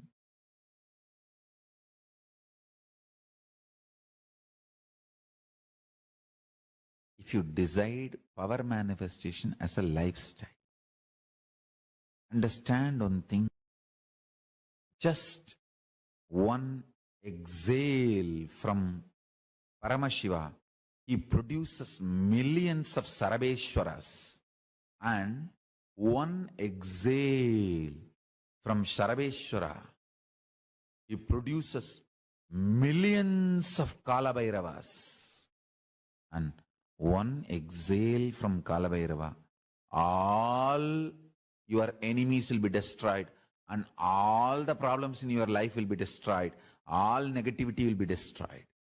Understand? Listen, one exhale from Paramashiva, thousands of Sarabeshwaras. One exhaling from Sarabeshwara, thousands of Kalabhairavas.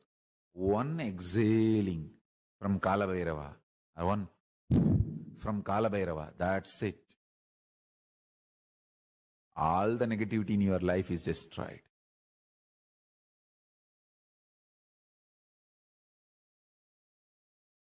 Understand,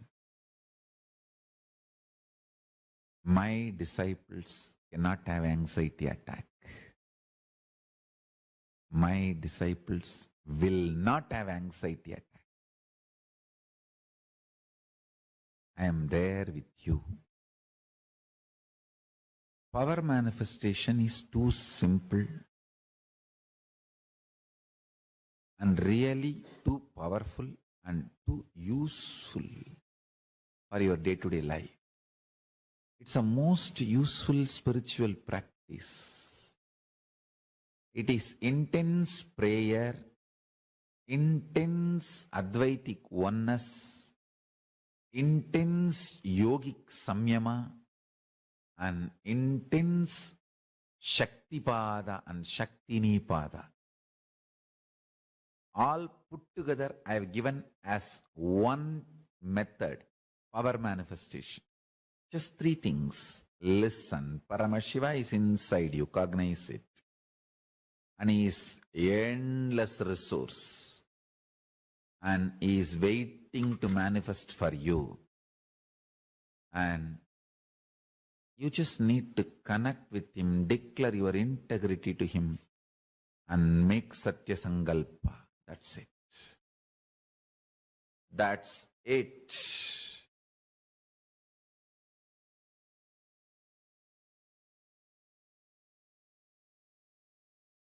Just watch few satsangs related to power manifestation. See how I had initiation from Arunagiri Yogishwara, from Nerur Sadasiva Brahmendral, from Mahavatar Babaji. All those stories, just read. How I had initiation from Annamalai Swamigal, Isakki Swamigal, Raghupati Yogi. Read all these stories. Every line will give you a deep understanding about this whole science. If you read how I had initiation from my masters, you will simply have initiation. You will simply have initiation.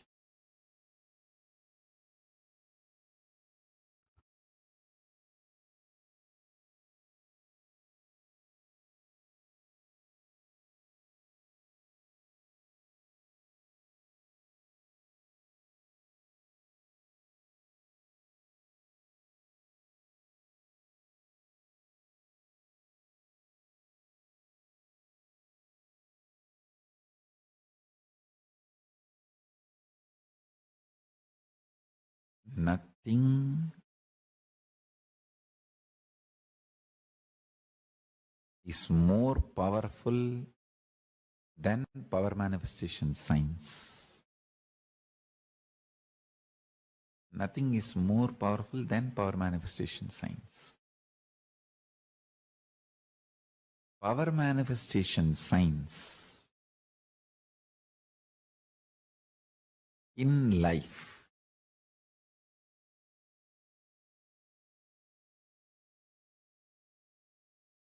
is the most enlightening,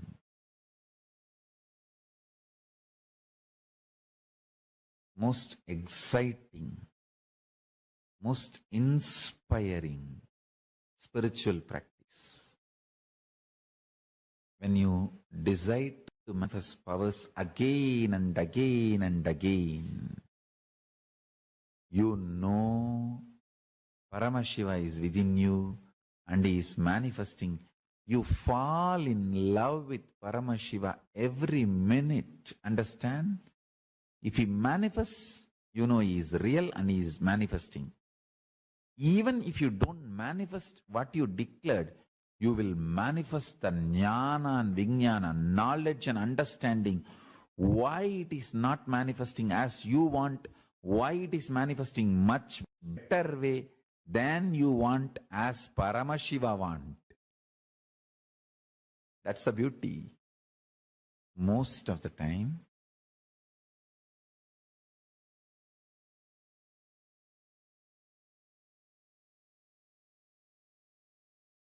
if you remain in Santa Swarupa space, you will understand why Paramashiva did not manifest as you want, but manifested as he wants.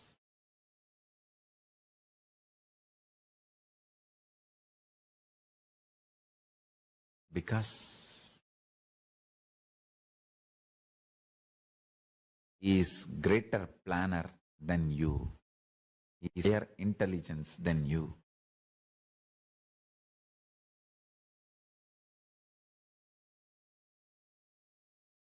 Whether you manifest as you want or you manifest as he wants, power manifestation is the best way to connect with Paramashiva, talk to Paramashiva, level by level, raise and become one already. Achieve the oneness, which is the case already. Understand? The spiritual practice always starts with duality, then evolves to little Visishtadvaita, then evolves into levels of Advaita, ultimately Shuddhadvaita.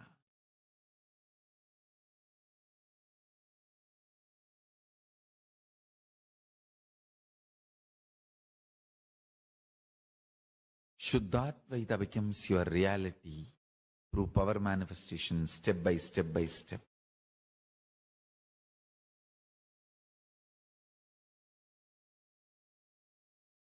We'll have today a real power manifestation session, really making all of you to manifest powers as you want, life as you want.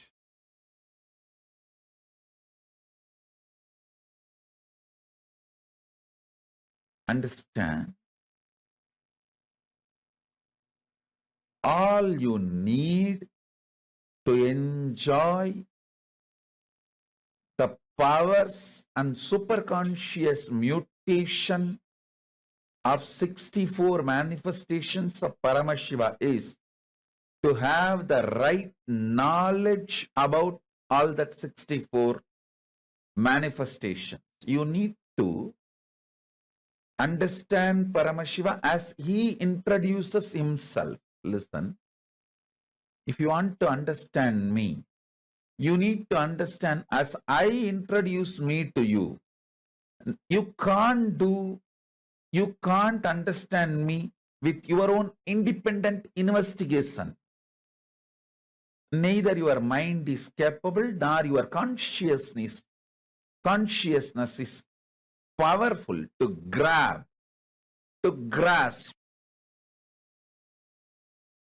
my existence as it is. You can only understand my existence as per my introduction. Same way, you can understand Paramashiva only based on his own introduction. Understanding him based on his own introduction awakens something called Shraddha in you, not faith. Faith is poor word.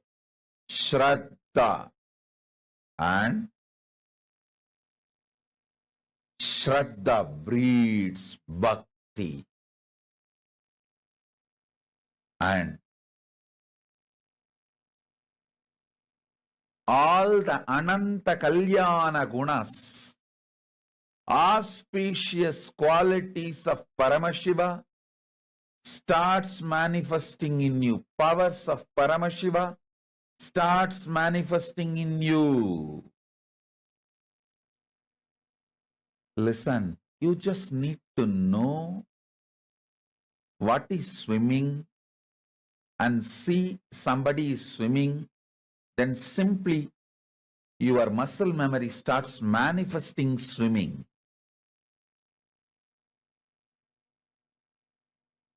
Same way, you just need to know about the superconscious mutations of Paramashiva and see someone manifesting it. Your muscle memory, bioenergy, all will just pick up. And simply you will enjoy superconscious mutation of Paramashiva.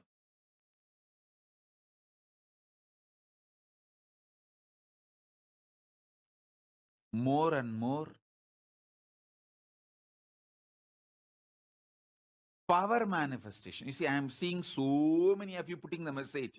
Your health become all right. You dropped the spectacles permanent. Superconscious mutation means if you have a very weak gum, shaky gum, with this process, the gums will become so strong, just through your teeth, you will be able to pull the truck. Have you seen this karate guys,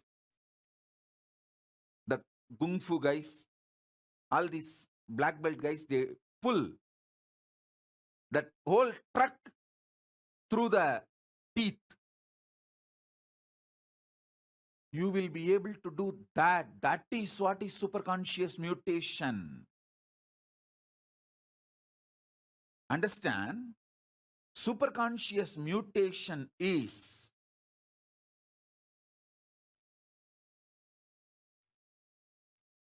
extraordinary.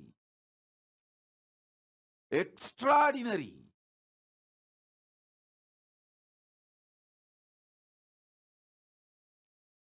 So sit with the conversational relationship. That's all.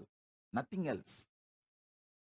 And I'll point precisely where you guys need to flower. I'll make it happen. What is the real eyesight, you know? When you close your eyes and look inside, you should be able to see all the organs. That is what is eyesight. Your eyes should be able to see inside, outside. That's a complete health.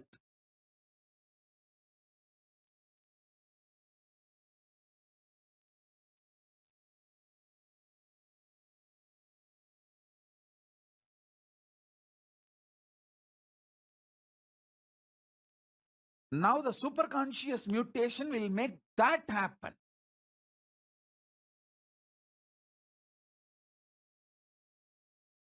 So understand,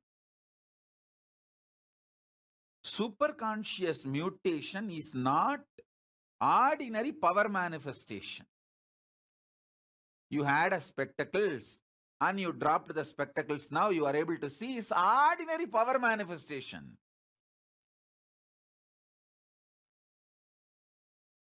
That's like obeying one Guruvak and you get the benefit. But you start seeing inside and outside through your eyes. You can see clearly your organs, where the fat is, where the blockages are, and you can just clean your body. Ability to see is ability to clean. You can see the lungs, intestine, where the fat is stuck, where the food is undigested, where the gas is, and you can just clean up yourself. That is what is superconscious mutation.